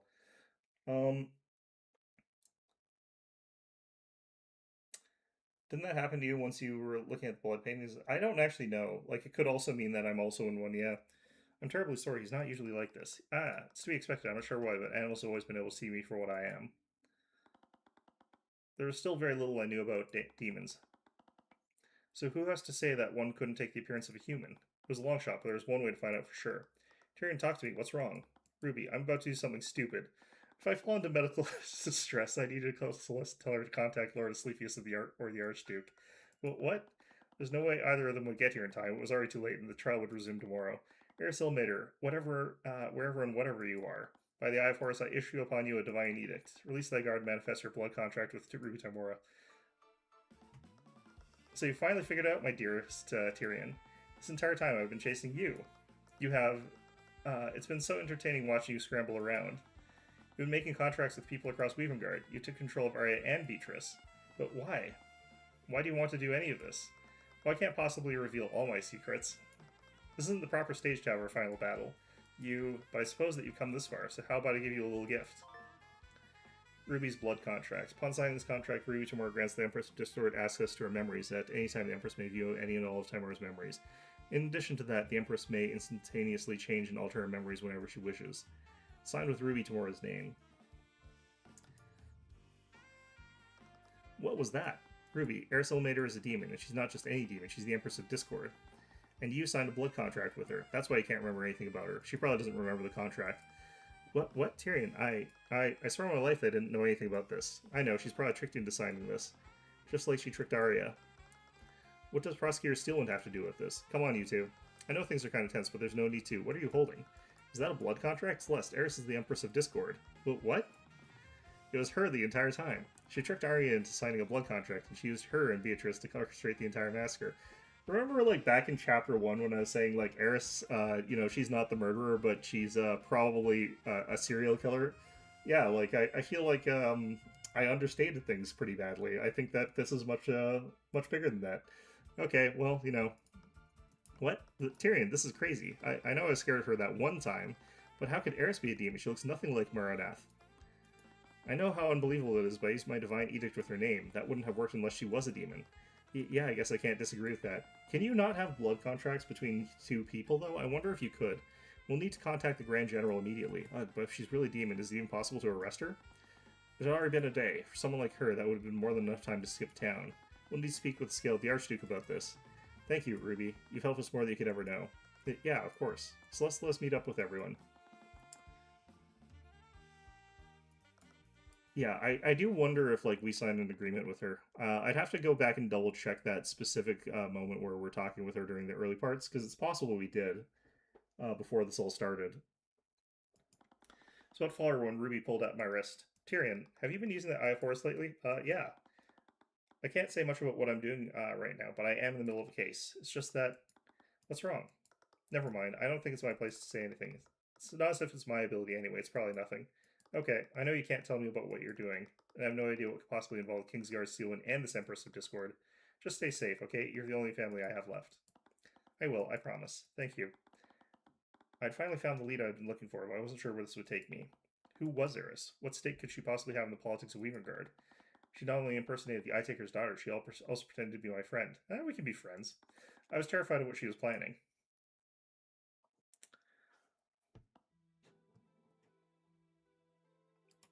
Something wrong, Commander? Oh, Orym, you are in so much danger. Don't play dumb with me. They told me what you really are. What's your game, demon? Why would you just deliver yourself to our doorstep? Oh, Orym, I've put far too much work into the story to miss the final act. Can't wait to see how this ends. You killed 3 nobles and enslaved an innocent girl. Is that all some kind of game to you? That's exactly what this is to me. I'll admit, looking back, it does feel a bit derivative. But I think I've done enough to differentiate for myself from those that came before. I made sure to go over everything a second time. You're insane. That took you long enough to notice. No, I don't. I noticed that pretty quickly. This is a great character. I love Eris. She's great. I guess the Oafish Inquisition Commander does have some observational skills after all. Whatever, you just better not try anything. She's definitely, you know I can't lie, so I'll reassure you. I promise, I won't harm anyone while I'm in this prison. Ugh. We're finally approaching the climax, Tyrion. No more deductions, no more talking, no more god-awful teasing. It's just me and you. Yeah, so I do wonder, like, if, I go back to, like, the chapter where we were first introduced to her, if we, like, get tricked into signing a contract. I feel like I signed an autograph. So that was probably that. I'd finally brought the Empress of Discord onto the stand. But then how's Beatrice noticing? Lampshading their influences? Yeah. With an ancient dragon looming behind her, she wore the same slightly amused expression she always had. Not that I thought about it, I could never really glean that much emotion from her. What really lay behind those vacant eyes of hers? Now that I knew the truth, I felt as if I was looking at a doll being puppeted around. Hello, your lordship. I think this is the first time we've met like this. You're a lot smaller than I expected. Yeah, honestly the same. Who is this woman? Why have they brought a civilian before the Scaled Lord? Aren't I a civilian? People of the court, until now we've found this woman as Erisel Mater. And ever since the massacre, we've been trying to determine who orchestrated this. We only know that Arya Steelwind signed a blood contract with the Empress of Discord. We still know very little about this team. We don't even understand who they were. But we know the truth now. People of Weavengard nobility, that woman on the witness stand isn't a civilian. She's the demon known as the Empress of Discord. She is the most powerful Discord mod. She can completely erase the things that you type and make it seem like you've done something completely questionable and then send it to the feds. Her form is that of a human. Using this disguise, she entered the Grand Cathedral posing as Beatrice Frega's guide. She then aided the patron by using Beatrice Frega to help Arya Steelwind massacre members of the nobility. Objection! Why are we continuing with this? She's already admitted to taking part in the massacre. Let's force her to tell us who the patron is and be done with it. Ah, how typical. The Grand General thinks he can solve all of his problems with violence. But let me ask you this, why are you assuming that the patron is a human? What? In Arya's contract it says the patron is the individual who gives the contract to her. How do you know that I'm not that individual? I go by many names, the Empress of Discord is only one of them. If that what you're saying is true, that makes this a simpler matter. Simpler matter. We simply need to execute you for your crimes against the kingdom. No, because then we have no real way of knowing who the patron is. Well, we could figure out who the patron is without her, but it makes it harder. Also, I don't think that's going to work, General. If you destroy my body, I'll simply reform in the abyssal hells. You're always trying to protect her, Lucio, but all you'll ever do is hurt her. Everything is about duty with you. You expect your duty to save Arya at the cost of your wife. How did that work out for you? How dare you? You couldn't bear the way she looked at you after that, could you? The terrified look in her eyes must have felt like a knife to the heart each day. She had no one. She was alone, save for her unrequited affections of a man who would never look her away. Do you think arranging that marriage for them would ever atone for beheading her mother? Eris, stop this. All you do is find a new way to make her suffer. I must commend you. You make a great demon. He would. Since I pity you so much, I'll let you in on a little secret. Killing me won't save your daughter, and you don't have the means to confine me. What? I suppose there's one possible way to end my contract. But what? What is it? My contract will bind Arya Steelwind to the patron so long as they both live. If you truly want to free your daughter from my control, all you have to do is kill her. Do the poor thing a favor and put her out of her misery.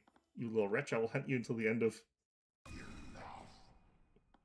Enough of this. Lucio, don't indulge her. We brought her here for a reason. Stop getting rage-baited, Lucio. I just don't understand, Eris. Why are you doing this? You're not a noble. You're not even a citizen of Weavengard. She might be a citizen of Weavengard.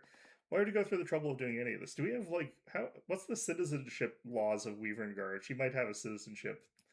Tyrion, why are you here? What? Why do you constantly risk your life for the sake of others? So she's the scorpion and we're the frog. Okay, got it. Why do you try to seek justice in a clearly unjust world? I don't know. It's just what I've always done. The answer is simple. You do it because it satisfies you. You save people, you fight the system. You just love indulging in your own heroics, don't you? That's not... Does it feel good, Tyrion, to know that you're the only righteous person in an unjust society? He's not the only righteous person. He's just the one that happens to be here right now. When you succeed, you're hailed as a hero. And if you fail, it's society's fault, not yours. We haven't failed yet, so... No matter what happens, you can take solace in the knowledge that you're so much better than everyone else. That superiority you feel over them must be intoxicating. Your divine blood makes it so. You just can't resist giving in to it. That's not. Just as your divine blood compels you to do good, my hellish blood compels me to do the opposite. I just can't help but take every opportunity to make each and every one of your faces contort in agony and despair. So you're just a monster through and through. Humanity is a stain in the universe, Tyrion. They're worthless parasites who steal, maim, and kill to get what they want. That's all they are, and I despise those who try to pretend they're anything different. I truly pity you if that's all you see in us. I mean, she's got a point. Oh, so now it's us. Heaven has always condemned beings like me, all while watching humanity suffer from their secluded little heaven. Well, he's heaven's born. He's not actually from there, so... They realized that humanity would never willingly choose good or evil, so they created the heavens born to tip the balance in their favor. It's so self-gratifying that it makes me want to puke. That's what the heavens born are? It is, and I've made it my eternal mission to break them and send them back to their creators in pieces. I throw them in the deepest pit of despair before extinguishing their lives. There's been no greater joy in my eternal life. And it took a lot of work to get you right here where I need you, Tyrion. No, are you saying... You asked me why I did this, didn't you? My actions that day were for you, my dearest Tyrion. Also, I can see the despair on your face when you realize the truth. Tyrion... No. Don't get rage-baited. That's enough out of you, you witch. Lucio. Cuthbert, I gave you an order under the threat of execution, yet you still falter? What are you... No matter who lies before you, cut them down. I'll not accept defeat without a proper fight from you. Are a few empty words enough to force retreat for you? Lucio, I don't even know who either of us are representing at this exact moment. Like, what is even going on here? Is that all it takes to defeat the infamous Tyrion Cuthbert? I'm infamous? If Eris was a patron, there was very little hope for Arya. Unlike Beatrice, her blood contract was short and concise. But what kind of attorney would I be? No, what kind of friend would I be if I didn't see this through? Eris, we didn't call you here today to talk about philosophy. This isn't even a case at this point? Yeah. The people you've harmed have a right to know what you did that day. So either give us your testimony or get out. Even now, you're still deterred. I really do love that about you. But I do wonder how long that will last. It's true, I was the one who masterminded this. I knew about the king's funeral in the Grand Cathedral, so I forced Beatrice Frege to allow me to accompany her. When I was there, I used my contract with Beatrice Frege and Arya Steelwind to compel them to act against their will. And through the actions of Beatrice Frege and Arya Steelwind, I facilitated the deaths of Lloyd von Sanctus, Coraline Sybil, and Garrick Pierce. The only motivation for my actions that day was to harm Tyrion Cuthbert's friends and make him suffer. You picked some weird people to murder, then. And before you ask, aside from my thralls, I was acting alone that day. I didn't follow direct or indirect orders from anyone. Your testimony is pretty thorough, not really. Of course, I am a demon after all. Since I'm unable to lie, I thought it would be best to be as detailed as possible. Here's what's going to be interesting. Do we actually know if she can't lie? Because we know that Maranath can't lie because he's bound by a bunch of pacts and stuff like that. It would be interesting if she can lie because she's not bound by the same rules as Maranath. Like, that would actually be something that's kind of interesting, because I believe that she might have told some things that might technically be lies in earlier parts of the game.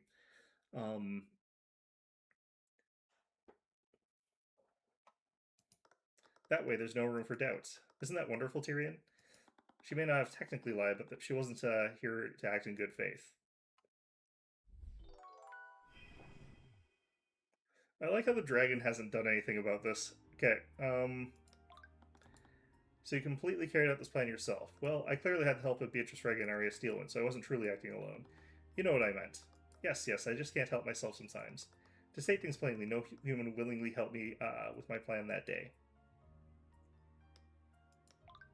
How did you find out about it? It was supposed to be a closely guarded secret. Oh, Tyrion, I can't tell you all of my secrets now, can I? It wasn't as if I could charge her with perjury. I would just have to play along with her game. When I was there, I used my contracts with Beatrice Frege and Arya Steelwind to compel them to act against their will. That ability of yours is dreadful. Thank you for noticing. That wasn't a compliment. I find it all quite sickening how you demons prey on people. Prey? People know what they're signing up for when they sign a contract with a demon. You can hardly blame me for collecting what was freely offered. See, this is actually a lie under the circumstances that we already know about, so this is actually something where it seems like she's capable of saying things that are directly not true.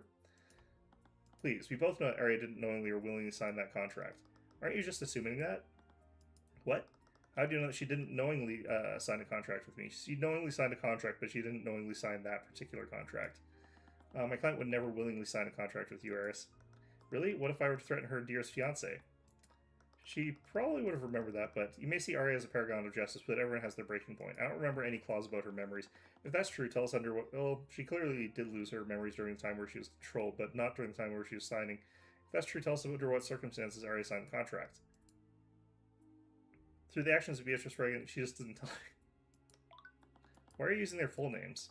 You know I can't lie, so I thought I'd give you something. For example, I could easily refer to another Steelwind or another Frege that I have enthralled.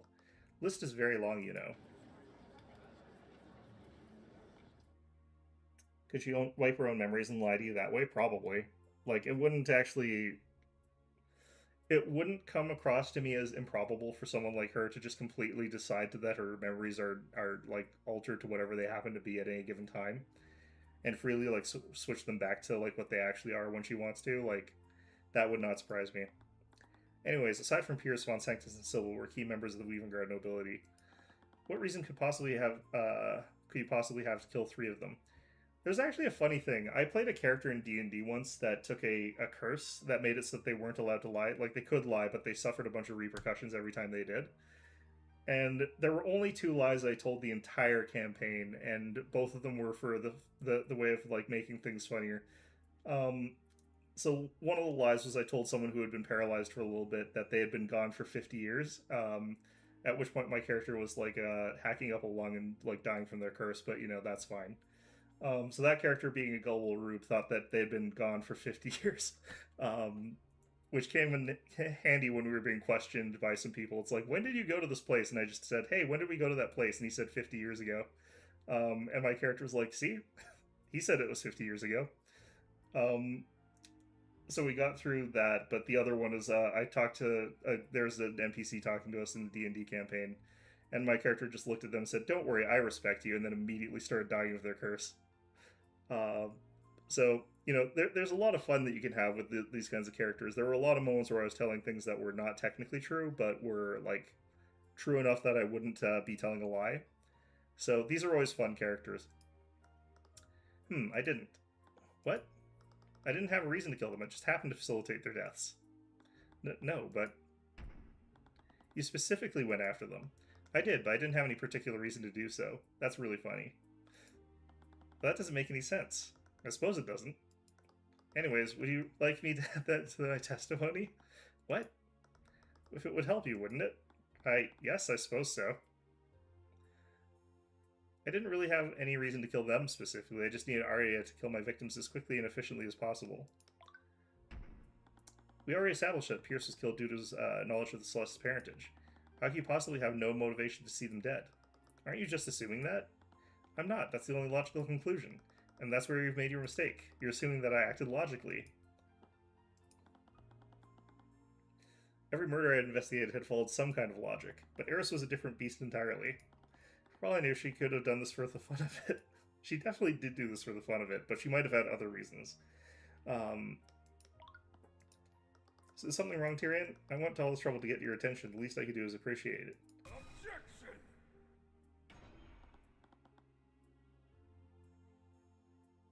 No, stay on subject, witness. I'm not complaining about this, but if you really want to make them suffer, why wouldn't you just go after the people close to me? Oh, but what would be the fun in that? Killing people is such an easy task to accomplish. Even a child can do it. It's like cooking a meal. You need to let all the ingredients marinate to get something truly delectable. Before you ask, aside from my thralls, I was acting alone that day. I didn't follow direct or indirect orders from anyone. Why do you find the need to specify that? To leave less room for doubt. Beatrice used an indirect order to feign innocence in your previous trial, didn't she? But you did you work together with anyone to facilitate the massacre? Of course I did. I worked together with Beatrice Reagan and Arya Steelwind. You know what I meant, Taurus. My apologies, I just can't help myself sometimes. I was acting in my own free will. I didn't have a contract with anyone to facilitate any of those murders. She technically couldn't lie, but she was clearly hiding something in her words. Instead of examining the words of her statements, I need to focus on what she was clearly trying to imply with each statement.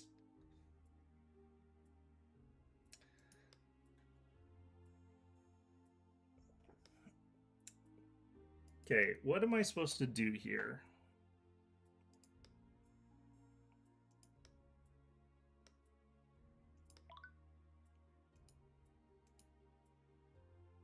I feel like it's got to be somewhere in this vicinity, because, like, If she wanted to do this quickly and efficiently, she wouldn't have tried to get past Celeste. She would have gone for somebody else instead of Garrick Pierce. She would have abandoned that or something like that.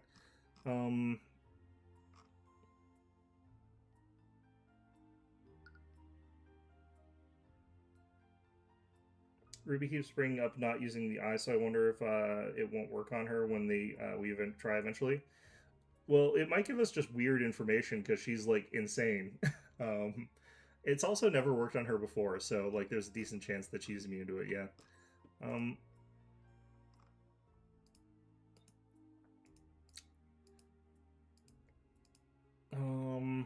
What specific thing here is what I would use for this?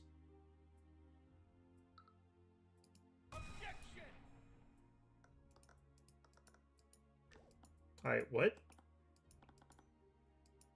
Okay, so it's gotta be that she... This isn't, like, about the... Eris, you said you needed Arya to kill him as quickly and efficiently as possible. But that's not exactly what happened, did it? Yes, it appears I underestimated your little bodyguard. Things lasted a lot longer than I anticipated. That's not what I was referring to. Oh? You said that you need Arya to kill them as efficiently as possible. But that doesn't really match with what happened to Garrick Pierce, does it? Is that so? Why does she look so pleased with herself? Eris, unlike the murders of Von Sanctus and Sybil, Pierce was murdered with a blade frozen with magic. It's such an extremely convoluted way to kill someone. Not real, is it? I don't think it is. Well, it makes sense if you're trying to hide the evidence, but that clearly wasn't your intent. I agree, so why would I do that? For the love of God, can you stop speaking in riddles? I have no love for any god, aside from myself. She was behaving differently from the way she did during her testimony. She finally started being vague. I needed to stick to the facts I knew for certain. In her testimony, she said the following. I didn't really have a reason to kill them specifically. I just needed Arya to kill my victims as quickly and efficiently as possible. She could have been trying to mislead me. No, considering who she was definitely trying to mislead me.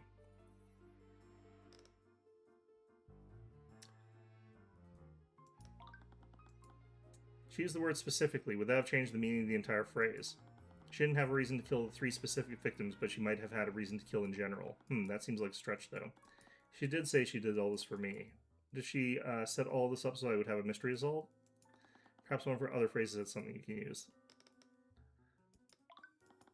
For all we know, she could have had a very specific reason to kill them. But she said multiple times that she didn't have a reason. For all parts of the statement, that seems the most direct. Perhaps one of her other phrases had something to use. I feel it's these in conjunction. Like, she didn't have a reason to kill them specifically, but one of them is her victim, that she needed to kill that one quickly and efficiently. That seems to be the case. That reason, although I still don't know the circumstances in which she signed the contract, perhaps I was the only powerful mage she could trick or coerce into giving up control by herself. But either way, that didn't really mislead you. Perhaps one of the other phrases had something I could use. She said my victims instead of the victims. It was a small distinction, but a distinction nonetheless. I haven't recalled Marineth using a similar trick during Beatrice's trial, which will mean that the victims in this case aren't the same as her victims. Eris, which of the people in the case were your victims? Concerning what happened, can you say that everyone at the cathedral that day was my victim? Yes, but who was killed directly by Beatrice Frege or Arya Steelwind? You're hiding something, aren't you? If that's what you think, it's definitely possible. Again, with the vague answers, why did she even agree to testify in the first place? There's nothing any of us could threaten her with. She could have easily just disappeared. She never had to come here. Which meant that she wanted to come here, but why? To mess with me. Just tell me, Eris, who killed Lloyd von Sanctus? Arya Steelwind. And who killed Coraline Sybil? Arya Steelwind. And who killed Garrick Pierce? Why are you staying silent? Demon, who killed Garrick Pierce? I refuse to answer. She was doing this on purpose. In her own obnoxious way, she was trying to guide me to the truth, but for what purpose? Was Arya not the one who killed Pierce? Did Celeste kill Pierce? Eris, you're not the patron described in Arya's contract, are you? Who knows? I never confirmed or denied that. What kind of game are you playing? One where she messes with us. I knew the murders were too politically motivated to have been completely random. Who is the patron, Eris? Who is responsible for all of this? You want me to find out the truth, so why are you staying silent? What would be the fun in that? If you want me to find out the truth, that means I already had the evidence I needed to do so. You felt it, haven't you? Ever since the investigation started, you felt a nagging feeling in the back of your mind, haven't you? What? How did you... Even with the Eye of God, you're still blinded by human sentimentality. So think through it carefully. Who killed Garrick Pierce that day? Okay, I need to think through this. I had let everything else disappear from the world. I need to look at each of the pieces and where they lay on the board. Eris wasn't the patron. That meant that someone else was controlling Arya's actions. But I still coordinated with Eris, who had control of Beatrice. In an extremely roundabout way, Eris admitted that Arya was used to kill Von Sanctus and Sybil. When the patron killed those two, they were able to effectively counter every magical defense they brought up. What do I already know about the patron through the first two murders? Oh, does Celeste kill Pierce? Yeah, probably, but who knows? They knew Sybil could still drown if she was frozen by cold creature and effectively by stone sin.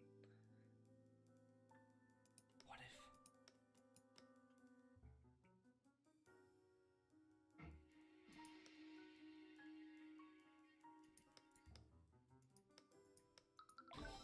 They're well versed in using magic lethally. So where did this have an in-depth knowledge of high-level magic? Not only that, but came up with creative ways to bypass the defenses put up by Von Sanctus and Sybil. Yes, they had the ability to react quickly and decisively. But something is different about Garrick Pierce. Eris implied that neither Arya nor Beatrice... Well, she didn't imply that Beatrice didn't kill Pierce. So the patron killed him personally, but why? They already had control of Arya. I imagine the entire point of enthralling her would be to hide her own involvement. Did they become impatient because Celeste was holding her ground against Arya? No, Beatrice was already able to slip past them. That was how she knocked me and Pierce out with sleep spell at 2:30 p.m. Why didn't Eris use Beatrice to kill Pierce? If the patron was coordinating with Eris, she could have easily had Beatrice kill Pierce.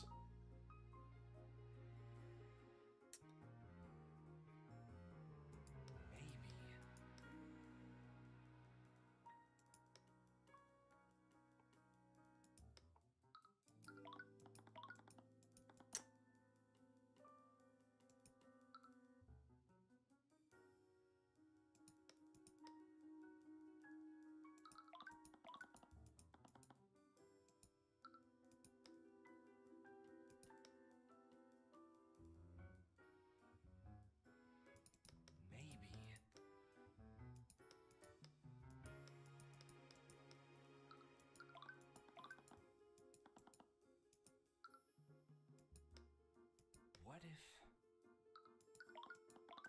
Maybe.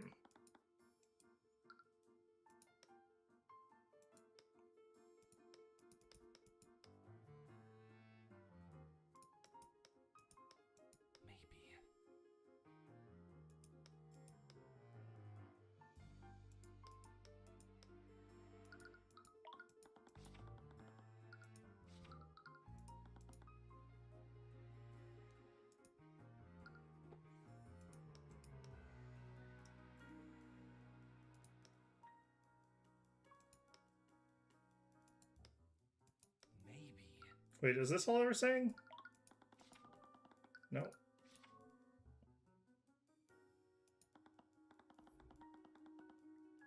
Could be Eris wanted to do it personally. She collected on a few people already. Could be Pierce Oder. Could be. No.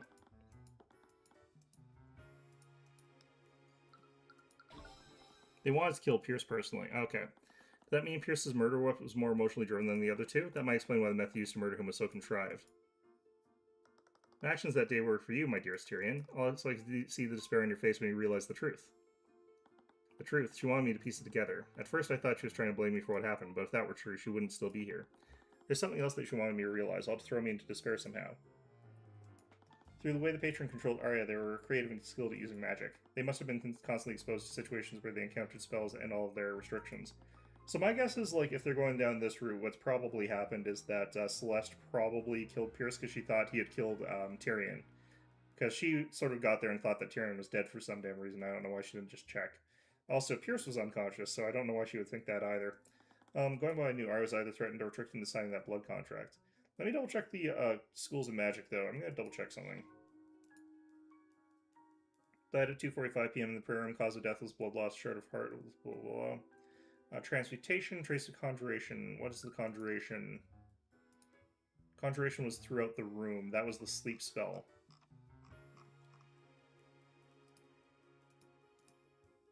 Conjuration and blah, blah, blah. Problem is that this is like, cast by Beatrice, but...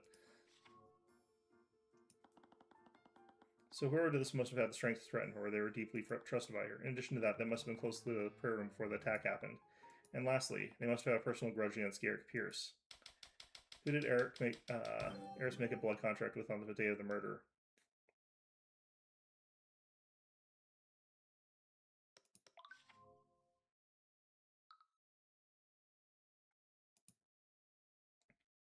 When would she have had time for that, where we weren't there?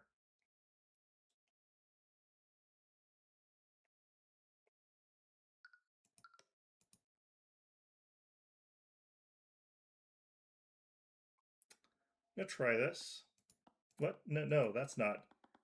That was where all the clues led to me. Who did Eris make a blood contract with? Oh, it's not her. Okay.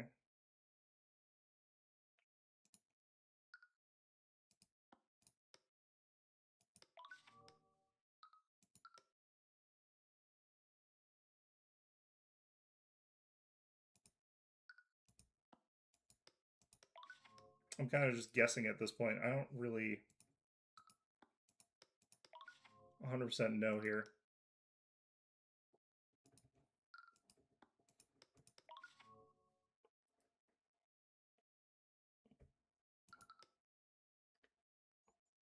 I mean, that could be the case.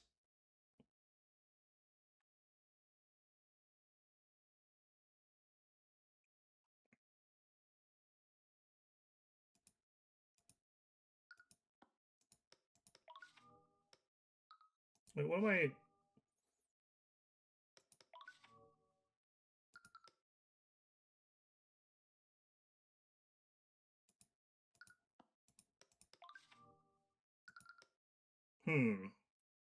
I might have to just look up what they're trying to get me to do here.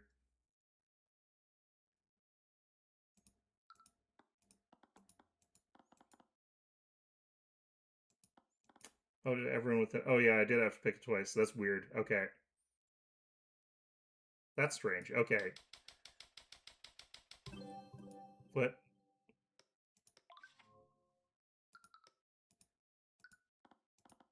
It has to be someone else? She would never...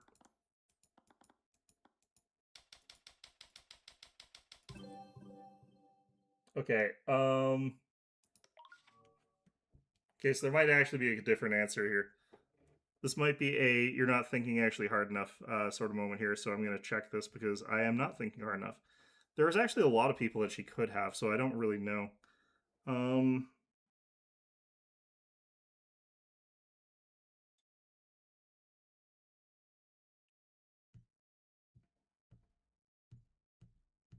Man, where is this?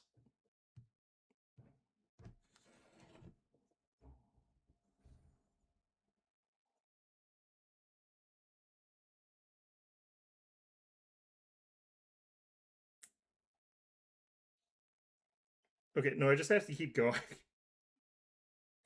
Oh man, that's it's not a great mechanic. Okay, whatever.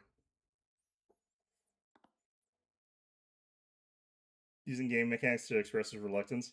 Yeah. That's a janky way to do that. Ah. It's really good. I don't like it, but like it's good at expressing that sort of thing, but like I don't personally like those kinds of mechanics where it breaks some sort of like fundamental flow of like how the game is meant to be played.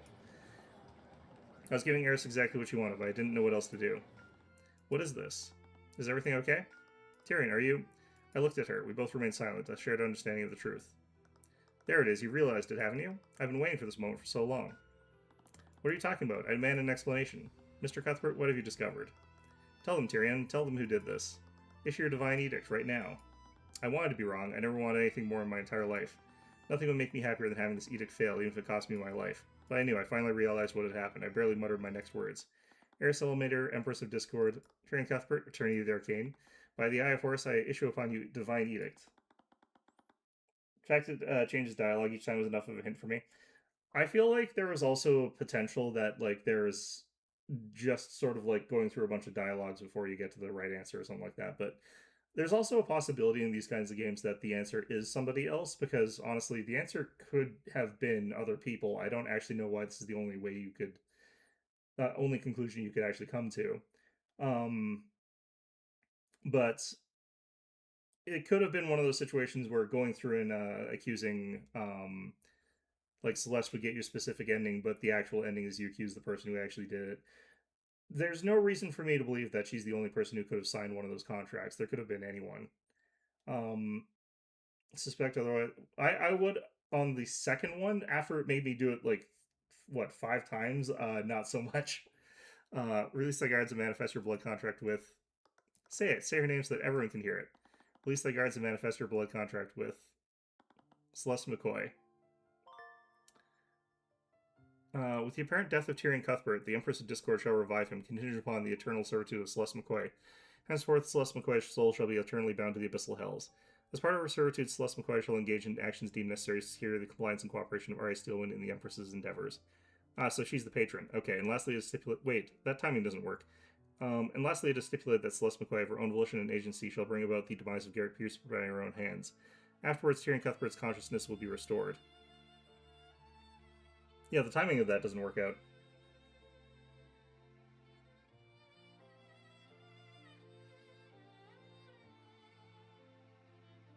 So she's not the patron, actually. She's something else. Okay. I died? Tyrion, I'm sorry. What the hell is going on? Demon, what is the meaning of this? It's exactly what it looks like. The patron you've been looking for has been right in front of you the entire time. Did he die? He's died a lot now. He's died a couple times. Miss McCoy, did you sign a blood contract with the Empress of Discord? I did. It's the only thing that would save Tyrion. What? I never fought Arya. I fought Beatrice and Eris. Beatrice's illusions were too much for me. They broke past me and ran to the prayer room. But the person they killed wasn't Pierce, it was you. Tyrion, you... She couldn't even bring herself to say it. Do you realize now, Tyrion? Stop it. Celeste McCoy is the last person you had, that hadn't betrayed you, and she signed away her soul to me. Also that she could save you. How romantic. Why the somber look, Lucio? Were you going to execute the patron the moment you knew who they were? McCoy, does this mean what I think it means? Yes, I'm the one who tricked Arya into signing that blood contract. The timing of that doesn't make any sense. What? How could you? I was so stupid. When I made that deal with her, I didn't expect her to. She used that contract to make you act against your will. So it wasn't just Miss Steelwind and Miss Frey who were controlled that day. You realized it, don't you, Lucio? As long as the contract with the patron exists, your daughter will always be vulnerable to my influence.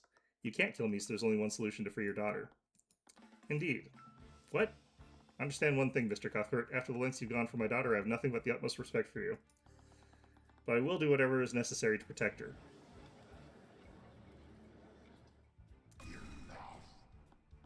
That doesn't actually make sense for the timeline. How could she be the patron for that? Because, like, Tyrion dies at 2:30, but Arya's timings aren't making sense to you either. Yeah, that's why I was saying, like, it didn't make any sense to me that this would be the answer to this part either, but I'll let you in on a little demonic secret. It doesn't matter if you can find her within a prison. The patron will be able to take control of Arya no matter where she is. But if you kill her, Arya will be finally free from my control. Do it. What are you saying? I should have done this from the beginning. When I realized what happened, I should have just come forward and admitted to what I did, but I kept holding in on hope that was all some kind of trick. I prayed and prayed for the patron to be someone else. Tyrion, I was hoping you'd find someone, something that would prove that something... Oh, yeah, we are supposed to find that now. Okay. I finally found the culprit I've been looking for, and it was absolutely breaking me. That nagging feeling of it seriously was my absolute trust in Celeste. Actually, it still hadn't gone away. That uneasiness is still here. I suppose there's no reason to continue with this. But wait. I sympathize with your position, Cuthbert, but even McCoy recognizes what must be done. It's over, and I will not allow Steven to control my daughter any longer. You can't just... Kingsguard, restrain him. Wait. Lucio. That's enough. What kind of court is this? Arya leapt from the platform. Why is she allowed to do this? She kicked Eris out of the way, something that even caught her off guard. Arya? I'm so sorry. Celeste McCoy is innocent until proven guilty. I won't let anyone pass judgment on her until that is unequivocally proven. You fool, what are you doing? It's your... How dare you, Grand General? But what? How can you possibly think that you have the right to decide who lives and who dies? You aren't even a real prosecutor, you're just a child playing with the law. Lucio just stood there, eyes wide and bewildered. He stammered for a bit and said nothing. I did say that, yeah, he's not a lawyer, but I thought maybe he did dabble in it at some point, but apparently no. And you, Tyrion, how can you just stand there? No, me? You're Celeste's attorney, isn't it? Am I? Isn't it your job to defend her? I thought I was, wait, who's it? I'm your attorney. What are you talking about? I didn't see the truth because I didn't want to believe it. I almost let it slip away because of my own personal feelings. I almost put you at risk. I need to approach this objectively. Tyrion, to hell with that. Huh? Justice may be blind, but I will not allow it to be rendered heartless, not as long as I'm here. You mean the world to her. She consigned her very soul to help protect you. If you abandon her when she needs you most, then you don't deserve her. Tyrion, the prosecutor was right. We were all being cowards. Me, Lucio, you, and Celeste. We all just wanted to run to the inevitable to save us the pain. Celeste, can you testify about what happened? What? But Arya was right. We need to do this properly. I agree, and I will not pass judgment to determine exactly what happened. Yeah, so the timing is going to be the important part of this. Fine, do as you wish. But the moment we're certain of the truth, I will do what is necessary. Very well. Miss McCoy, please take the stand. If we convince him, like, just gaslight him into believing that he's the patron, will he kill himself? Just so that we don't have to deal with the prosecutor anymore. Celeste, Tyrion, witness, please testify about what you did that day. Okay. Witness testimony. Truth is that Eris rewrote your memories, Tyrion. You were actually knocked out at 1:45 p.m. Okay. You went to the prayer room a lot earlier for our meeting, and that commotion we heard was actually Beatrice and Eris attacking the guards at 1:40 p.m. He probably would instantaneously, yeah. He'd be like that. Who's the hell what's the name of that character? He's that gangster guy in Bruges, where he's like, if he shot a kid, he would off himself immediately, and then he shoots he shoots a midget actually, but he immediately just shoots himself. He'd be like that, I guess, yeah. Okay. The commotion we heard was actually Beatrice and Eris attacking the guards at 1:40 p.m. They tricked me and slipped into the prayer room. After that, Beatrice killed you. I didn't know what to do. That's when Eris told me she would resurrect you in exchange for killing Pierce. Ah, you know what? Let me check something. With the apparent death of Tyrion Cuthbert, the Empress of Discord shall revive him. Contingent upon the eternal servitude of Celeste McCoy. Henceforth, Celeste McCoy soul shall be eternally bound to the Abyssal Hells. She brought me back to life after I did that stupid thing with the spell, because she was bound to contractually. This actually doesn't give any limit on revives. I can be revived as many damn times as I want.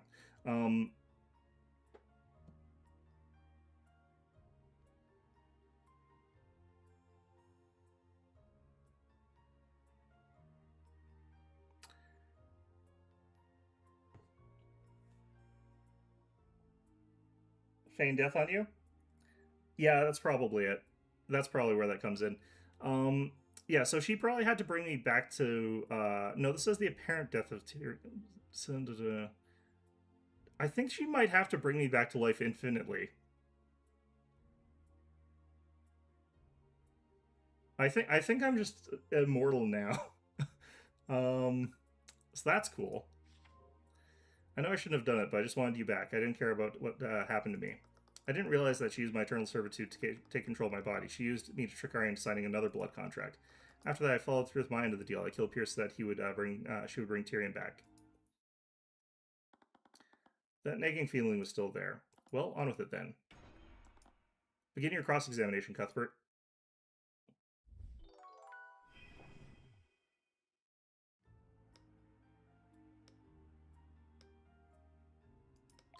Do we have solid proof that my memories were not rewritten or were rewritten? I also need to have, like, more spell books, apparently. Because I don't think that, like, there'd be any way for her to trap the king. But that could have been another conspirator, so we have to figure out who's capable of doing that still.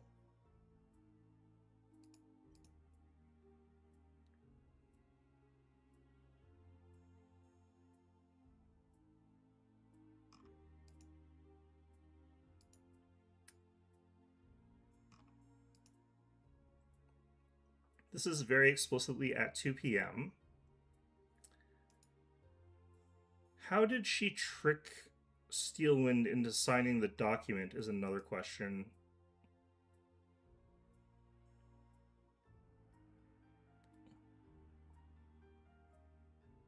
So Arya was already mind controlled at 1:40 p.m. They were knocked out at 1:45.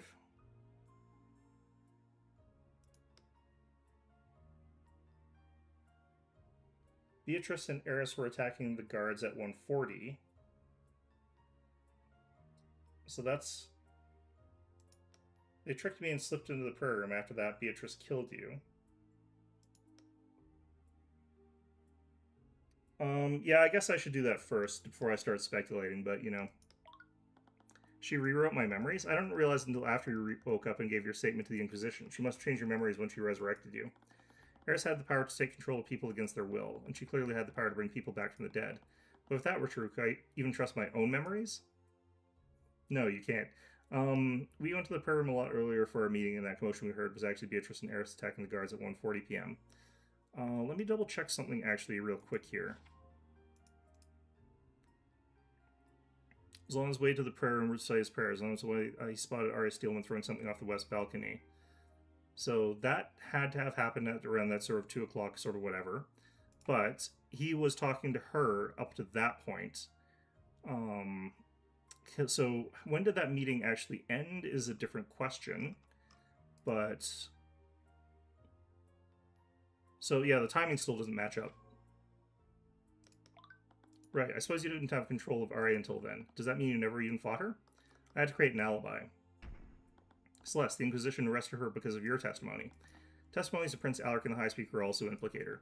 Miss Steelman also knew she was compromised due to finding the purple mark in her pocket. I'm sure things would have ended the same regardless of her testimony. What did Frag and that demon do when they found them, McCoy?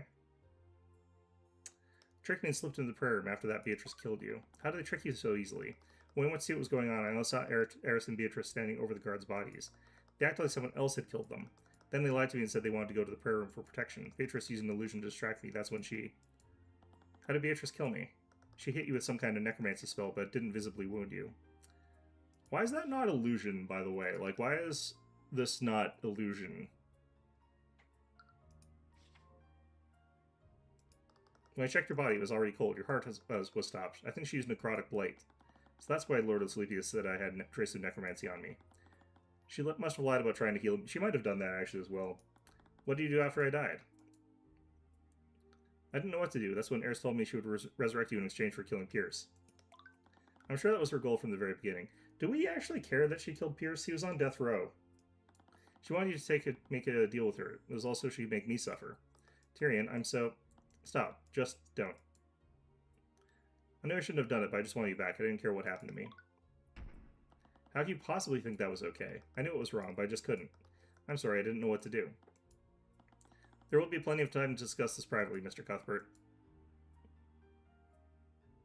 Didn't realize she'd used my eternal servitude to take control of my body. She used me to trick Arya into signing another blood contract. Right, that part was written in a slightly misleading way. She must have thought that the Empress would whisk her away to serve her in hell, but instead she took control of her immediately after. Should have known better than to trust a demon. How did Eris make you trick Arya into signing the blood contract? She made me tell Arya that Pierce was demanding a plea deal in exchange for telling me who my parents were.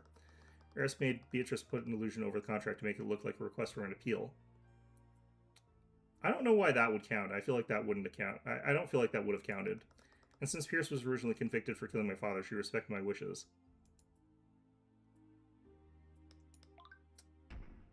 How could you think I'd ever want that, Celeste? I knew you wouldn't want this, but it just wasn't fair.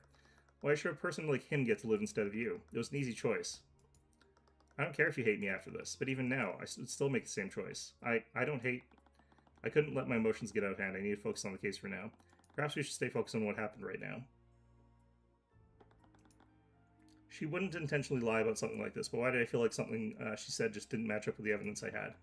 Was there really something for me to present? Yes, but I don't know where or when.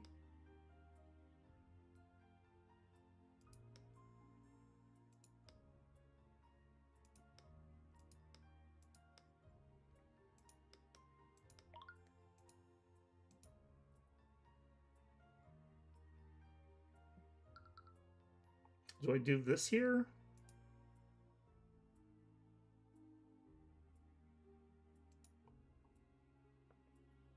What time was his alarm set for as well?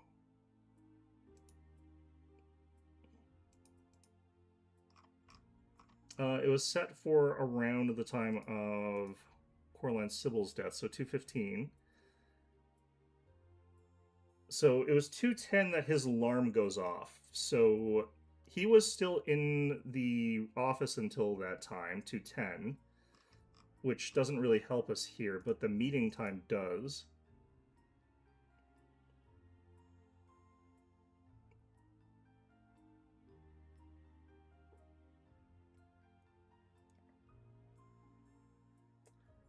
Do you think that's the correct one to do here? She's also got Mend Wounds. She's got Animate Corpse. She does have Necrotic Blight. She does know Necrotic Blight. I feel like it's got to be something to do with this, because she's clearly under control at that point in time. Oh.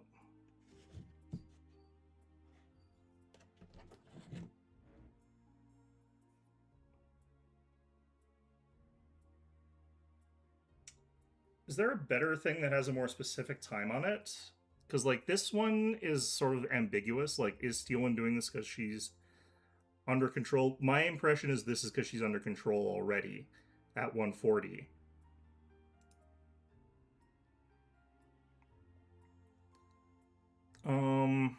This distraction doesn't make sense unless this is wrong. This doesn't have a time. This doesn't have a time.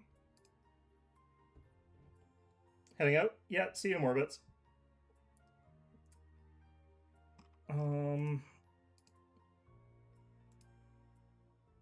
Beatrice Frame, Aerosol Mirror. Oh.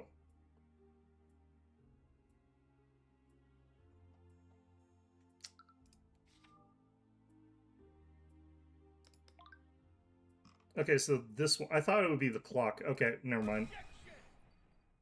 Celeste, according to you, we heard a commotion at 1:40. We went out to investigate, and that's when you saw Eris and Beatrice. Yeah, I lied about my fight against Arya. I never even fought her. If that were true, how could I explain this discrepancy? I couldn't trust my own memories, but Leaf, Miriam, and Lazarus shouldn't have been affected. The thing is, Celeste, something about your timeline doesn't match the evidence. Really? But I was pretty sure of the time. We were supposed to be at the meeting at 1:45 p.m. Wait, what did you just say? Our meeting with Pierce was scheduled for 1:45 p.m. What's wrong, Mr. Cuthbert? Do we also have our letter? Yeah, this is also supposed to be 2, so we could have done this as well, I think. But she wasn't saying that, because I remember we got there early, so I don't think that mattered. Well, our testimony doesn't match with what we've learned so far. What? But I swear I'm not lying. Firstly, it's about the exact time you saw Eris and Beatrice. According to you, you saw them at 1:40 p.m., but Leaf, Miriam, and Lazarus didn't lose track of them until 2 p.m. What? When did you say that? When did they say that? They were both with, you were there with me when we spoke to them. I know, I was paying really close attention. I need to see how close you were to finding out the truth. So why can't I remember? She couldn't remember? What piece of physical evidence contradicts Celeste's memories? Your memories are probably fine and hers are the ones tampered with? Maybe. Celeste, well, clearly something's going on with, like, something about my perception, so... This letter from Garrick Pierce told us to meet him in the prayer room at 2 p.m. What? We did get there early, though, but Eris may have changed my memories, but changing a physical piece of evidence is a different thing entirely. But we don't know the full extent of her capabilities. Can we really rule that out? You were unconscious. Eris Eliminator had plenty of time to access your body and your belongings. At that point, anything was possible. We know too little about Eris's abilities to say for sure, but if Lucia was right, Eris could have gone around doing whatever she wanted. She could have wiped the memories of every witness who saw the crime. She could have manipulated the crime scene however she wished. But if she had done so, there would have been logical inconsistencies. Until Celeste was revealed as the patron, every piece of evidence I'd found or deduced had been logically consistent. Contradictions in what Celeste is saying could be explained by Eris changing several elements of the crime. But there was a far simpler explanation. Oops, this way.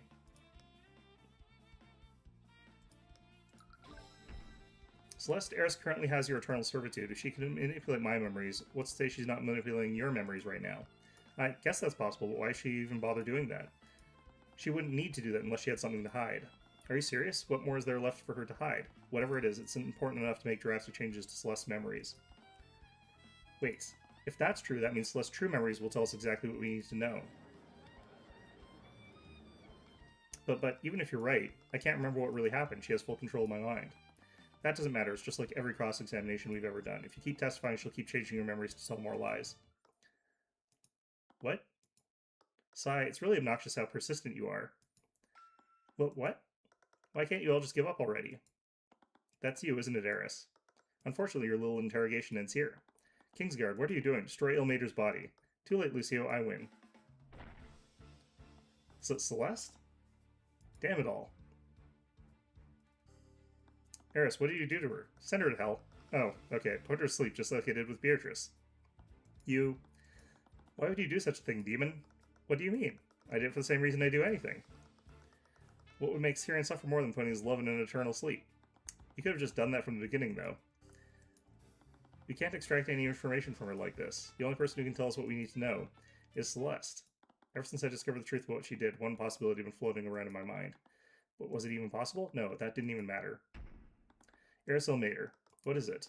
What would happen if I nullified Celeste's blood contract? Assuming there was anything to even dispute, everything granted by the contract would be reversed. And I don't think you fully understand what that means. Lucio, what is it? Your men should know where Ruby Tomorrow's law office is. They do. You'll need an attorney to cross-examine Celeste's testimony. She owes me, and she'll be able to finish this on my behalf. Wait. Tell her I'm sorry I couldn't say goodbye to her in person. You're not serious, are you? Why did her chest grow like 4 sizes? Occupation, Empress of Discord. Is that an occupation for her? I feel like that might be a hobby. I'm among the eldest evils who have ever lived. I would never create a faulty contract. Eris Ilmater, Empress of Discord. But wait, you know I can't speak lies, correct? By the Eye of Horus, I demand the opportunity to dispute your blood contract with Celeste McCoy. I'll state it plainly then, there will be no room for doubt. Celeste McCoy's contract was written without flaw. I don't care. What? Celeste sacrificed her life to save mine. How could I ever face her again if I didn't do the same for her? You're insane. You're just risking death for nothing. Why are you so nervous? Maybe this is pointless, but I'll never stop fighting for her. So stop this.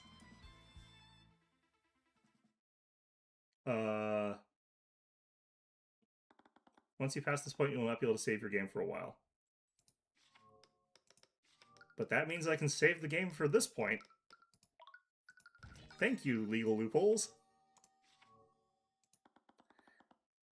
It's recommended that you make a save file now. You just contradicted what you said. I should have only been able to put a save file in the previous text bubble.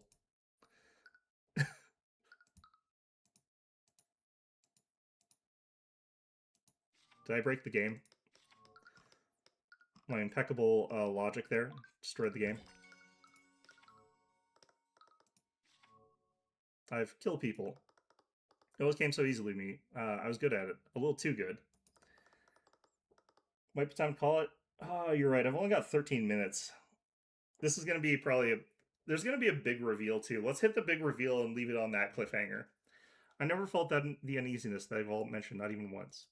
Maybe I'm some kind of unfeeling monster. You can solve a murder easily, but you're kind of hopeless when it comes to people's hearts, even with the Eye of Horus. But you never treated me differently. At first I thought it was because you didn't see the real me, but then I realized that you were the one who saw me the most. You made me feel like I was the best version of myself. Solving murders with you, walking around Wraithelm together, even just talking to you. I feel at home when I'm with you. It's always my job to protect you, but you're the one that always made me feel safe. You brought light into my world. You've done the same for so many others. You could have done great things. You could have spent your entire life shining brighter. I really don't understand. Why would you throw it all away? It's good to see you too. Ow, what was that for? You know what that's for, you jerk. Do you know what I had to go through just to get you back? What else was I supposed to do? Should I have just let you die? Yes, that's exactly what you should have done. It's a lot better than gambling with your life. I was never going to go along with that. That's diabolical about. Yeah. Do you even know me? Oh my god, this is why I couldn't tell you the truth. I knew you were going to do something stupid like this. You know why I was to get to the truth in the end? All he did was make that process extremely frustrating. Could have gotten away with it. Can't even beat me at chess. How are you going to hide a murder from me? She scowled at me. She couldn't find a response. And then the anger slowly drained from her face. Tyrion, I killed Pierce. I know. He was going to be executed in 1 month anyway, and what was his life when compared to yours? Yeah, I agree. But when I looked at him just lying there unconscious, I felt something well up inside of me. What? I wanted him to experience a fraction of the fear and the pain that my dad felt. Someone like him didn't deserve a peaceful death, so I... Celeste? You must hate me, don't you? Why couldn't you just let me die? I've been thinking a lot about these cases over the last few months. I thought Pierce was pure evil, Von Sanctus too, but I've started to realize that the world can be really cruel sometimes. They may have chosen to be awful people, but it's not as if the system gave them any reason to stop.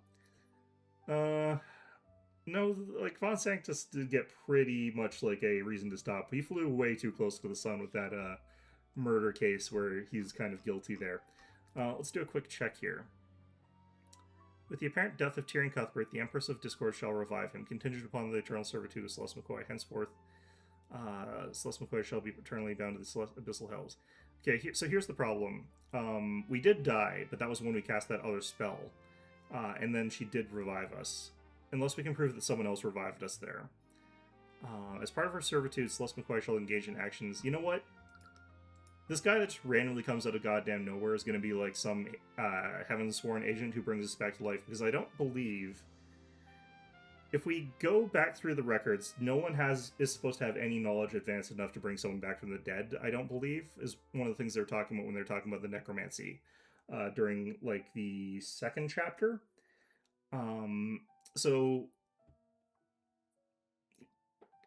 there's a decent chance that he's like some sort of like divine agent that is capable of resurrecting me. So maybe he did resurrect me.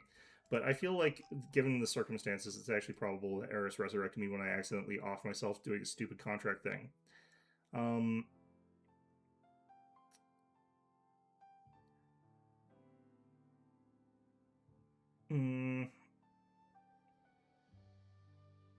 I'd actually have to see the wording of the specific document.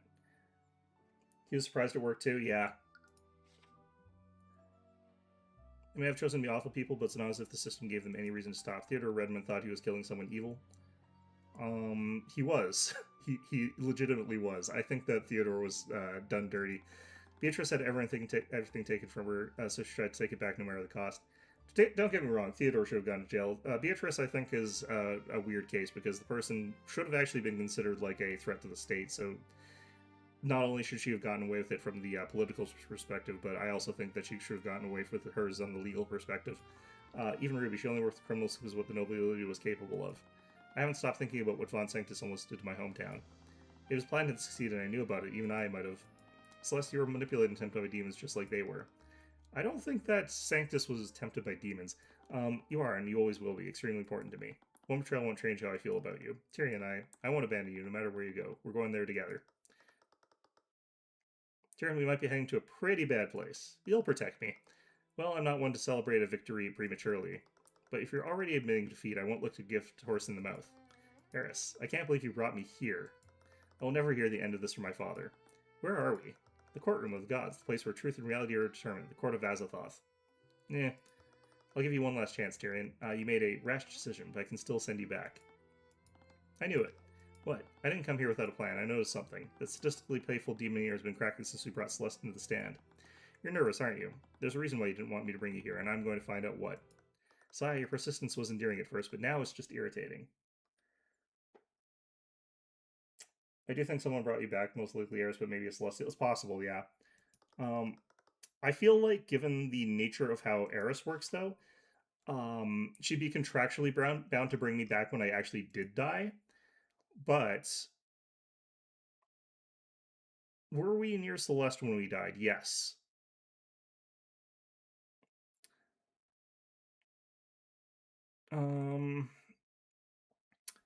None of this really elaborates anything that would require everything that Celeste is doing to be conveyed directly to her, though. So unless there's a clause like that in there somewhere, there's a decent chance that what she did wasn't actually her, but she actually seems to have complete knowledge of what we are doing at any given time, because she's able to blank our perception consistently throughout the entire game.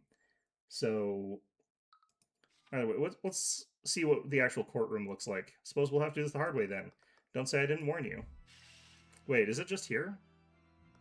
I thought there'd be like a podium sort of thing there. Should have taken my offer when you had the chance. The only way to nullify my contract is to unequivocally prove that conditions weren't fulfilled. So says the words of Asmodeus. Okay. Oh, right, we can't save here. So yeah, I probably should have gone back. But you know what? We'll get through that little bit there again next time. Yeah, what are my sort of thoughts about this?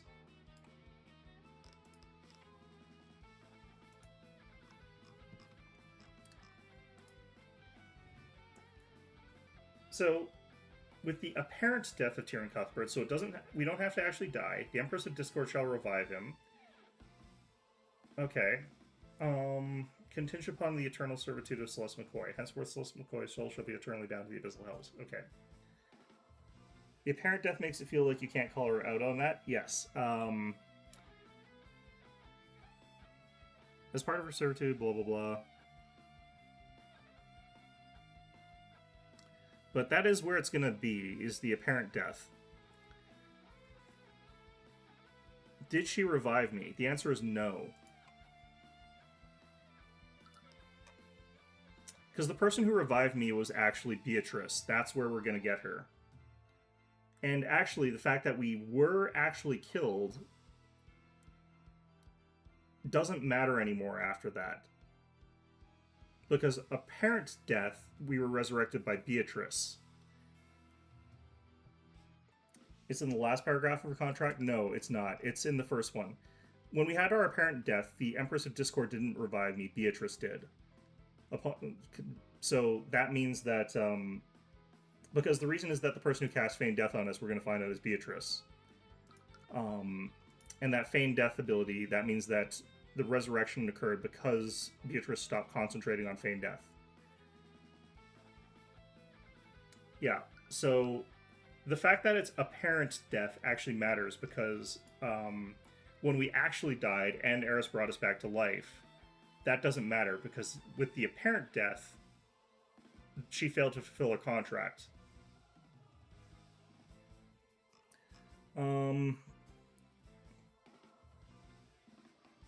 No, she did have volition. You could make the argument that she didn't kill Garrick Pierce by her own volition, but even if you have a lot of regrets about doing something, if you deliberately do an action of murdering somebody, even if you're feeling very, untoward about it, and you've got a contract that says you're stipulated to do that, and if you don't do that contract, then bad things happen, blah, blah, blah. It's still of your own volition as far as legal goes.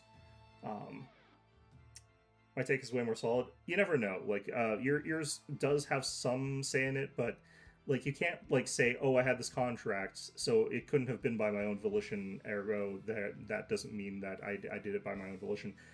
That doesn't really count for that purpose. It would be, your contract would stipulate that you would do it by your own volition, and if you do or don't is gonna... Because she does have the option to not do that, at which point the contract isn't fulfilled and she just doesn't resurrect Tyrion. So she is doing it based on her own compliance of the contract. Yeah, no, I'm pretty sure it's in Clause 1 there. I think it's that the Empress of Discord shall revive him is the part that doesn't get worked out here. Because I bet that the person who cast Feigned Death on us was Beatrice, and we're going to find that out. But either way, like, that's just right now what I'm thinking. I don't know for sure where this is going to go. But yeah, that's going to be it. We're going to find this out on Monday. Potentially, we might not. Who knows? Maybe there's way more to this than I think there is. But in any event, yeah, liking this quite a lot. In any event, yeah, hope you found this one enjoyable. 90% sure. I'd say I'm only like 80% sure. They could do some weird curveball with this, but, you know, in any event,